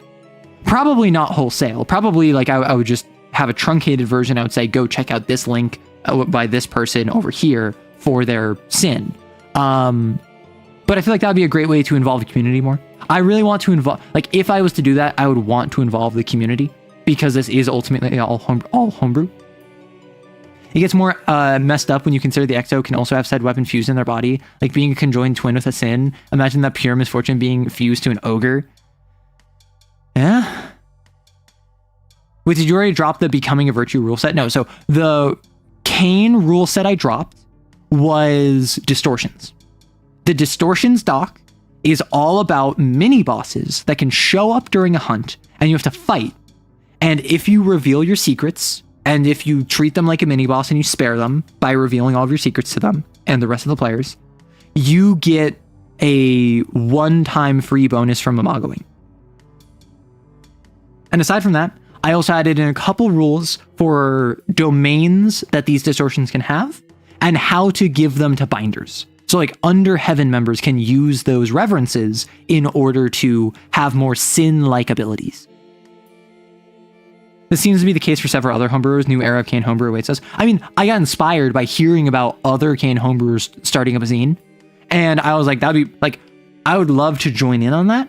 However, one, I want to do my own thing, and two, this is about my setting, and so I would want to keep it on the same power scale.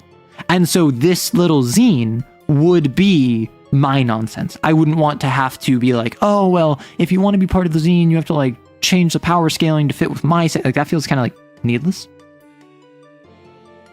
And the return of members only streams. I mean, maybe, but like, I don't have a lot of folks here are members. I don't promote members that much. So I haven't done much members content. I was doing members only reading streams a while ago. But folks didn't really seem interested in that. So I stopped. I might going forward pick back up productivity member streams. And then I would make it like freely accessible after the fact. Or I might just leave the member streams. I might just leave productivity streams as membership streams.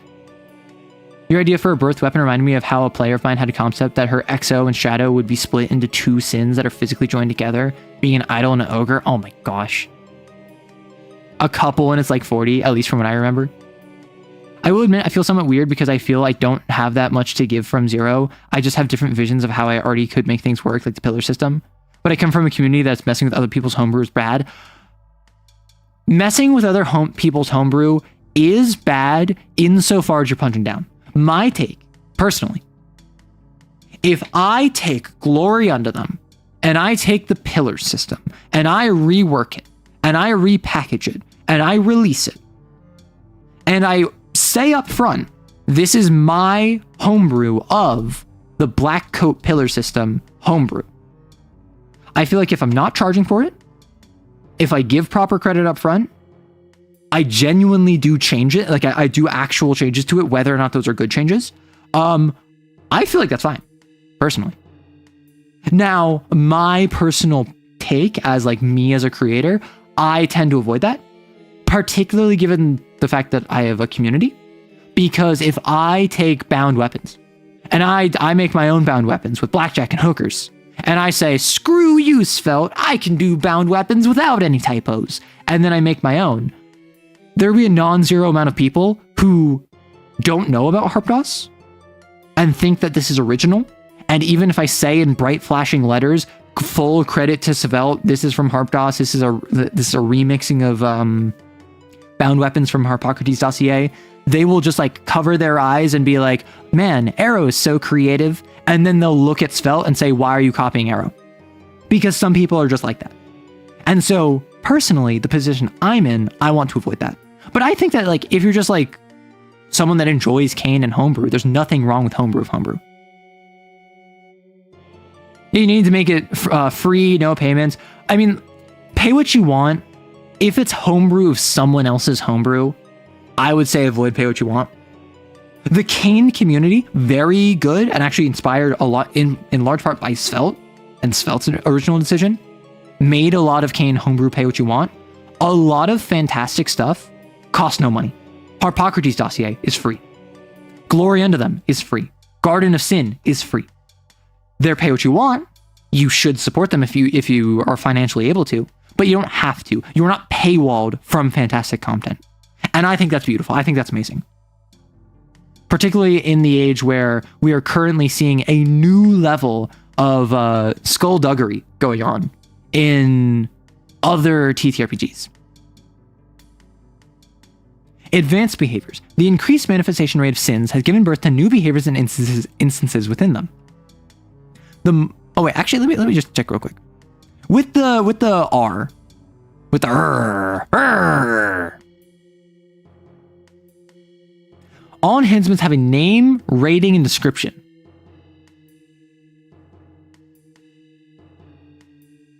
What is rating?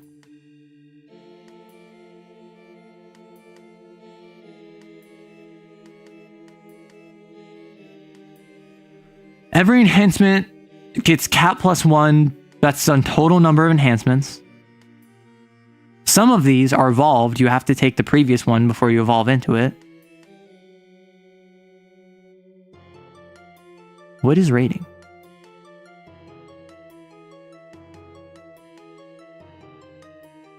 Any subsequent attack made with X is the total. Oh, total rating of enhancements. Got it. So rating is just, these are like power scaling. There's no difference between an R1 and an R3, except it gives you more sin when you draw it. Bound weapons. I think the fact that every mission you use it, you gain 1d3 plus, like, let's say 2 sin. That's a lot of sin. I don't think that's worth it. I'm so pleased with the fact that, like, how bound weapons have come. I think it's much more streamlined. And before it was like reducing your sin overflow cap and reducing your stress cap permanently and like doing all of these things that like made it like you significantly weaker. And I get that this is like,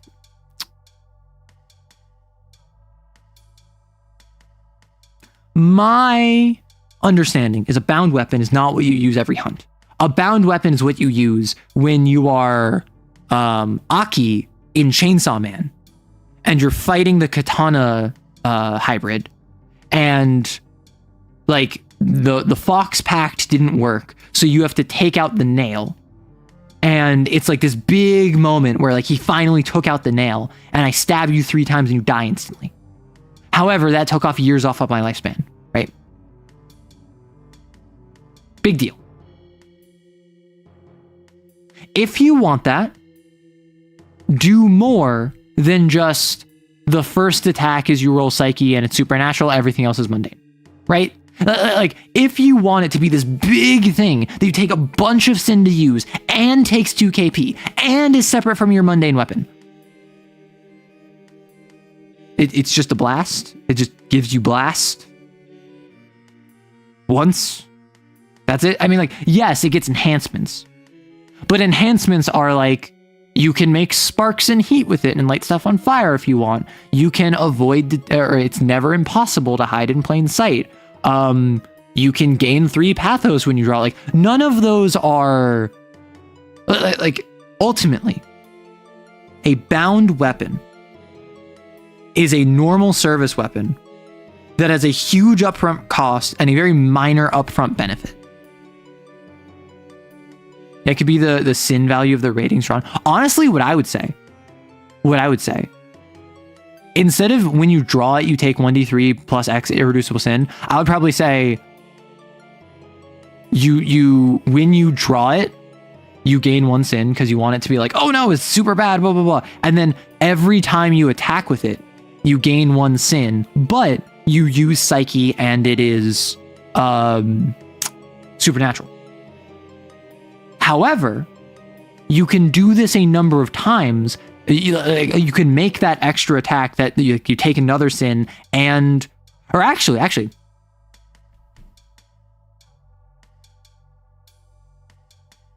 every time you attack with it, it's supernatural and you roll psyche up to a number of times equal to however many advancements it has. So normally it's max of 3. Usually that's going to start at 1. So when you just start off with your bound weapon for the first time, it's 1 free blast attack. Then when you advance it, you get 2 blast attacks. When you advance it, you get 3. And when you draw it, you take a flat amount of sin equal to your total rating of enhancements. So I draw my blade. I have 1, 2 rated enhancement.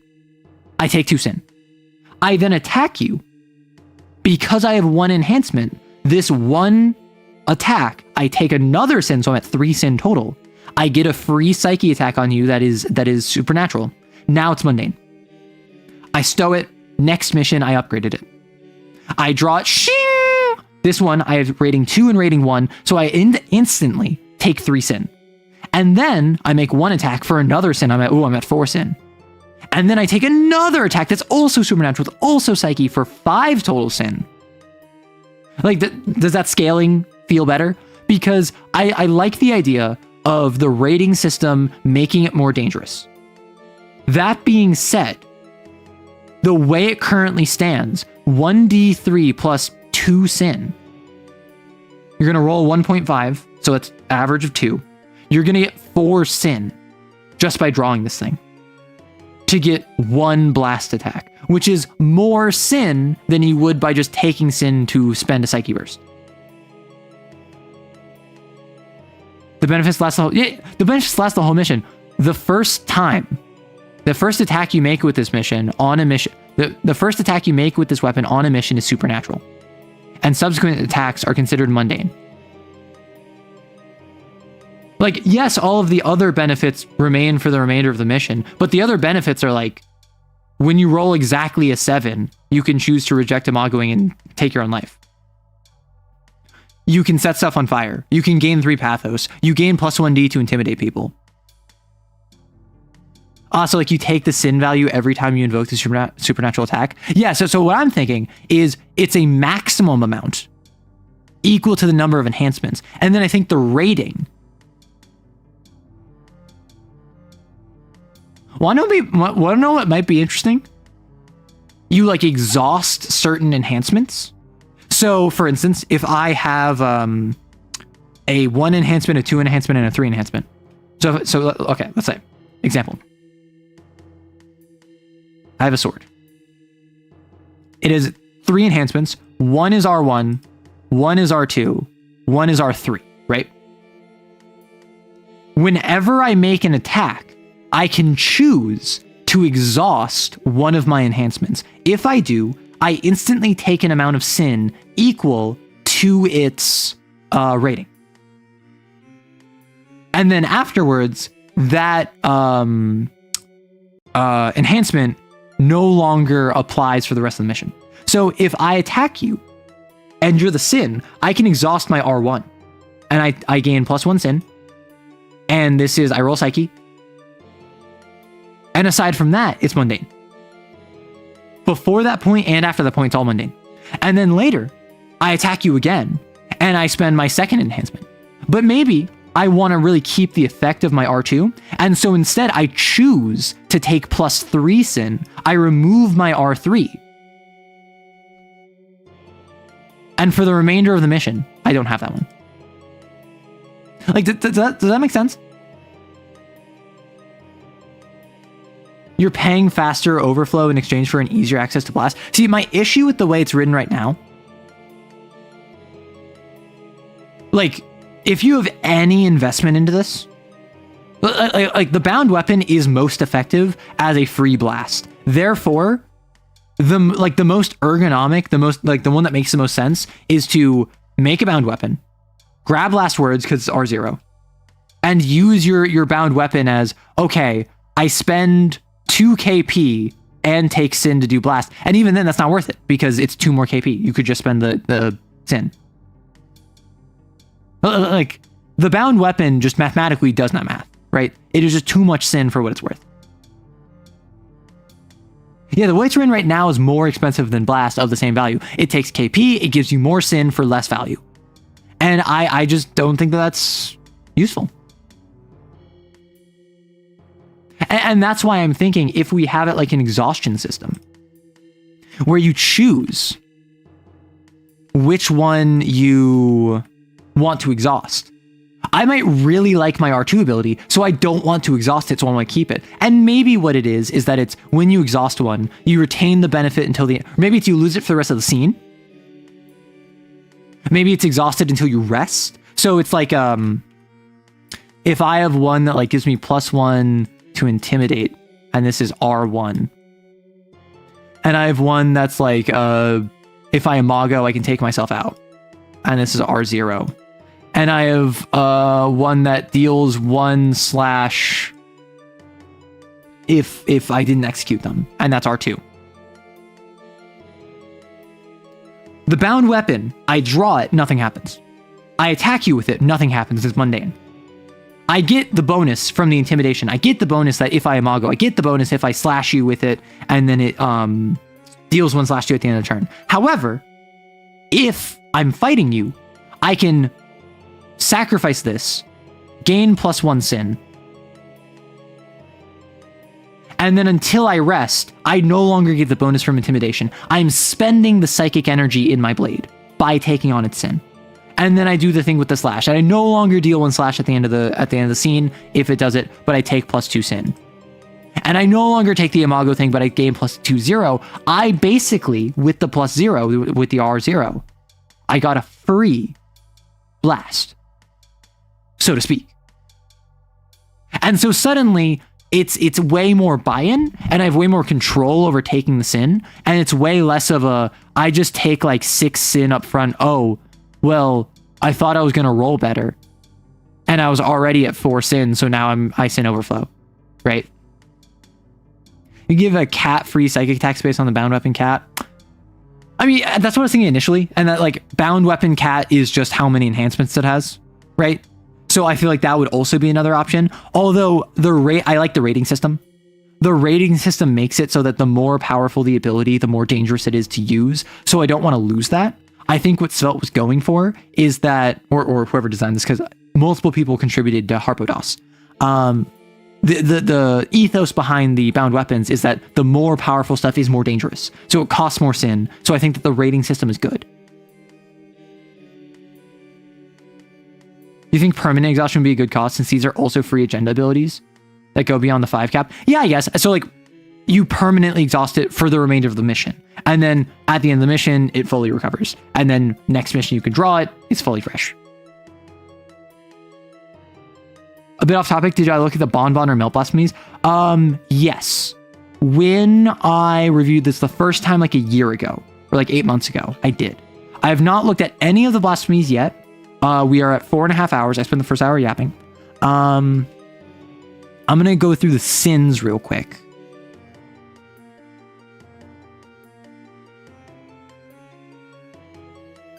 And we'll go from there. Okay. Advanced behaviors.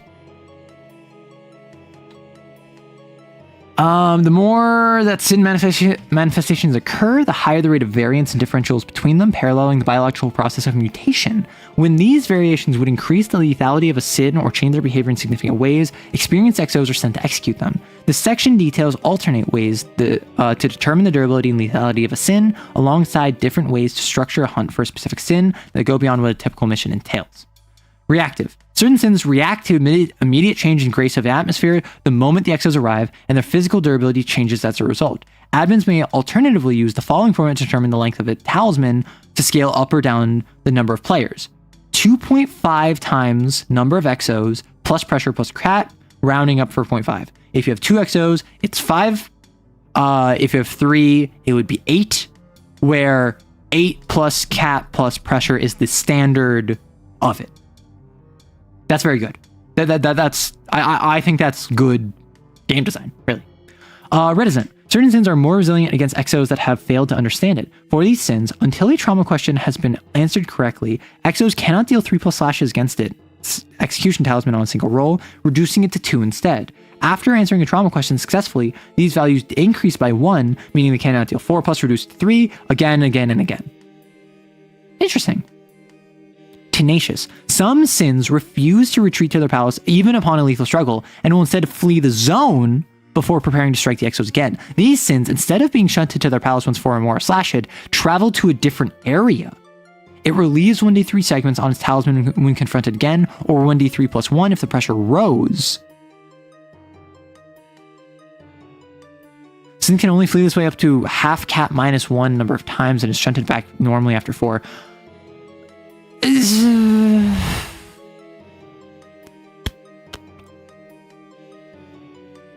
That one kind of falters for me, mostly due to the it relieves 1d3 slashes or 1d3 plus 1 of pressure. I feel like that's not enough of an incentive to rush in the same pressure, right? Like, increasing that by 1 is not that big a deal. And already, Tenacious Sins, like, if you slash it for 4, and it has like 10, let's say, it's a very low level sin, it runs away. You follow up, it rolls 1d3, gets a 2. You only slash 2 off of it. You fight it again, you deal another 4, it runs away. It rolls another 2, you dealt another, like you can still chip down at it. But you're never even going to get it to like halfway, even if you always pursue it immediately. Being honest, rushing sins I feel is the most efficient tactical anyway, which is why I think Reticent is here. Because it makes a lot of sense mechanically to sprint down a sin, ignore pressure, find its palace if you can, and just fight it at like pressure 1. Because that's less health for it. Yeah, you can't do trauma questions, but who cares? And so the Reticent is to make it so that is punished. Ruinous Sins. The rules in which the act of binding operate under allow sins to retain their existence without their growing power eventually manifesting a sin event. These esoteric contracts often appear in the form of pacts or agreements between binder and sin, creating a temporary equilibrium of grace. For certain sins that display a particular level of intelligence or awareness over their own existence, they can form pacts of themselves, creating a promise that, until fulfilled, refuses to allow the sin to enter into a sin event. These promises often revolve around revenge, resentment, or envy of another being, and drives these ruinous sins to travel far outside their original area of manifestation and attack the exos or other sins. The reduced grace signature of these sins makes them harder to discover and find, but the threat they pose is still tangible and lethal to the exos.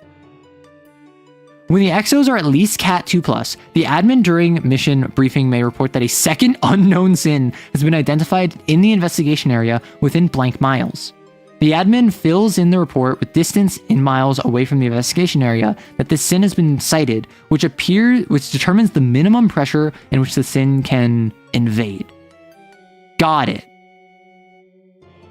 So if it's 200 miles away, it's at pressure 5 up. If it's 100 miles away, it's pressure 3 up. If it's 10 miles, it's pressure 1 up. A ruinous sin does not get shunted to its palace after taking 4 more slashes, and instead will not leave until half or more of its execution talisman has been slashed, in which it retreats from the current mission, and Seer is able to provide additional information on its manifestation. The ruinous sin then relieves 2d3 plus 2 slashes. Why? Like, this is kind of what I was saying before with Tenacious. If it takes 4 up, it runs away. Oh, sorry, until half of it is slashed. So this is 2d3 plus 2, 2d3 plus 2, average of 2 plus, or average of 4 plus 2 is 6. That's going to be halfway most of the time. So it's almost saying full heal. That's basically saying full heal, but it's not quite. I was thinking it runs when it has 4 and then it rolls 2d3 plus 2. That is a minimum of 4. What are we doing, babe? After each sighting, the exos learn.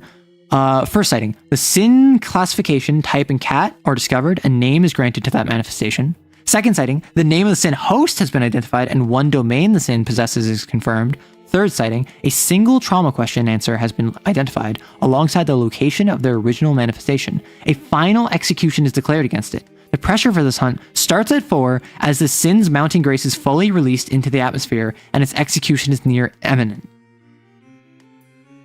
They're making you do this? That sucks. A ruinous sin is designed the same way a normal sin would be, though answering its trauma questions, selecting domains, and creating investigation around its manifestation. An admin would design and use a ruinous sin as a recurring antagonist for a singular story arc within a campaign of CAIN, with its final execution being the end of that story arc, and therefore would be use of a maximum of 2 to 3 of them in any single campaign. For campaigns with a shared setting across multiple players or admins, or for those with experienced players, they may adapt the system to make the ruinous sins be stronger, require more successful retreats to create a final execution, or make any other changes that fit the tone and difficulty of their table. Fact: if a ruinous sin attacks the exos while they're already in the middle of a conflict scene, it immediately deals cat plus pressure slashes to whatever beings the exos are fighting, and takes 1d3 slashes in the resulting struggle. While both beings are in the same scene, the ruinous sin can take 1 free reaction per round, and vice versa, unless it can be repelled quickly. Fleeing the scene immediately is advised. Sure. Interesting. I like it. West March's support? I know, crazy. Like, I was just thinking that.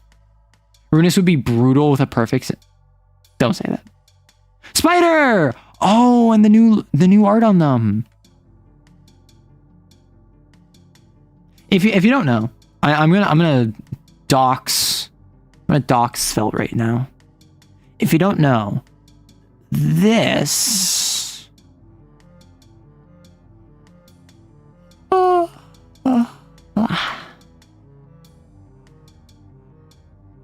right on here is, if MS Paint wants to load. MS Paint, please, MS Paint. I will say Pewjog got a whole new mechanic, which is very cool. Oh my gosh. If it exhausted enhancement, I think you could remove the sin you take. Maybe. MS Paint, please.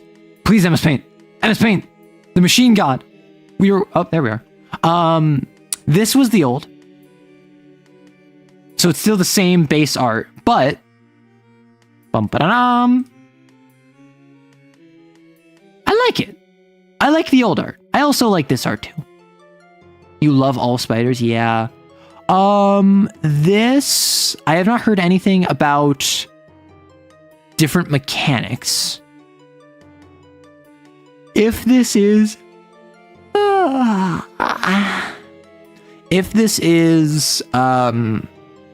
all the same mechanics, it has been 5 hours. I'm skipping this. I'm sorry.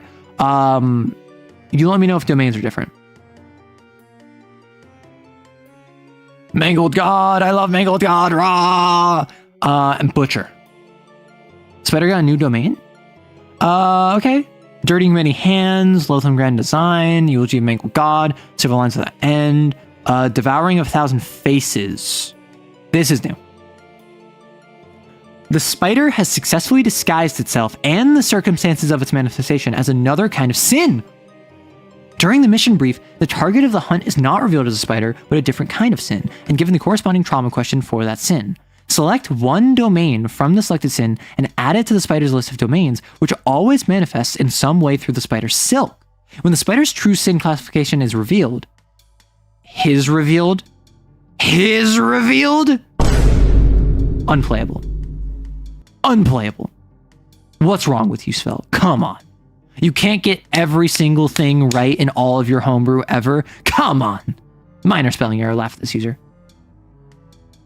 When the spider's true sin classification is revealed, it loses access to that domain and immediately takes a reaction on the exos, rolling the risk dice twice and taking the lowest result.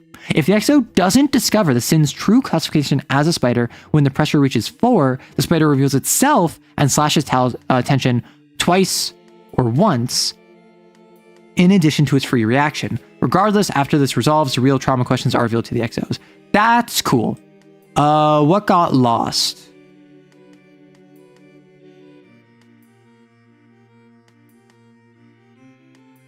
I don't remember what one got lost. I'm gonna be so for real with you. Yeah, like kill an NPC and incriminate them, strangle the spindle. I actually don't know which one got. Oh, is the one that the silk is like can cut through metal. That's what it was. Butcher has palace change, Andre of Fat Cap and Gristle in the house that eats its young guy change. Okay. Hello. Advertisements. Oh my gosh, look at these stickers. Look at how cutie they are. Wait. So we have the gestating maggot. We have the one in the car meme. We have the ogre splash art. We have, I think, man killer. This is the Pale Queen. This is Calamity 4. This is... I don't remember this one. I'm gonna be so real. I don't remember this one. This is the splash page guest sin art from CAIN. The Pockets! And then the Laughing Man. Dude, unironically, like, okay. I'm sure Tom Bloom would be chill about it. I would love it if they actually sold these as stickers. They're so cute.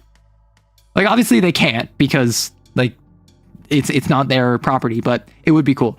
Only 2 script per sheet, 5 chance of hollow. Oh my gosh. Oh my gosh. And then, like, the categories. Dude, Pockets is so chill. Pockets is my new OC. He's just a chill guy. Do you ever feel like you won't live to see another day? A fight with a sin, drifter, or binder harder than you thought? Just run away. Escape talisman. 3 escape easy. 5 escape moderate. 7 segment difficult. Add slashes and you're out of there. Yes. So the Butcher contains gore and body horror. You can skip these by clicking the following link to the expanded sins. Fair warning. Okay. Ooh. Funky, fresh. Ooh, that's nasty. I am very pleased with how this turned out. Because again, I will pull up the Butcher. This is me doxing Svelte with their old Butcher style. Yeah, the Butcher's new art is fantastic. I rock that. The old art I wasn't the biggest fan of. I'm gonna be so for real with you. And I'm very big on, like, if I actually don't like something, I generally don't talk about it too much because I don't want to throw shade. Oh man, with like the faces in there and like the screaming person being chopped up, like, dude, this is horrible. All right, MS Paint. MS Paint, please, please pray to the machine god in my honor.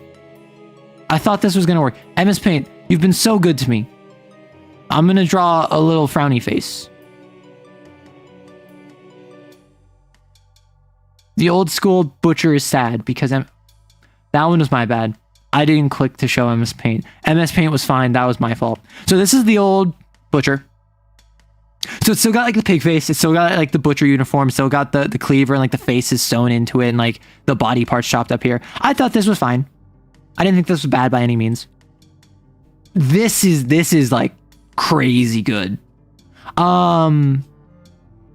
I dread to imagine what a perfect Butcher will look like in the zine next year. Yeah. That one's sillier. Yeah.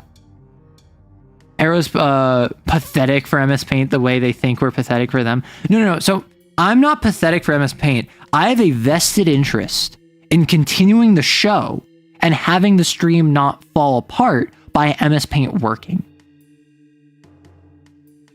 This is great. The creator drew the old one. New one is guest artist. Just called Svelte, a terrible artist. You're a terrible artist. And your homebrew sucks. Chat told me to tell you this.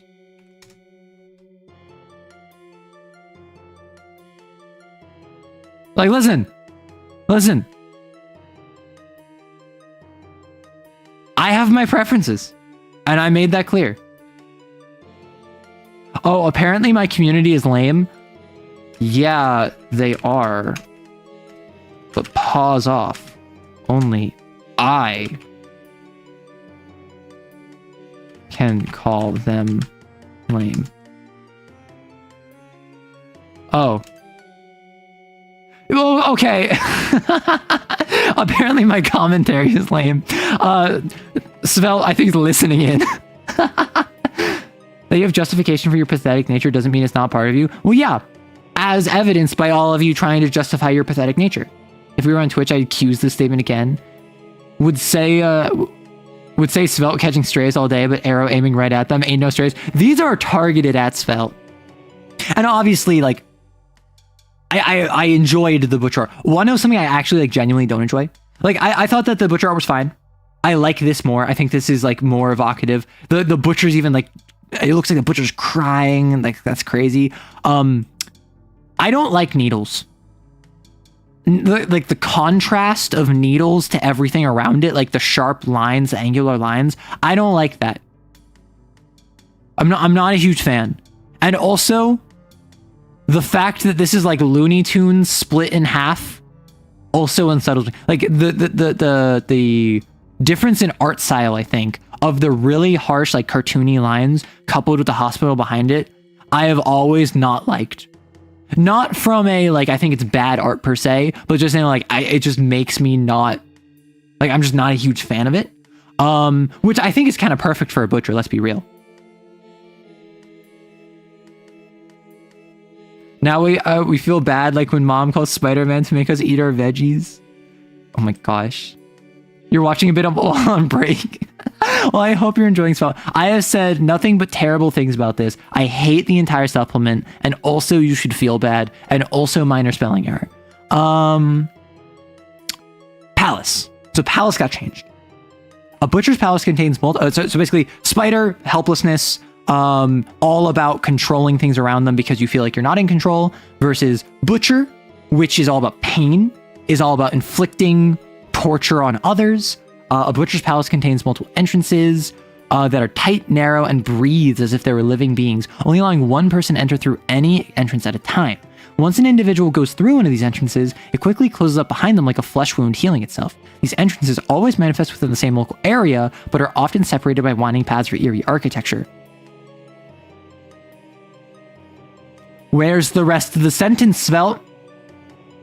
Where's the rest of the sentence? There's no period there. Minor spelling error. Because of this, entering the Butcher's Palace requires the exos to split up before entering, each exo having to find their own entrance and eventually grouping back together inside. The Butcher, if it's not currently forced within its palace, or its amalgams, may make two in a row? Svel. Baby girl. Honey. Sweetie.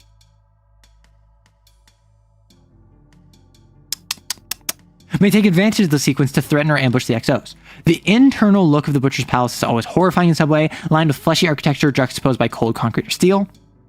They may resemble torture chambers, traditionally fear-inducing spaces, or other warped versions of locations relevant to the host.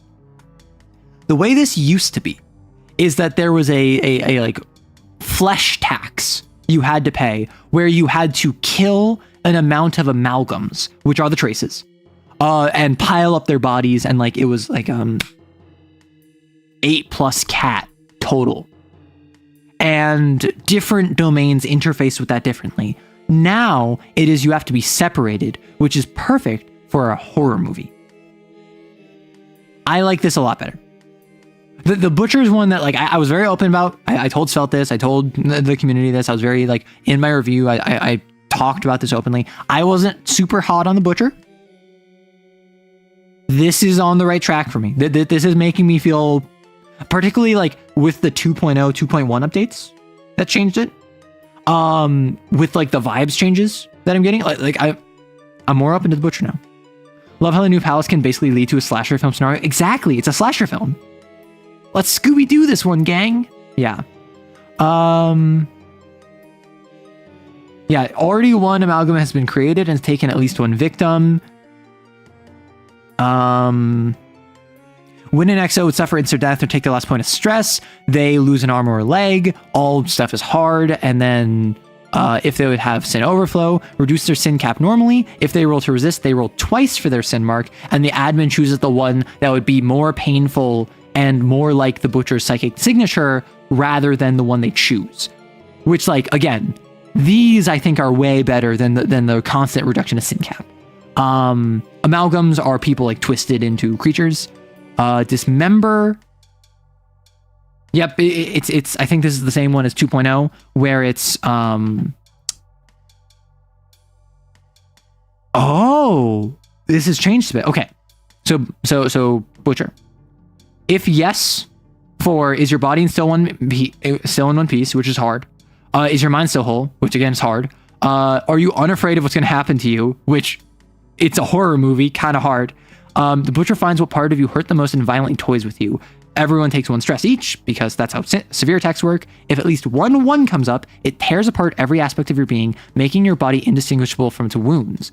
Roll 1d3 for the rest of the mission. Resulting category of actions is always hard. Actions that require focused or lucid mental thinking, that require physical ability, that utilize your psychic abilities. For every additional one, roll on that table again. If any repeats come up, the target is permanently damaged, and that resulting category of actions always becomes hard by default when the XO has 3+ injuries, as they relive the memories of what happened to them. So this is a fantastic way to implement, oh, this happens permanently, without it being, okay, so I just should retire the character. Because it's every additional one that comes up. If it's a repeat, it's permanent only when you have 3+ injuries. Perfect. Fantastic. Like that's just great. Yeah. I like that. That is a great way to make it permanent without making it debilitating and like unfun to play. I can't remember what the initial Sweet Symphony was. I think it was initially like make someone scream. And so you could just do that in like non-pain related ways. And so it was changed to make someone scream in pain. Okay. Domains. I was informed that I think it's House that Eats Its Young, Entree of Fat Cap and Gristle, and is that it?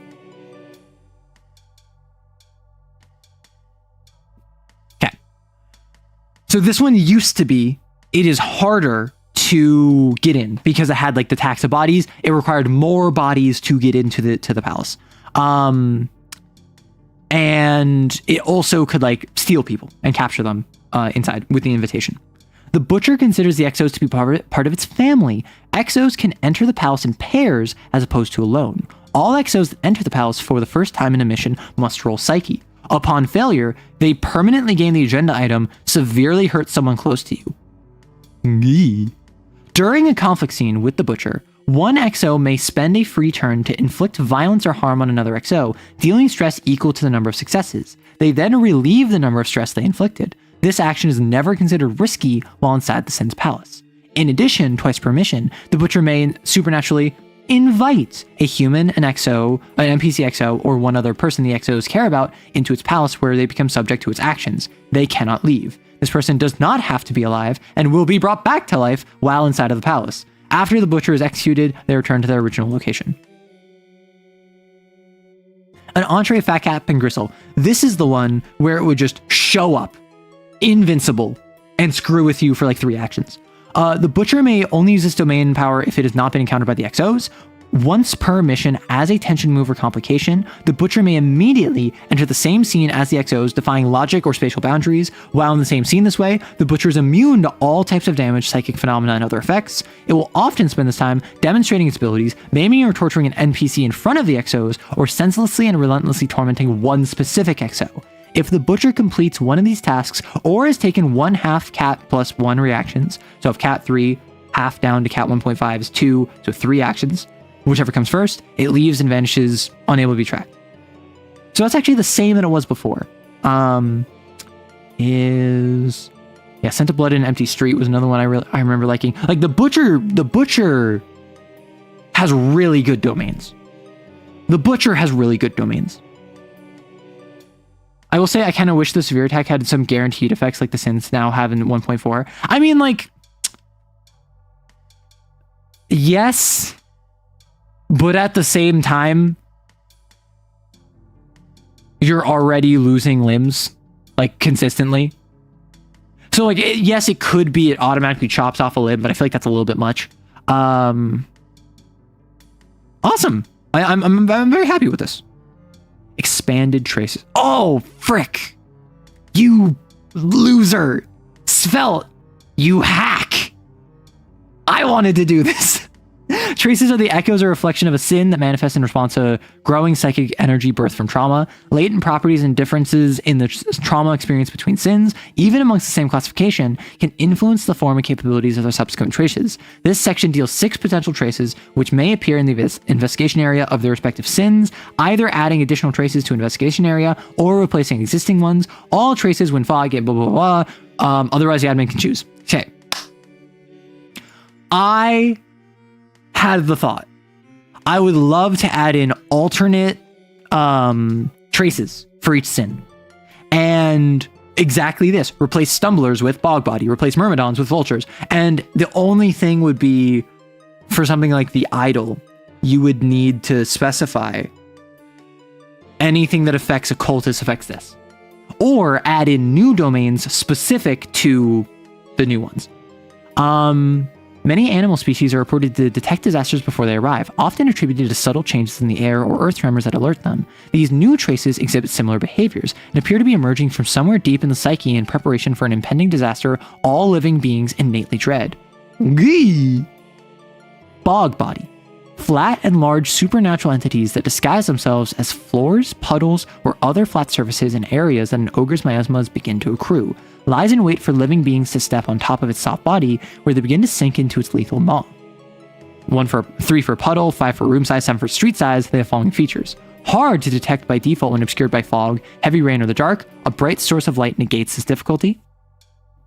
Actions to flee or physically move are hard by default while submerged, as if sinking in quicksand. Takes +1 slash from harm that has an area of effect like an explosion. Oh, it has a little eyes in the face and like arms.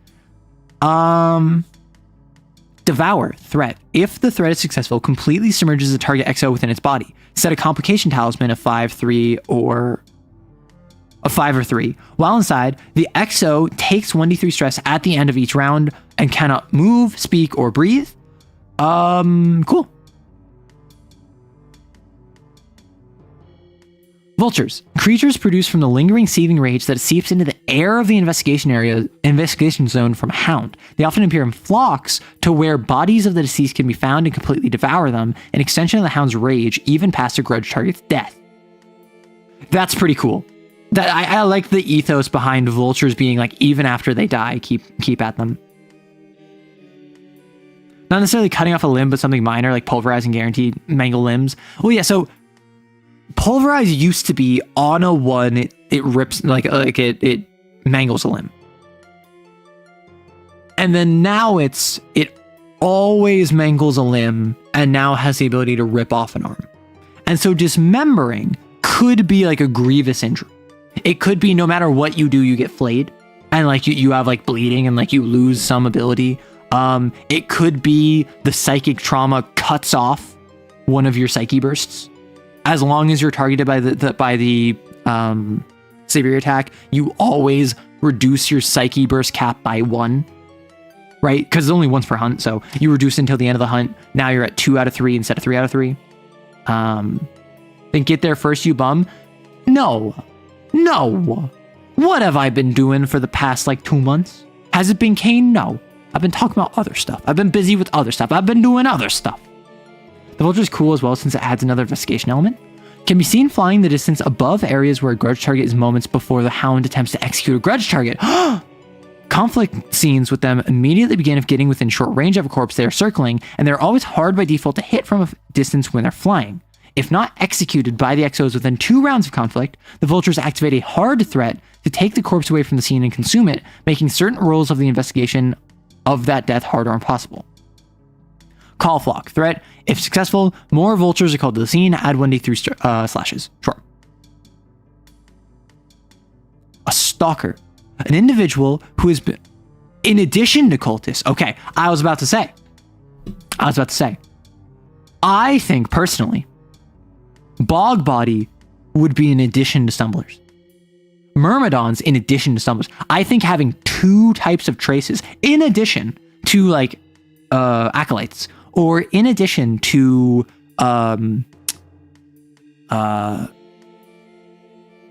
isn't stalker the term for like one of the centipede infested? Basically, like in addition to the normal infested, there's other types of infested. Like I think it'd be cool if all of these were additions, not replacements. Although my first thought when I was thinking of this was to do replacements. An individual who's been graced with a sin seed who the cultists cannot differentiate from themselves, but possesses an unhealthy obsession to the sin or sin host that makes them wildly unpredictable. Their powers have allowed them to partially resist the influence of the idol and possess some of their own mental faculties, and tend to be more resourceful, cunning, and deceptive than a cultist would be. Interesting, they're an XO. Uses unexpected shows of psychic force when the idol is in danger or at risk, follows the XOs around in the investigation area and attempts to sabotage their progress. After taking 5+ slashes on its execution talisman, always rolls the risk die twice and takes the lower. Escape.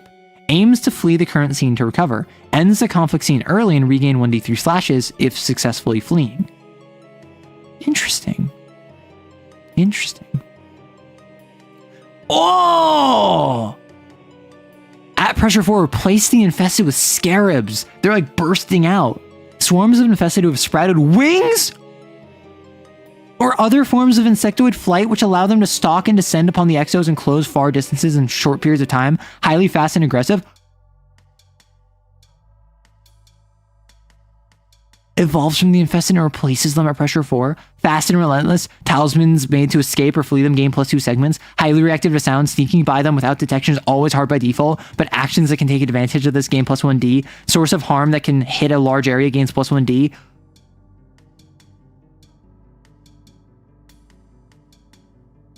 Evolving traces, first of all. Do you know how bad this is? Infested are zombies. Infested bites you, you become an infested. Infested walk around and stumble and go. I would say no. This would not replace stalkers and juggernauts. This replaces the hordes of infested, like the hundreds of people, hundreds of these things flying through the air. You are in Prague. Oh my gosh, what the frick is this over here? A wraith? What the heck? You're in like Prague or whatever. There's a centipede in Prague. Suddenly, hundreds of infested sprout wings, fly into the air. CAIN has a perimeter set up where they have untouchables with guns that are shooting at these things that get too close. Now they have to have AA guns. They have to bring anti-air jet fighters. Replace guards with wraiths. Drifters who have been transformed under the Lord's power into a form suitable for its kingdom usually take the role of antagonists or enemies within the narrative that the Lord creates and can potentially be humanoid, but does not possess the ability to speak or communicate intelligently with others. They're exceedingly violent, confused, and occasionally possess traits of their former forms. Again, this is, I would say, like in addition to guards. I would say in addition to guards, and will fight guards, is what I would do. Biblical level insect swarm, oh my gosh. In constant pain as the Lord's kingdom has refused to allow it to demanifest, if removed from the Lord's kingdom, flees as quickly as possible, is the transformed form of an existing drifter, gains all special and unique reactions from the drifter stat block.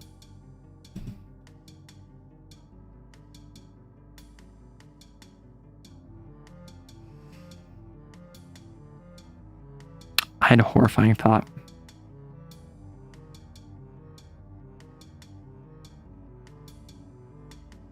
A horrifying thought. Are you ready for this?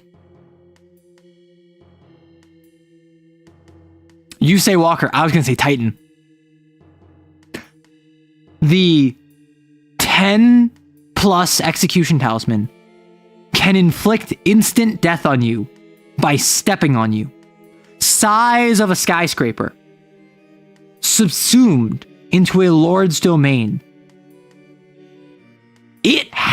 This is all medieval. We keep the guards. The guards are all like a peasant levy. There is the guardian, the flaming sphere.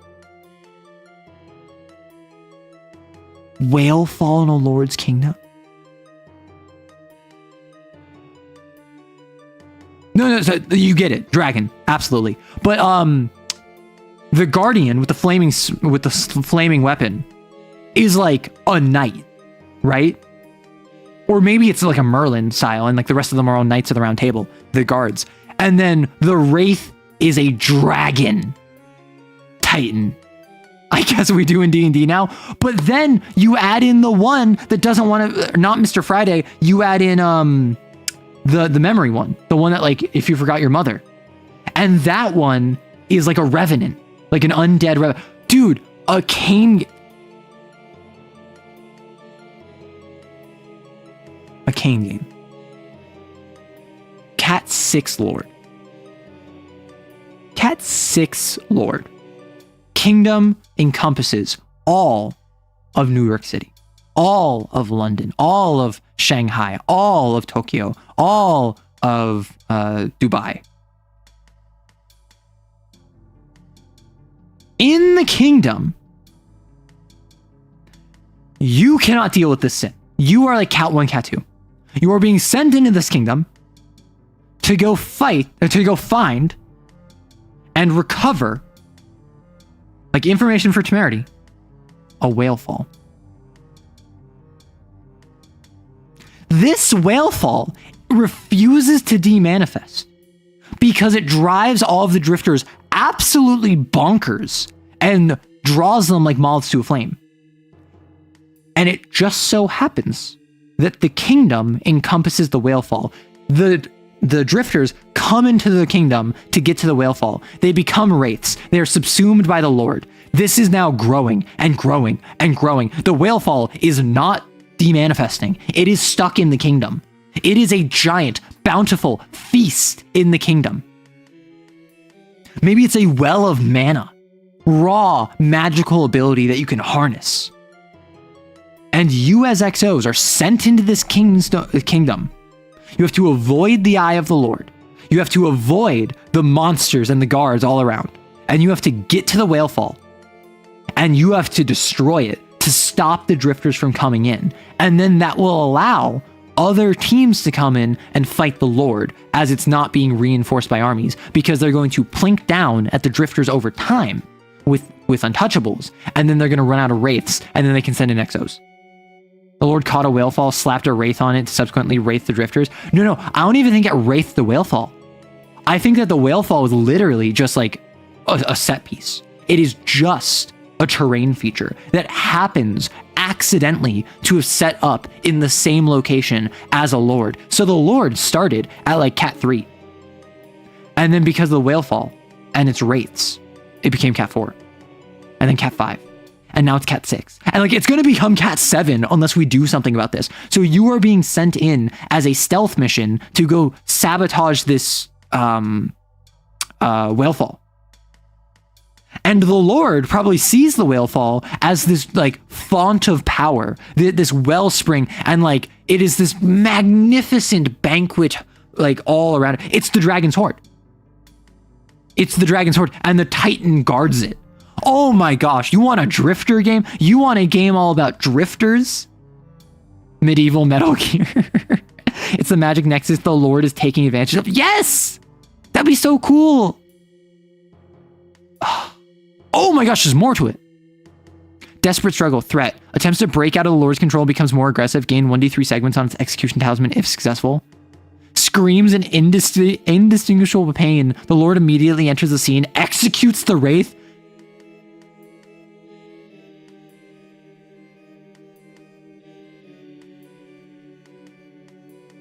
And begins a conflict scene with the XOs.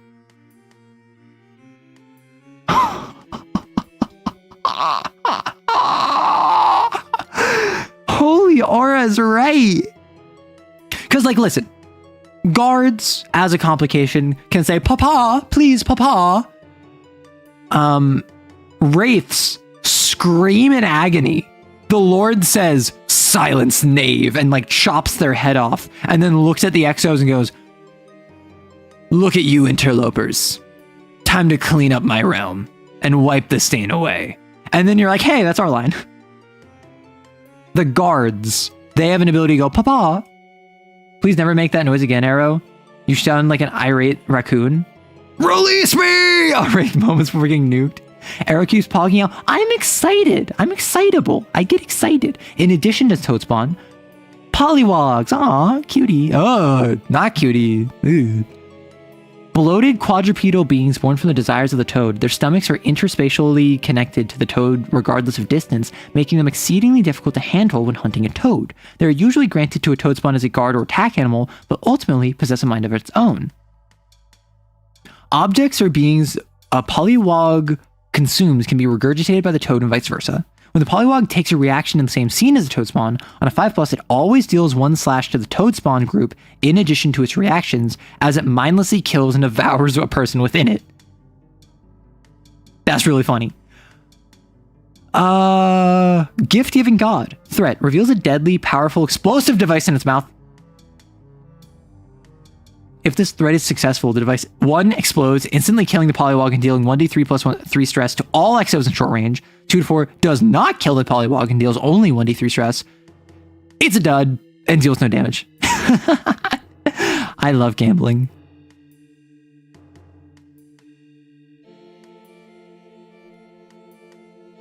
Warning, download file corrupted. Retrieval error, following file does not exist.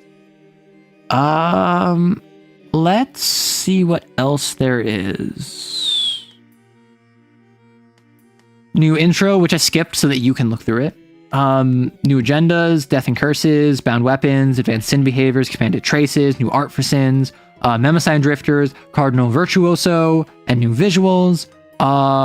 Entire expanded blind eye syndicate and endings. Okay. Two more things.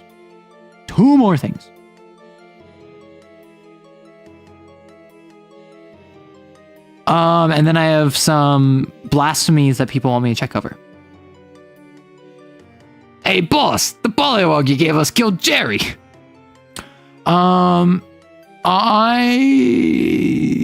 am going to check out.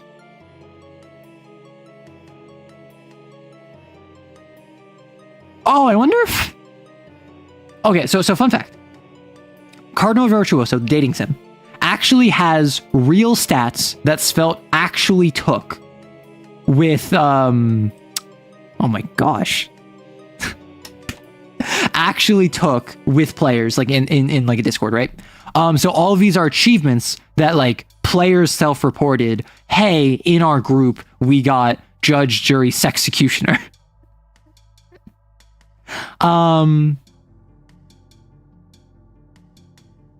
At the same dang time. I thought it was wait, what was it? Oh, Beso de Tres, right. Bond 3 with sobriety and prudence, or reach Bond 3 with chastity and faith. 37% got shattered pelvis. You know they did. Coughs and pugile, yeah. No, Jerry's right here. End all communication with a virtue for 3 consecutive missions after breaking their bond. 11.2%. Oh my gosh. So turn a blind eye. This got overhauled. Throughout 1828 through 1831, a small group of highwaymen targeted a major impasse on the national road between Terre Haute and Indianapolis in order to illegally procure goods from trade caravans that had passed through. At some point, their business dealings with settlers and explorers alike, they encountered something that had escaped the veil, something they had never encountered before. This would have rendered most mundane humans catatonic, but through fate or chance, W. Blank, the leader of this group of highwaymen, turned out to be a psychically sensitive individual. In an act that would define their future for generations to come, W. Blank struck a deal with a sin, a being of immense power, and completed an act which would be recognized to CAIN as an act of binding. The Blind Eye Syndicate in our modern day is a multi-conglomerate collection of businessmen, artists, internet denizens, and binders who only share 2 sole doctrines. Everyone should have access to the supernatural, as grace is everywhere, and our right to use, embrace, or exploit. Every person's biggest responsibility is to themselves. If the priority would interfere with someone else's, let them resolve it on their own and turn a blind eye. The laissez-faire ideology attracts a wide variety of unscrupulous individuals around the world and has given way to a largely decentralized and chaotic group hiding just beneath the surface of the modern world. I shut my eyes in order to see. See, remember, these are the good guys. These are the good guys. Those with the eyes to see it. The Blind Eye Syndicate lacks a centralized hierarchy or chain of command, which means that when one branch or group is snuffed from existence, the rest of the syndicate is left relatively unharmed. Patterns, however, have emerged within the syndicate of at least 4 groups whose specific goals go beyond the simple doctrine of the blind eye, and has at some level encouraged mild collaboration between certain actors. But there are as many arguments and disagreements within the syndicate as a whole as there are contracts. Blind Eye Syndicate members will almost never meet other members in person, opting to fulfill contracts over third parties or hiring mercenary teams to do their dirty work. But in some cases, when a new prospect is on the horizon, individuals colloquially referred to as collectors may appear within the investigation zone to take advantage of the ensuing chaos. Collectors are exos who have nurtured their abilities outside the jurisdiction of CAIN, but have been granted more through training or preparation than an average binder due to some of the practical information and infrastructure that the Blind Eye offers. They have been reared up and trained for the sole purpose of entering zones where sins have manifested, taking anything of value, and exiting that area as quickly as possible without detection. Hey, Bridge, what are you doing here? It is very likely that many exo squads assigned by CAIN to conduct an execution have encountered a Blind Eye member syndicate in the field without knowing. Hey, Bridge. Collectors also serve the purpose of restocking strange, indestructible, and impassable devices known as blind eye terminals that allow syndicate members to engage in trade or commerce with one another without ever needing to interact face to face. The death of hope. So it's just a stat block for a collector. They fight with precision or subtlety. Good guys and businessmen feels like oxymoron. You can have good guys that are in business. Often valuing discretion and efficiency over flashy displays of power. They often carry 1 to 2 anomalous items with them, which can be used in a variety of ways during combat. Most collectors have a miniature pocket dimension, similar to the pocket passive of Gate, of some kind that is sewn into the inside of their clothing, which can store a cat plus 2 combined size of amount of items. They possess a self-termination pill, in one of their molars known as the Last Supper. Upon activating, it instantly kills them and also erases their existence from the cognition of all living beings. Their history and future no longer exists. They can deal stress, and on a threat 1 to 3, they'll automatically trigger when all segments of the execution talisman have been slashed. Players can only negate the threat if they're aware of and have knowledge of the process known as the Last Supper. If the threat is successful, they bite down on their Last Supper. Supernatural effects or items on their person become mundane in this process.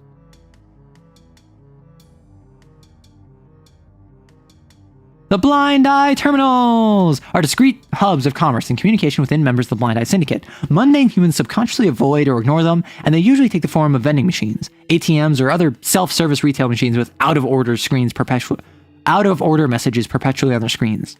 These terminals allow you to trade occult items you bring into missions to alternate Blind Eye items with wildly differing effects. On any mission after you've encountered the Blind Eye Syndicate, the admin may place anywhere between 1 to 3 terminals in the investigation zone for you to discover and take advantage of. To purchase from a Blind Eye terminal, you must insert any number of occult items you possess and add their total script value. Remains of drifters or traces can be inserted at the value of 1 script per corpse. Groups of shared have count as 1. You may then receive any number of items from the terminal whose total script value is equal to or less than inserted items. Any leftover script is not refunded. You may keep these items between missions if unused, but require additional KP to retrieve in future missions. All sales are final.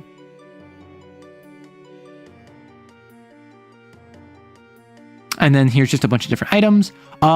These actually inspired me to make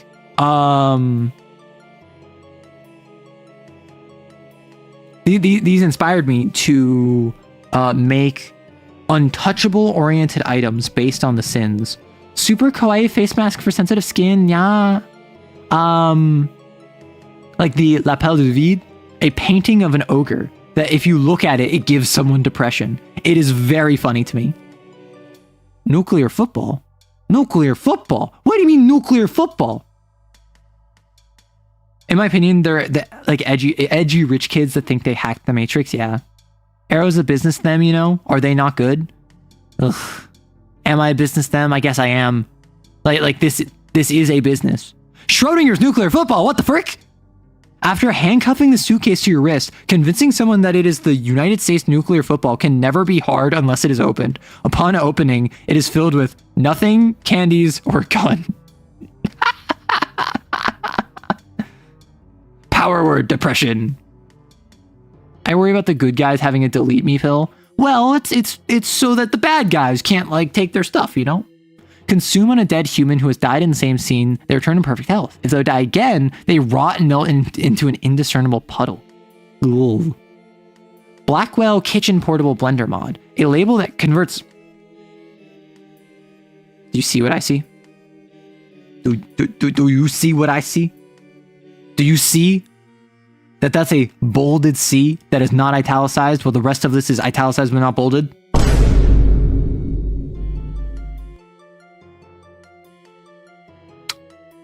Thought you were better than this. I see, Arrow. See. You do see. Because it's bolded. Any cat 3 or smaller with a receptacle and opening into a giant blender. For the rest of the scene, anything that enters the object is eviscerated by invisible psychic blades akin to a wood chipper. Whoa. The Last Supper. You suffer instant death. Every living being forgets your existence. This has drastic narrative consequences, as determined by your admin. Buy this. Take Handler Alpha. Put it in his mouth. Slam his jaw shut. He eats it. He's erased from existence. Man, clapback, I wonder why we're not in CAIN anymore. Huh, I don't know, Canine. Like, oh, I wonder why I got the sin mark. Oh well, I guess we're gonna continue, like, living our life.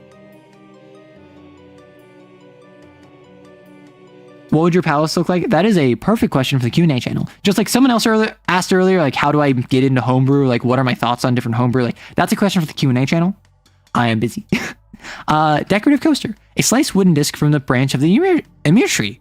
Consume during a rest to gain an additional rest die, and for every resting die that is 2 or less, you gain 1 pathos. Can be alternatively used as a coaster, which does not consume it.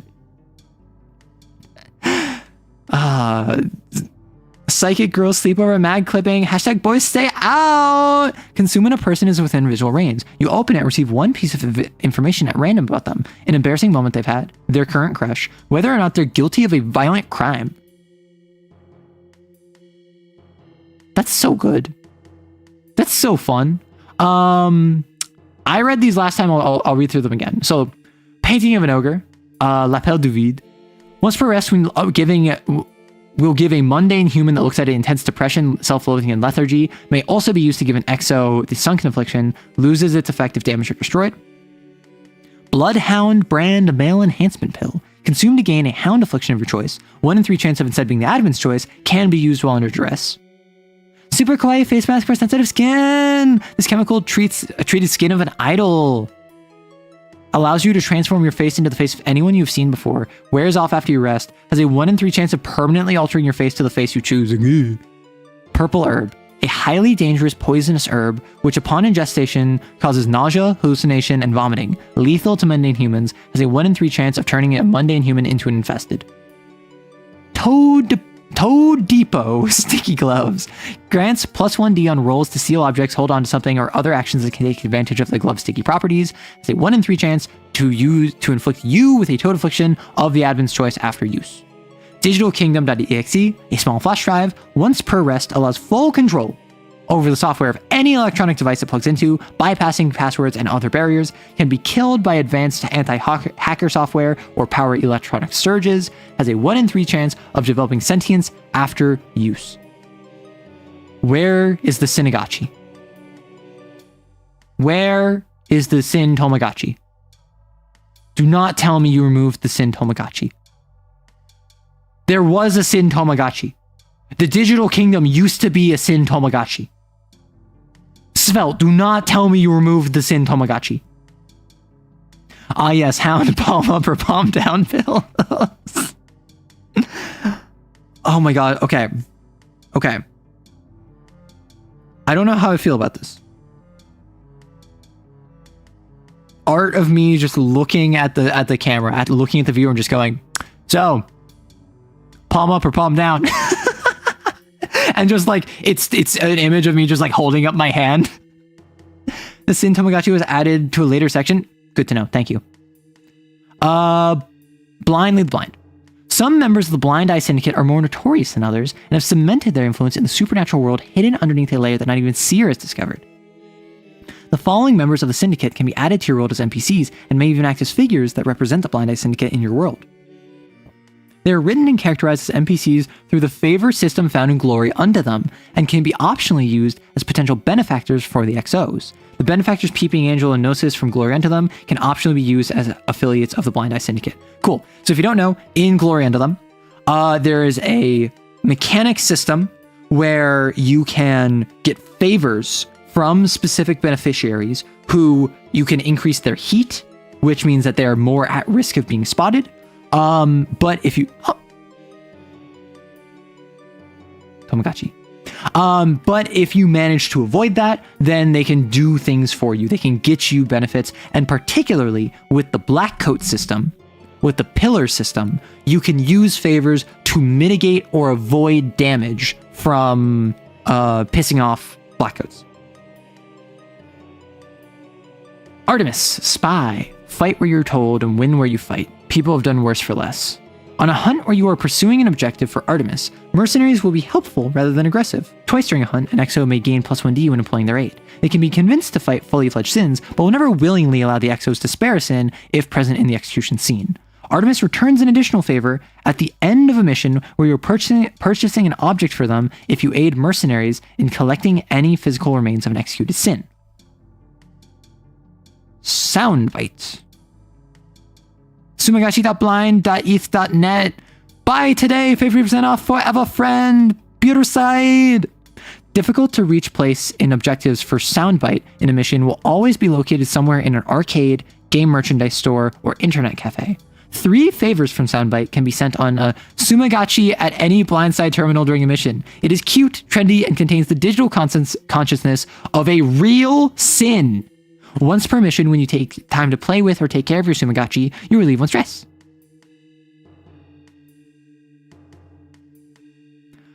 Castelli. Art and sins are one and the same. Ink blots on the human existence made manifest. Isn't that just such a beautiful thing?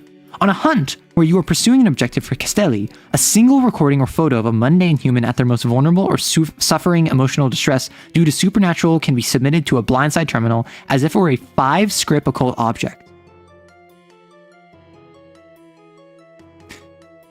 Oh. 4 favors earned from Castelli can be spent to commission a piece of artwork from them tailored to your personal trauma, and is delivered to you mid-mission. During downtime between missions, observing this work allows you to adjust the answer of one of your intake questions as you remember your true past. Ooh, I like that. Peeping Angel, Gnosis. Yeah, the 2 spies from Glory into them. A spy benefactor. Ad Dajal. On August 6, 1945, at 8:15 a.m. Japan local time, an atomic bomb was detonated over the city of Hiroshima. Only a handful of people knew what was coming before it happened. The rest of the world was caught by surprise. That is something I don't want to happen again. That is why I'm here to tell you the truth. Every single living thing under the sun only knows a mere fraction of the world around them at any given moment. Yet, for all of CAIN's efforts, every human being on the planet already knows what sin is deep down, even if they don't have the words necessary to describe it. Something is going to happen. Something nobody can stop. So our only chance at survival is now. The veil is a temporary solution to a growing problem. Band-aids on metastasizing cancerous growth. It has blocked our eyes from the heavens for far too long. Burn it down. Ad Dajal is a double agent, leveraging power within both the world of CAIN and the Blindside Syndicate, unbeknownst to either. Their shadow, false prophet, has told them of a terrible future that will come to pass, yet they have one goal above all else: expose the supernatural to the mundane world. Ad Dajal's objectives may be taken from either the partisan list or spy list, which are different ways that you can do in Glory into them. And their heat talisman has a unique length of 4. When Ad Dajal becomes your benefactor, you gain the option Expose CAIN. It costs 20 favors and must be redeemed in the middle of a hunt. Wowza.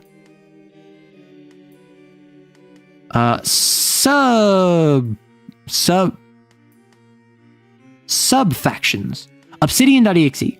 The internet's a scary place, ain't it? Close your eyes and dive in. a collective terminology for the hackers, blackmailers, or digital vendors within the Blind Eye Syndicate. Software these members use often comes equipped with a program of the same name, which nearly completely erases their digital presence upon the consumption of a Last Supper through the user. The JT Dietrich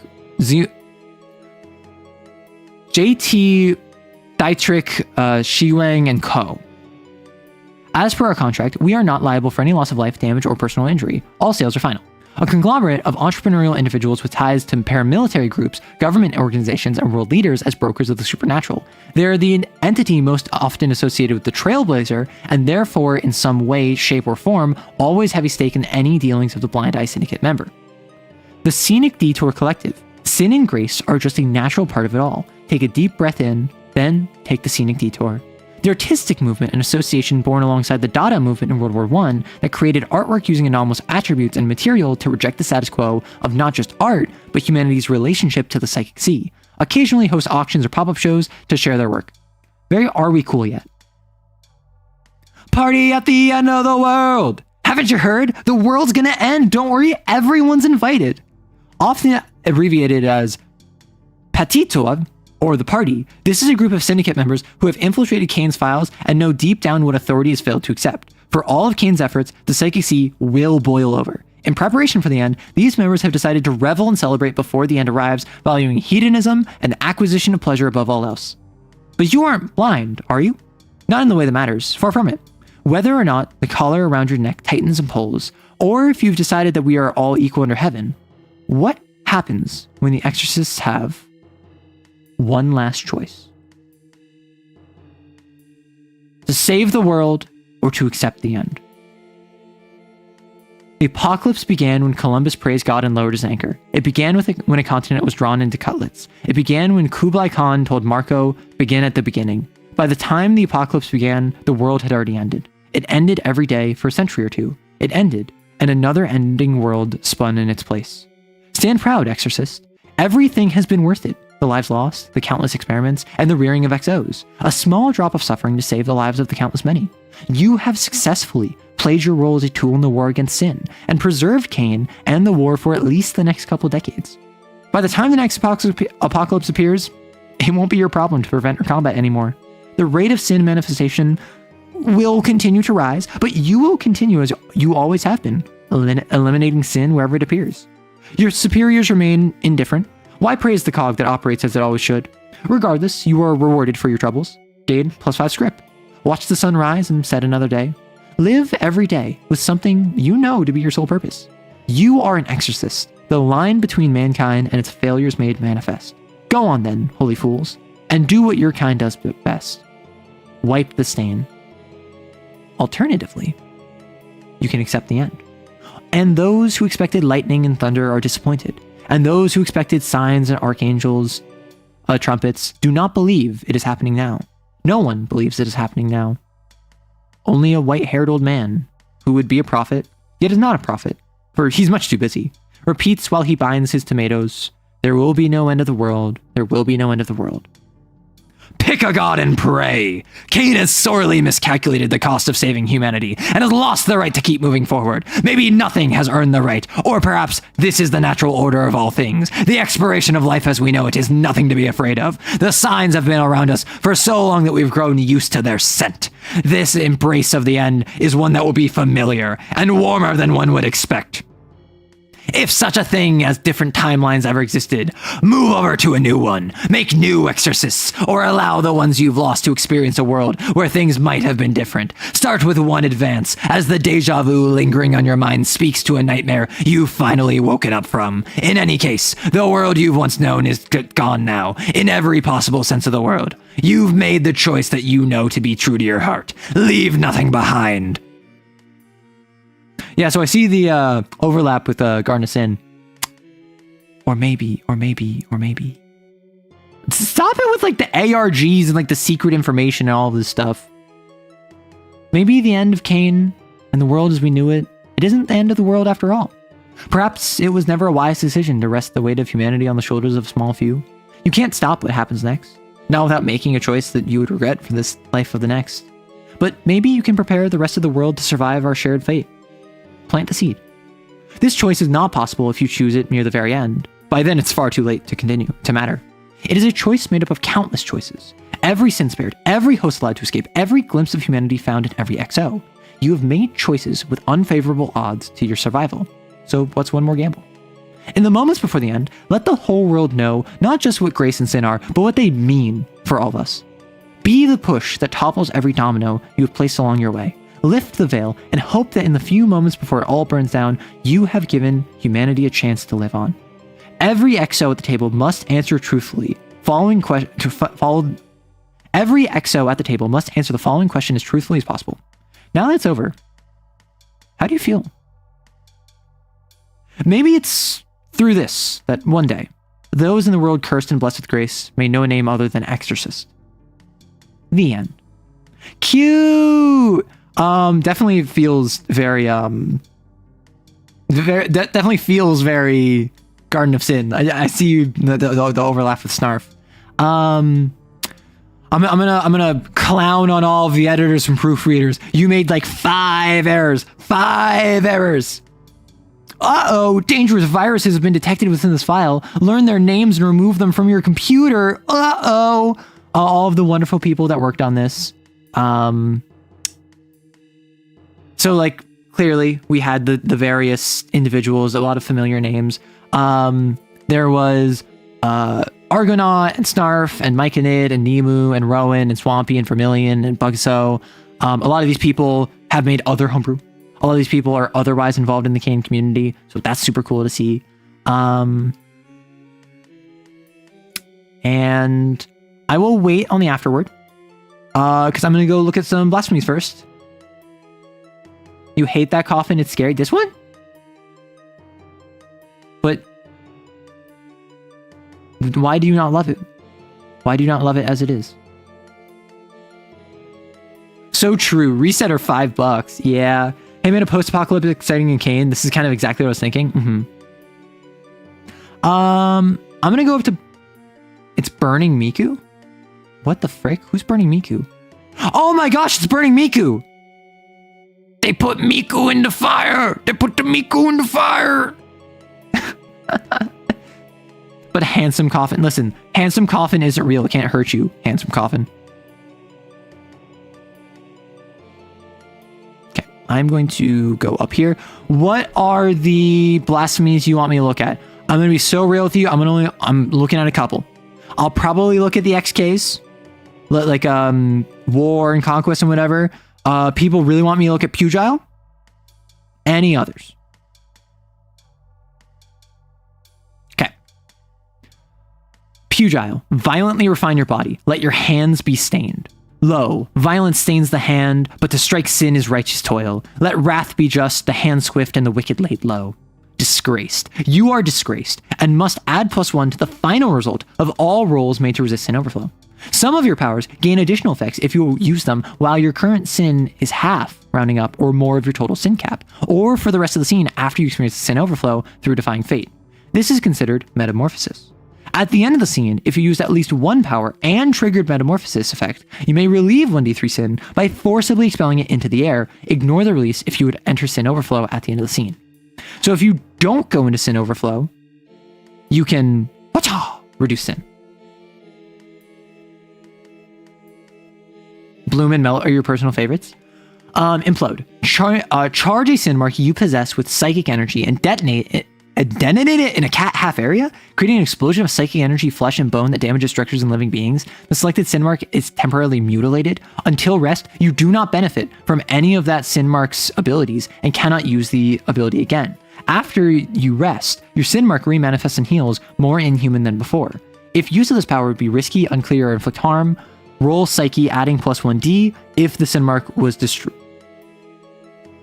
If the sin mark you destroyed was evolved, then gain 1d3 after this triggers, and then Metamorphosis. If you roll Psyche using this power, you gain +1d for every sin mark possessed. For every ability that sin mark possessed. Apotheosis. Transform the abilities of your cursed flesh. Roll for sin mark location. You select and temporarily gain one sin ability that manifests from that mark. It manifests as a spreading infection or uncontrollable growth, and may cause humans to become apprehensive or scared. gain or grant plus 1d that takes advantage. It disappears at the end of the scene. Gain 1d3 after it resolves or ends early if you did not trigger its metamorphosis effect. Instead, gain every sin ability for the rolled mark. Oh my gosh. I checked the assets zip file? No, I have not. All I have is the document. I looked over all the goodies, the secrets, the stuff with like 1.7, 1.8. I need to wrap up. I need to wrap up in like 10 minutes, so I'm not going to be doing that. That's something for you to explore. There are secrets. There are jokes. There are extras. There is a little bit of an ARG. I encourage you to look into that yourself. If there's the area becomes a mass of writhing flesh, horrific and violently grotesque. If there's a corpse of a supernatural being nearby, you may absorb it into your sin mark as part of the ability and gain an additional plus 1d. Gee. I hate that, so that's how you know it's good. Fusillade. Passive. Your blast now only manifests through your limbs and physical strikes as its range is reduced to adjacent. When you use your blast this way and roll 2 or more 6s on a violent or harmful action, you may take 1d3 sin to deal +1 slash as your grace coalesces into a finite destructive blow. This is another one where like I wouldn't say gain sin, I would just say if you roll 2 or more 6s. Or I would say whenever you use blast this way and you get at least 1 success, you can do +1 slash for 1d3 sin. I feel like requiring 6s and 1d3 sin is too much. Metamorphosis. Once per rest, target a creature with an unmeasurable fury, a flurry of limbs, an unstoppable barrage, roll psyche to harm, and then this roll cannot receive bonuses, but gets +1d for each question you cannot answer yes to. Are you certain you'll survive this encounter? No. Is there someone or something to block with nearby? No. Is the exo hindered, distracted, or under duress in some way? No, because this is your severe attack. If you roll 6 on any of the dice, you severely stagger the target's psychic signature. You may take any number of sin to inflict an equal number of slashes on complication talismans created by or connected to the target.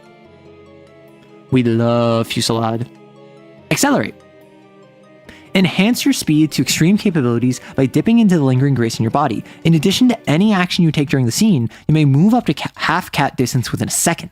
Metamorphosis. Once per scene, when you take advantage of the speed, you can make an action roll without any hostile creatures taking a reaction. You may trigger this again by taking 1d3 sin, again by lowering your sin cap by 2, and again by amagoing. Which, like, this is additive, so this is something where it's like, oh no, you lower your sin cap, but like, that's a choice you make after multiple abilities within a single scene. What I will say, this says lowering your sin cap by 2. I would probably specify permanently lower.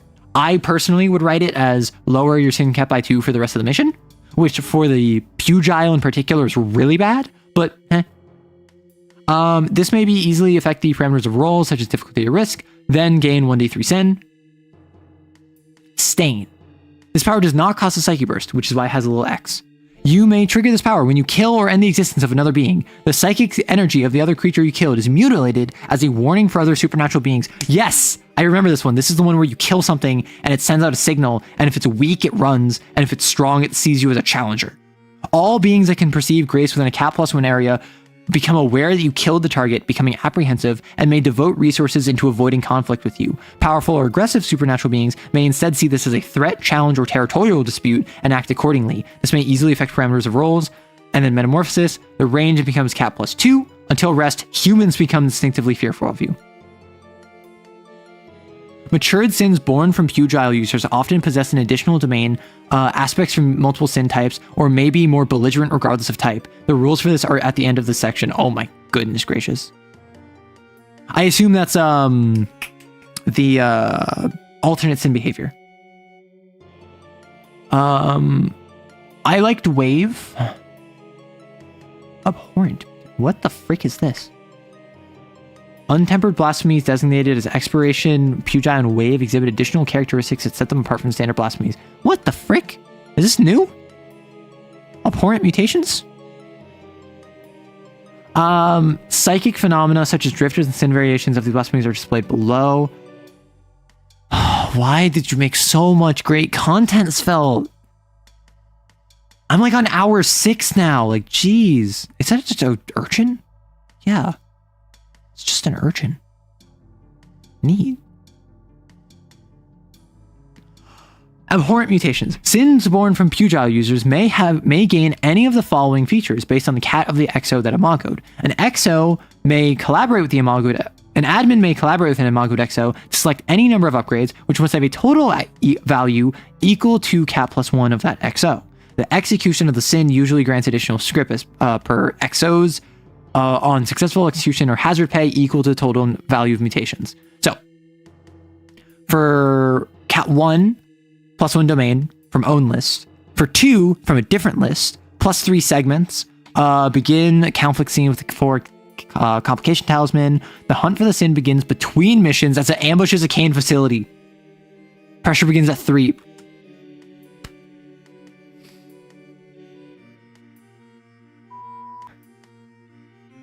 I said frick. I'm not gonna lie to you. I didn't actually curse there. But like, jeez, dude. When a wave user puts their powers on full display, or when they use the lighthouse power, drifters are inevitably drawn to them. An admin may make a fate roll in the chart below. Select one option from the result to manifest. Drifters with an exclamation are from Games for Freaks 2, while others can be found in the core book or on this page. Waves attract 2 unique drifters, Angler and Urchin. Titan, Walker, Solo. The scene is covered in a thick fog or storm if it wasn't already. Gatherer, Horde, Angler, Dog, Spindly, Pale Man, Urchin, Neighbor, Hairy Man, Cracked Man, Twin, Pest, Poltergeist, Gatherer, Skinlight, Worm Body. Okay, Angler. A massive drifter that appears when no one is looking, appearing as a small one-floor building at the end of a street or occupying empty lots at night. It leaves a single light on, visible from its windows, to attract unwitting humans into entering. Does not move and is indistinguishable from a building until someone physically enters it. Immediately locks all exits once triggered and attempts to slowly digest prey with acid. Any talisman made to escape it gains plus 4 segments, deals plus 1 stress on all reactions to the exos caught inside of it. What the hecky? Urchin. A 4-foot-tall spiny drifter that manifests in abandoned urban locations that used to be homeless camps or drug dens. Getting cut by one of these spines can result in severe infection or strange growths. 3 stress and the osteophytosis affliction. Cannot see but detects vibrations to the ground or air within a short range. Rolls violently towards creatures it can detect. Osteophytosis affliction. Inflict with dealing stress or with a threat. Allied exo begins to slowly grow painful, bony spikes from their skeleton, which deals 2 stress to any allied exo that gets within adjacent range of you. Painful and must be surgically removed post-mission. Dead air. A drifter microorganism cloud that is birthed from the concentration of grief and emotions surrounding death within the noosphere. Its existence was originally considered to be a side effect of Expiration users' powers, mandating that Expiration users serving custodial roles work solo, so as to prevent the loss of life. Further research shows that this drifter also manifests near funeral homes and gathers in the basement of hospice facilities. Rather than manifesting directly from Expiration users, they're instinctively compelled to them. Non-hostile and intangible. Prefers to occupy closed spaces, such as rooms or buildings, but entirely fills spaces of up to 2 to 3 blocks wherever it manifests. Inhaling it is deadly, and prolonged exposure will kill most mundane humans. Any organic material or porous material, wood, plaster, concrete, will slowly begin to decay in its presence. Okay, so it's just carbon monoxide. With like a slight acidic quality to it. Last breath. Takes -3 slashes on its talisman from all sources unless harmed through heat, fire, or strong airflow. Occupies an entire area of the investigation zone when it manifests. Automatically makes every action in that area hard, risky by default, unless wearing breathing protection of some kind as you inhale harmful vapors. It can take this reaction alongside any other hostile entities in the scene. Sure. So you can't it's really hard to stab a cloud. I get that. I feel that. So I've looked at all these before. New art. Nice. New art on these. They got Vasta, Narada, and CAIN now. Oh my gosh. Okay. Yes, my favorite agenda of drunk driving. Yes. ARG equals cool equals air rights. No. Okay, so what I'm gonna do. I think I'm done. I think I'm done here. So I'm going to open up the Q&A channel. If you have a blasphemy that is different that you want me to look through, well, I'm not gone yet. If you have a blasphemy you want me to look through, drop it in the Q&A channel. I'm going to run through the Q&A channel now. And as I do this, I'm going to do the Q&As. So you'll have some time, but let me run through the questions. Hey, a little new to the community. I wanted to ask you if you ever talked about the campaign where you were the only XO on the hunt on previous streams. If so, which ones? If not, would you give an update? So, I was the only XO in a two shot that I was run by my player. So I ran for Cell. Cell then ended up running a 2-shot for me. I ended up playing in this 2-shot game. I've talked on stream about what happened there. I mean, it was silly, and I've talked about it like secondhand. You're off to go watch Analog Horror. Enjoy. I've talked about the character I played briefly. I've talked about like the things I did with character arcs in it. I'm not going to talk about it right now, but I can, like, if someone wants me to talk about it like on Wednesday, feel free to bring it up, start a Wednesday stream. If you mean the game I ran for one person, which I talked about like every single week for like 8 months, that is one where, yes, I did the CAIN Valentine's live stream, the 10.5-hour live stream for like 2 weeks ago. That is all about that game. But the one where I was a player, that one I've talked about, but haven't really, I've talked about that one. I haven't really summarized it to the same level, right? Because I don't think that there is that much to summarize, given it was like a 2-shot where I got to play a character. I was a Whisper user, and I was playing a very silly character. But I managed to get a character arc in, and I've talked about that on stream. Most huggable drifter. Pale Man. The Pale Man is so sad. The Pale Man just needs a hug. And like, I don't think that the Pale Man would be pleasant to hug. I feel like the Pale Man needs a hug, and that's why they are the most huggable. What would your palace be? For some reason, didn't go to the Q&A the first time.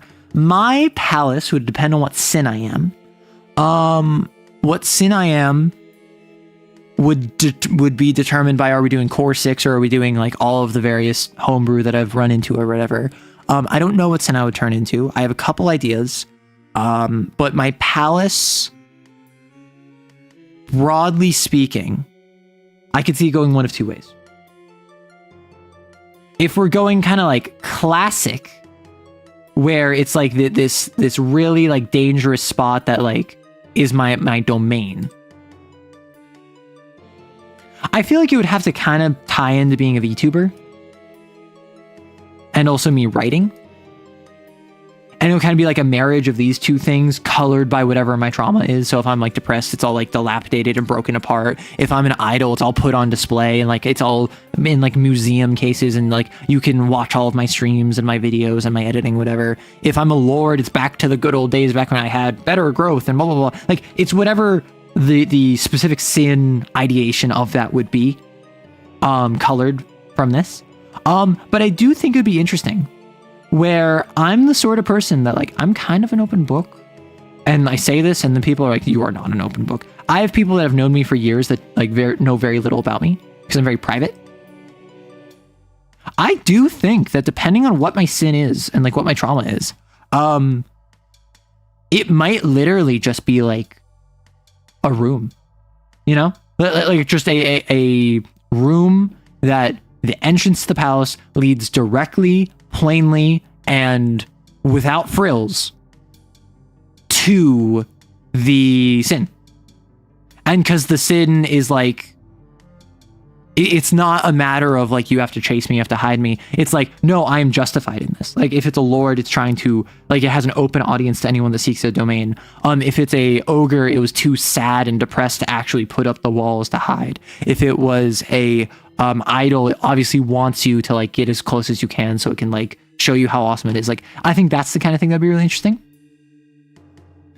You meant more the blasphemy? I mean, the blasphemy, if I was to have the palace blasphemy,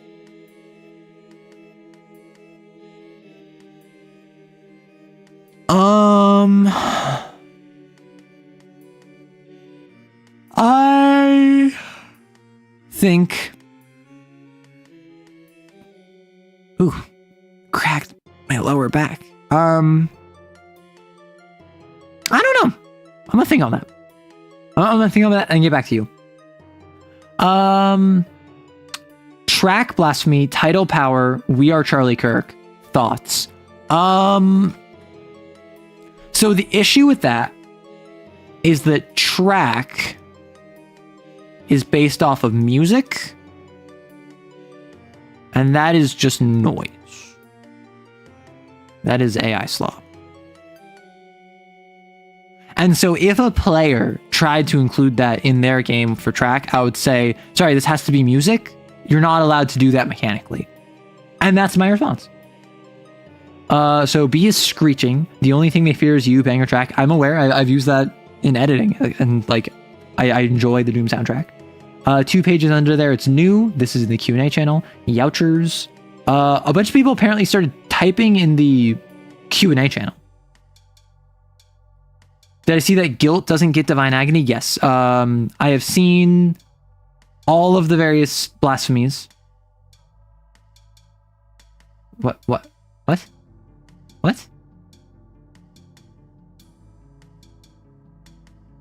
Wait, what the frick? Sorry, is this bugging out on me? Yeah, this is bugging out on me. Okay, so for whatever reason, I had my Q&A channel open, and my Q&A channel had all of my normal messages filling it up. For whatever reason, people in my normal chat, their messages were being sent to the Q&A. Did I see Conflict 47? I am unaware what Conflict 47 is. Reminder to talk about your CAIN virtue bonding system if you still have time and are not too tired. I need to wrap up soon. I already talked about my CAIN virtue bonding system earlier in the stream. Like in the stream, I talked about it earlier. The long and short is you start at bond 0.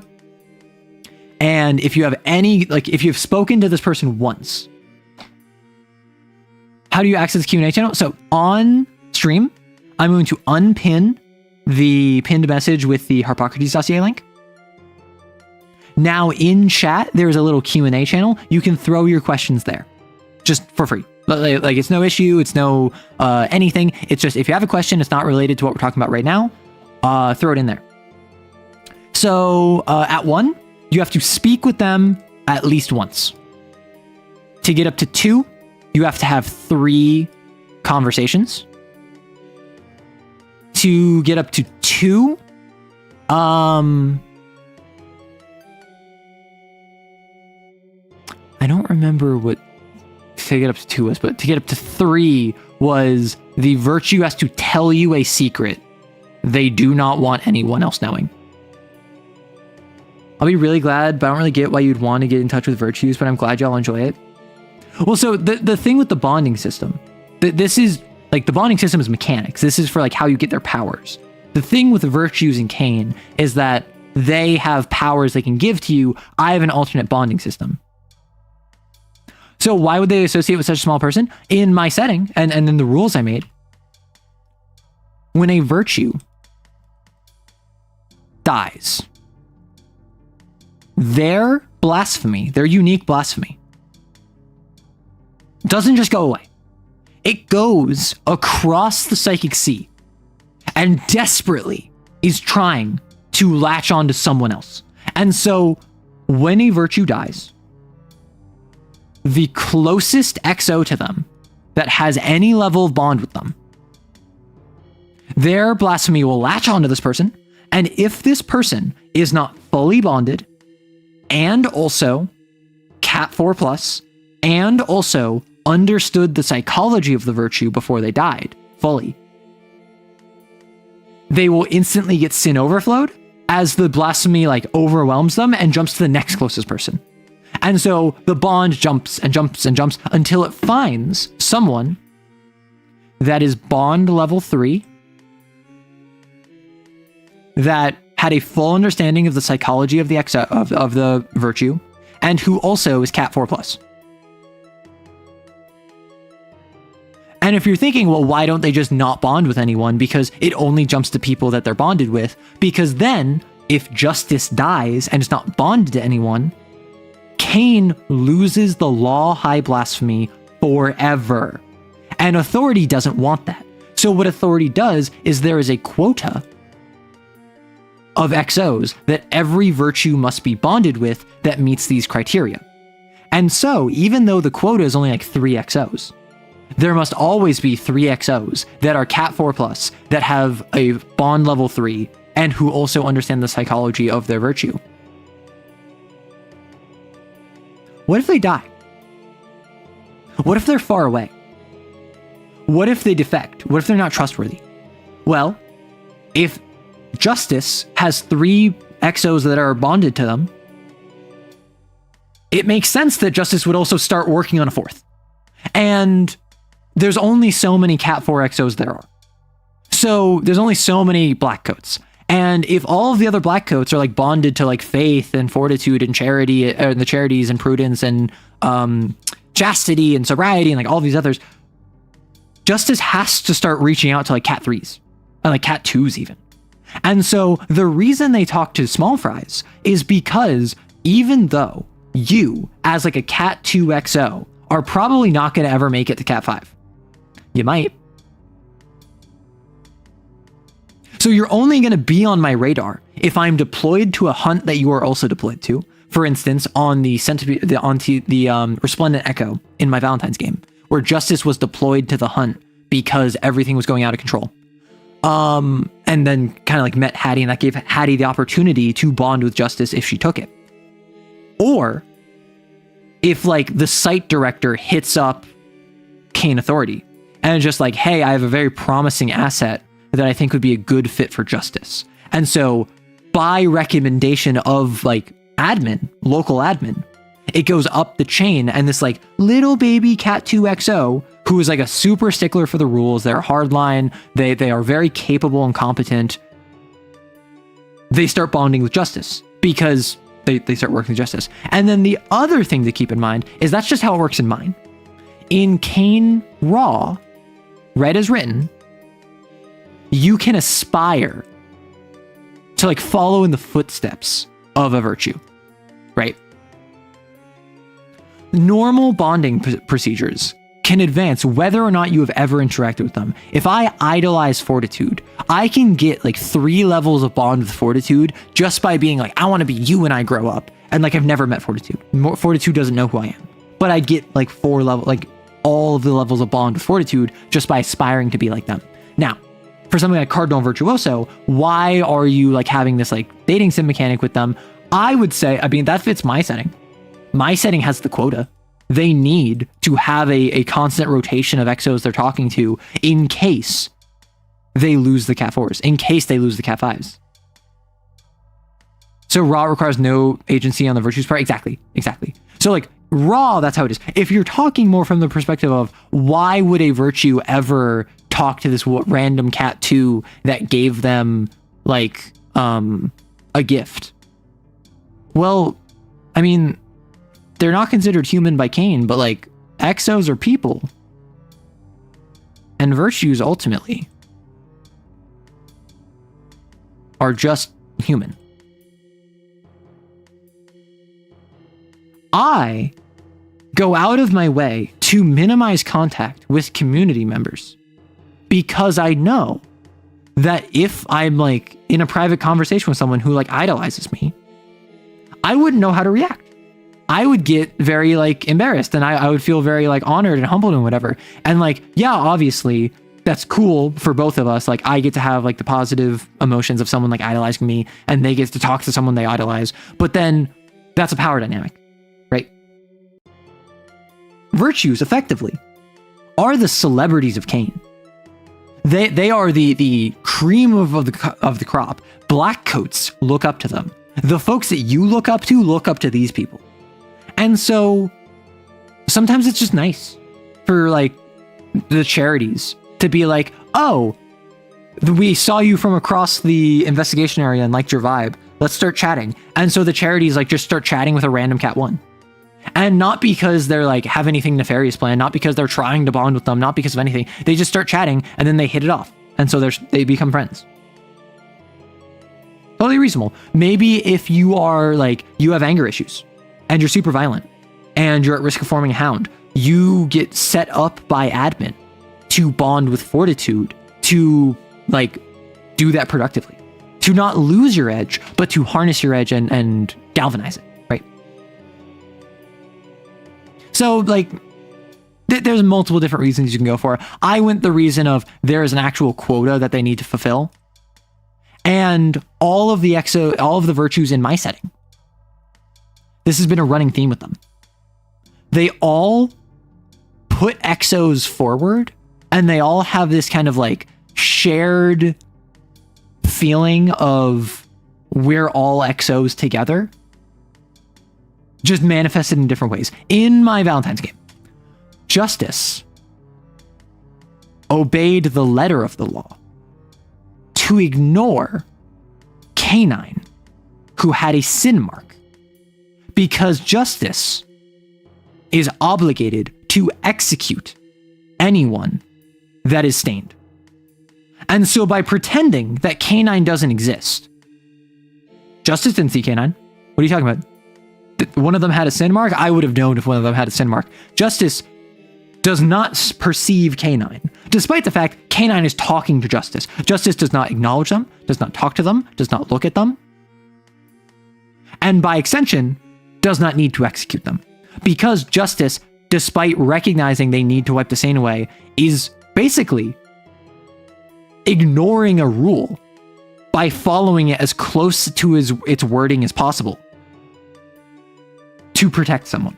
Faith is much more upfront and obvious. And then Justice similarly, like the exos are all arguing with Justice, and like at one point Faust, one of the other exos, like one of the NPCs, says like, you know what, F you, and like curses them out and like expects to get like stabbed, and Justice is just like, it is always a pleasant experience to be reminded of the warmth that exos feel for one another. And like he backed off.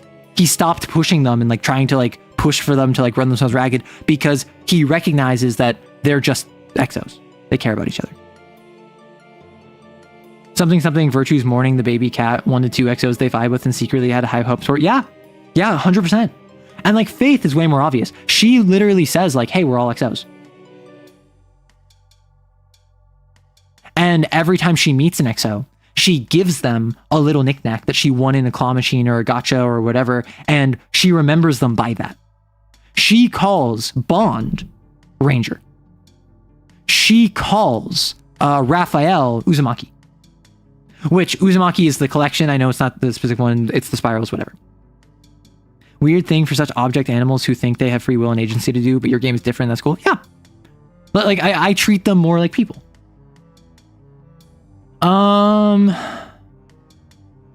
What is my opinion on Japan? I've been there.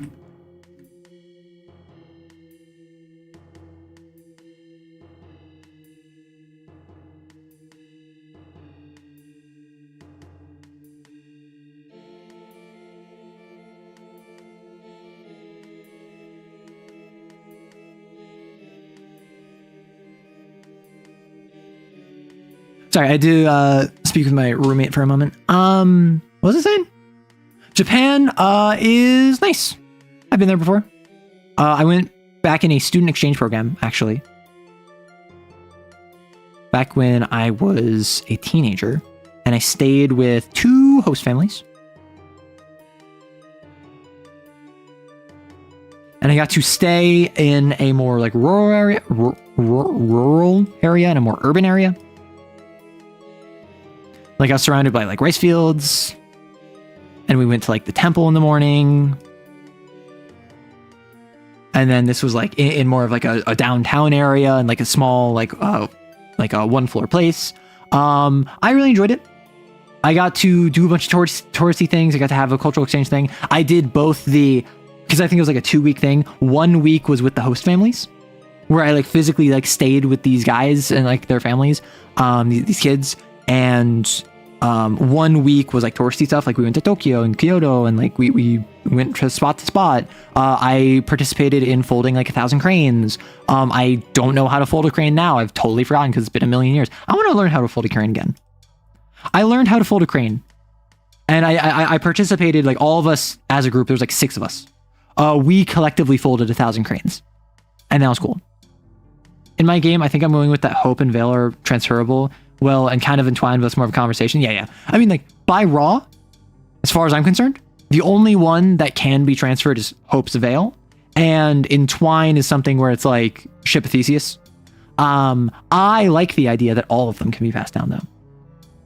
I'm running a game with all people who are brand new to the system. How long would you say to wait until I introduce them to virtues? I would say you don't need virtues if they're all brand new. Would I personally, like, my vibe check? Cat 3. Right? Why would a virtue care about like a Cat 1, Cat 2 small fry? Not really. They don't really. They expect they're gonna die. So once they hit Cat 3, a virtue's like, okay, you have potential. And like, I got recommendation from your handler that got pushed up the chain to me that we would get along well. Sure, I'll talk with you. And then Prudence reaches out to this like Cat 3XO and starts Bond 0, and then they continue. I would say if it's their first game of CAIN, virtues being an extra supplement you do not need. If you want to include them, I would say wait until like Cat 3.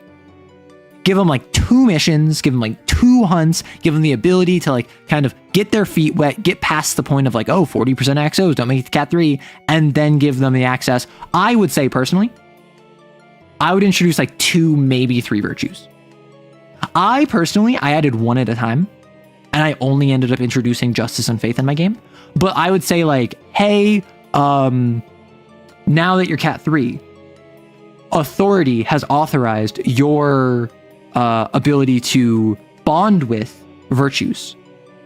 Currently, off of the freezing cycle are Justice, the Charities, and Hope. And then obviously, the ones you choose should be ones you think your players will go for. And so if you have 4 players, and one of them is like a stealth assassin rogue, one of them is like a super like by the books, like until the Satan's wiped away, one of them is super like egotistical and self-centered, and then one of them is really depressed. Well, the hardliner would probably get along with Justice, the egotistical one would probably get along with the Charities, the kind of stealth assassin might get along with Hope, and the one that's kind of depressed might also get along with Hope. So I'll do these 3 virtues. And then maybe the one who's depressed goes with Justice, because they see, or maybe they go with Charities, because they see the Charities are giving them affirmation, they're giving them kindness, they're giving them positivity that they wouldn't get otherwise. And then suddenly, because you chose like, not randomly, you chose based off of vibes, but you gave them options, your players can still surprise you. That's what I would recommend. Wait until Cat 3, think about who you think the characters would bond with, and then give them a collection of like 2 or 3 of them. The process of breaking through to Cat 6 manifests a high blasphemy unique to them, and the Exos can kind of match that psychic signature once they get to know them. Also, the part of the reason why blasphemies are transferable in my setting is because I added a system where you can develop a mutation. You can make your own powers. You can then evolve these powers into becoming high blasphemies.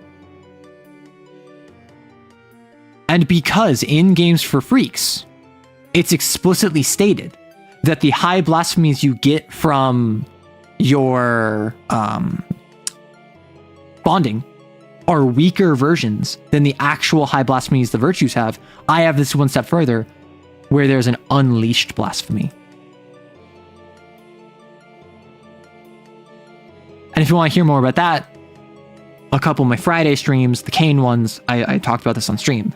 The long and short is you start by making a power, which is you take one of your powers, you lose the power, and you like add on to it.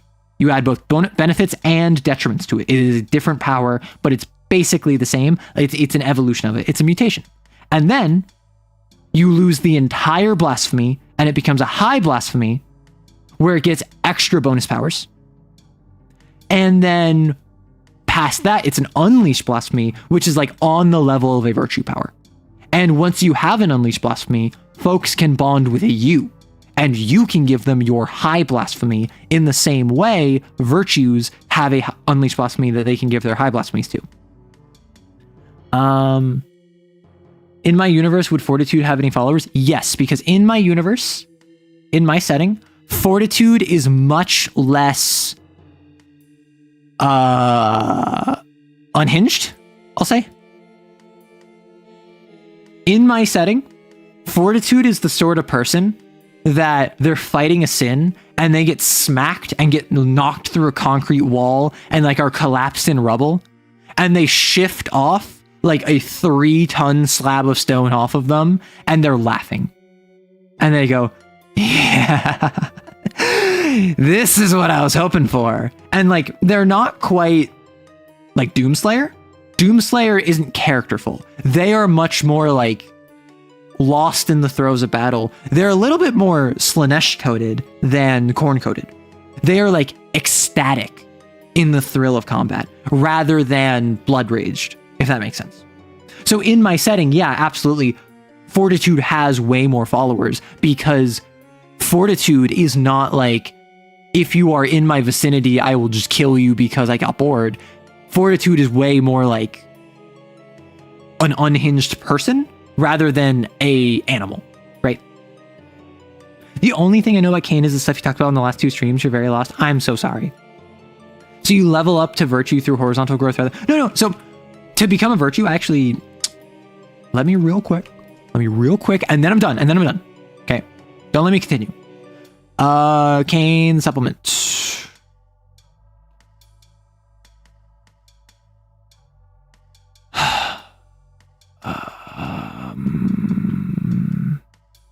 Becoming a virtue. To become a virtue requires an exorcist to meet a number of conditions. They must be Cat 5 or higher. They must have executed a Cat 6 or higher sin. Exceptions apply for execution of Cat 5 perfect sin. They must be referred by 3 virtues to the Board of Authority. They must have manifested or inherited a unique unleashed blasphemy. It is not the applicant's decision on whether or not they apply. The decision is made for them by their site director, a bonded virtue, and or a member of the board who they caught the attention of. A submitted applicant will be discussed by the board with testimonies provided by referring virtues as per their availability. Acceptance is determined by a simple majority vote of the board at the end of this months-long process. Refusal is not an option. Retirement is off the table until the stain is wiped away. But note, different virtues hold varying levels of trust within CAIN. A referral from Justice waives the need for other referrals, whereas a referral from Fortitude increases scrutiny of the applicant. So, I'm an upstanding, like, Cat 4 XO. I manifest a mutation. If I then develop my mutation, and it's now an untempered high blasphemy that's untethered to any other virtue, I then manifest an unleashed blasphemy totally unique to me. I'm still Cat 4. I'm not a virtue. However, CAIN is going to fast track me to get me to virtue, right? So what they'll probably do is they will like take me, send me as a Cat 4 with an unleashed blasphemy on a mission with the charities, with prudence, with faith, to go fight a Cat 6 sin. And as a Cat 4, I'm fighting this Cat 6 sin, I have faith by my side. And faith kind of shows me the ropes, like basically is like, yeah, you're about to be a virtue, like, congrats. And then I'm like, really? And then I kill this Cat 6 sin. I ascend to Cat 5, so I am now Cat 5. I have now killed a Cat 6 or higher sin. It just so happens that faith was there helping me. I must be referred by 3 virtues, which, like, if faith is on the mission, they're probably referring me. And then, like, let's say prudence and the charities refer me, right? And then I have manifested a unique unleashed blasphemy. Then the board will be like, okay, yes, new unleashed blasphemy. We need to harness this. This can be used as a virtue. Stamp of approval. They setting you up exactly. However, if I have an unleashed blasphemy and my unleashed blasphemy is I kill everything in a mile radius, well, CAIN might not make me a virtue. CAIN might say, no. And then I just don't become a virtue, but I still have an unleashed blasphemy, even though I'm cat 5, even though I've killed a cat 6 in, even though blah, blah, blah, blah. So like, just because I get an unleashed blasphemy does not make me a virtue. But like 9 times out of 10, if I get an unleashed blasphemy, whether it's my own or Prudence died and I inherited Shake from Prudence, I'm probably going to be a virtue, right? I love the idea of the charities petitioning the court for multiple votes. No, absolutely. The charities, every single time, they vote in unison. They have never disagreed. And they keep saying they should count for 2 votes. And the board's decision has like basically always been, you count as 1 vote. If you disagree, we'll count you as 2 votes. So there's no situation where the charities have ever disagreed, is the thing. So yeah, this is some of the homebrew I'm doing. So like, I would love to make like a zine, release a zine where I release, like, hey, here's all of my rules for becoming a virtue. Here are my rules for nascent blasphemies. Right? And like other blasphemies, nascent blasphemies, mutations. Here's how they get enhanced with a flourish and a synergy, but they have drawbacks and costs and criteria. And like, there's an untempered high blasphemy, and then you have your unleashed blasphemies. Like, I have like pages and pages of like how this works because it's fun. Anyway, I'm gonna hop off. Thank you so much for swinging by. I appreciate you being here. I appreciate Svelte for doing all this work on Harpocrates, as well as every other creator involved. Tomorrow, I'm going to start Unbeatable over on Saturday or on Twitch tomorrow. Sunday is a Mega Dungeon video. Wednesday, I don't know what I'm going to be streaming. Friday, Lancer Tactics. I want to do Lancer Tactics. I think Lancer Tactics should be happening Friday, hopefully. So I'm doing Unbeatable tomorrow over on stream on Twitch. This is where we're going to do the bye wave. Everyone say Sayonara. Say goodbye. I will try to address you as best I can. I want to give you attention if you're giving me attention. I think it's only polite. Whether you're a lurker, whether you're a chatter, whether you're a VOD watcher and you're saying hi in the beginning of your message and bye at the end of your message. Be on the lookout for Lancer Tactics next week. And Wednesday, I still don't know. Goodbye, Dark and Kali and Eltrian and John and Bloodthirsty and Mr. Baguetta and Two and Jet and Dimensional and Toast and Clam and Smiling and Valo and Gerald and everyone else who is watching the stream either now or later. Thank you so much. Please take care of yourselves and have a lovely day, night, afternoon, evening, morning, whenever. Take care of yourself. Bye-bye.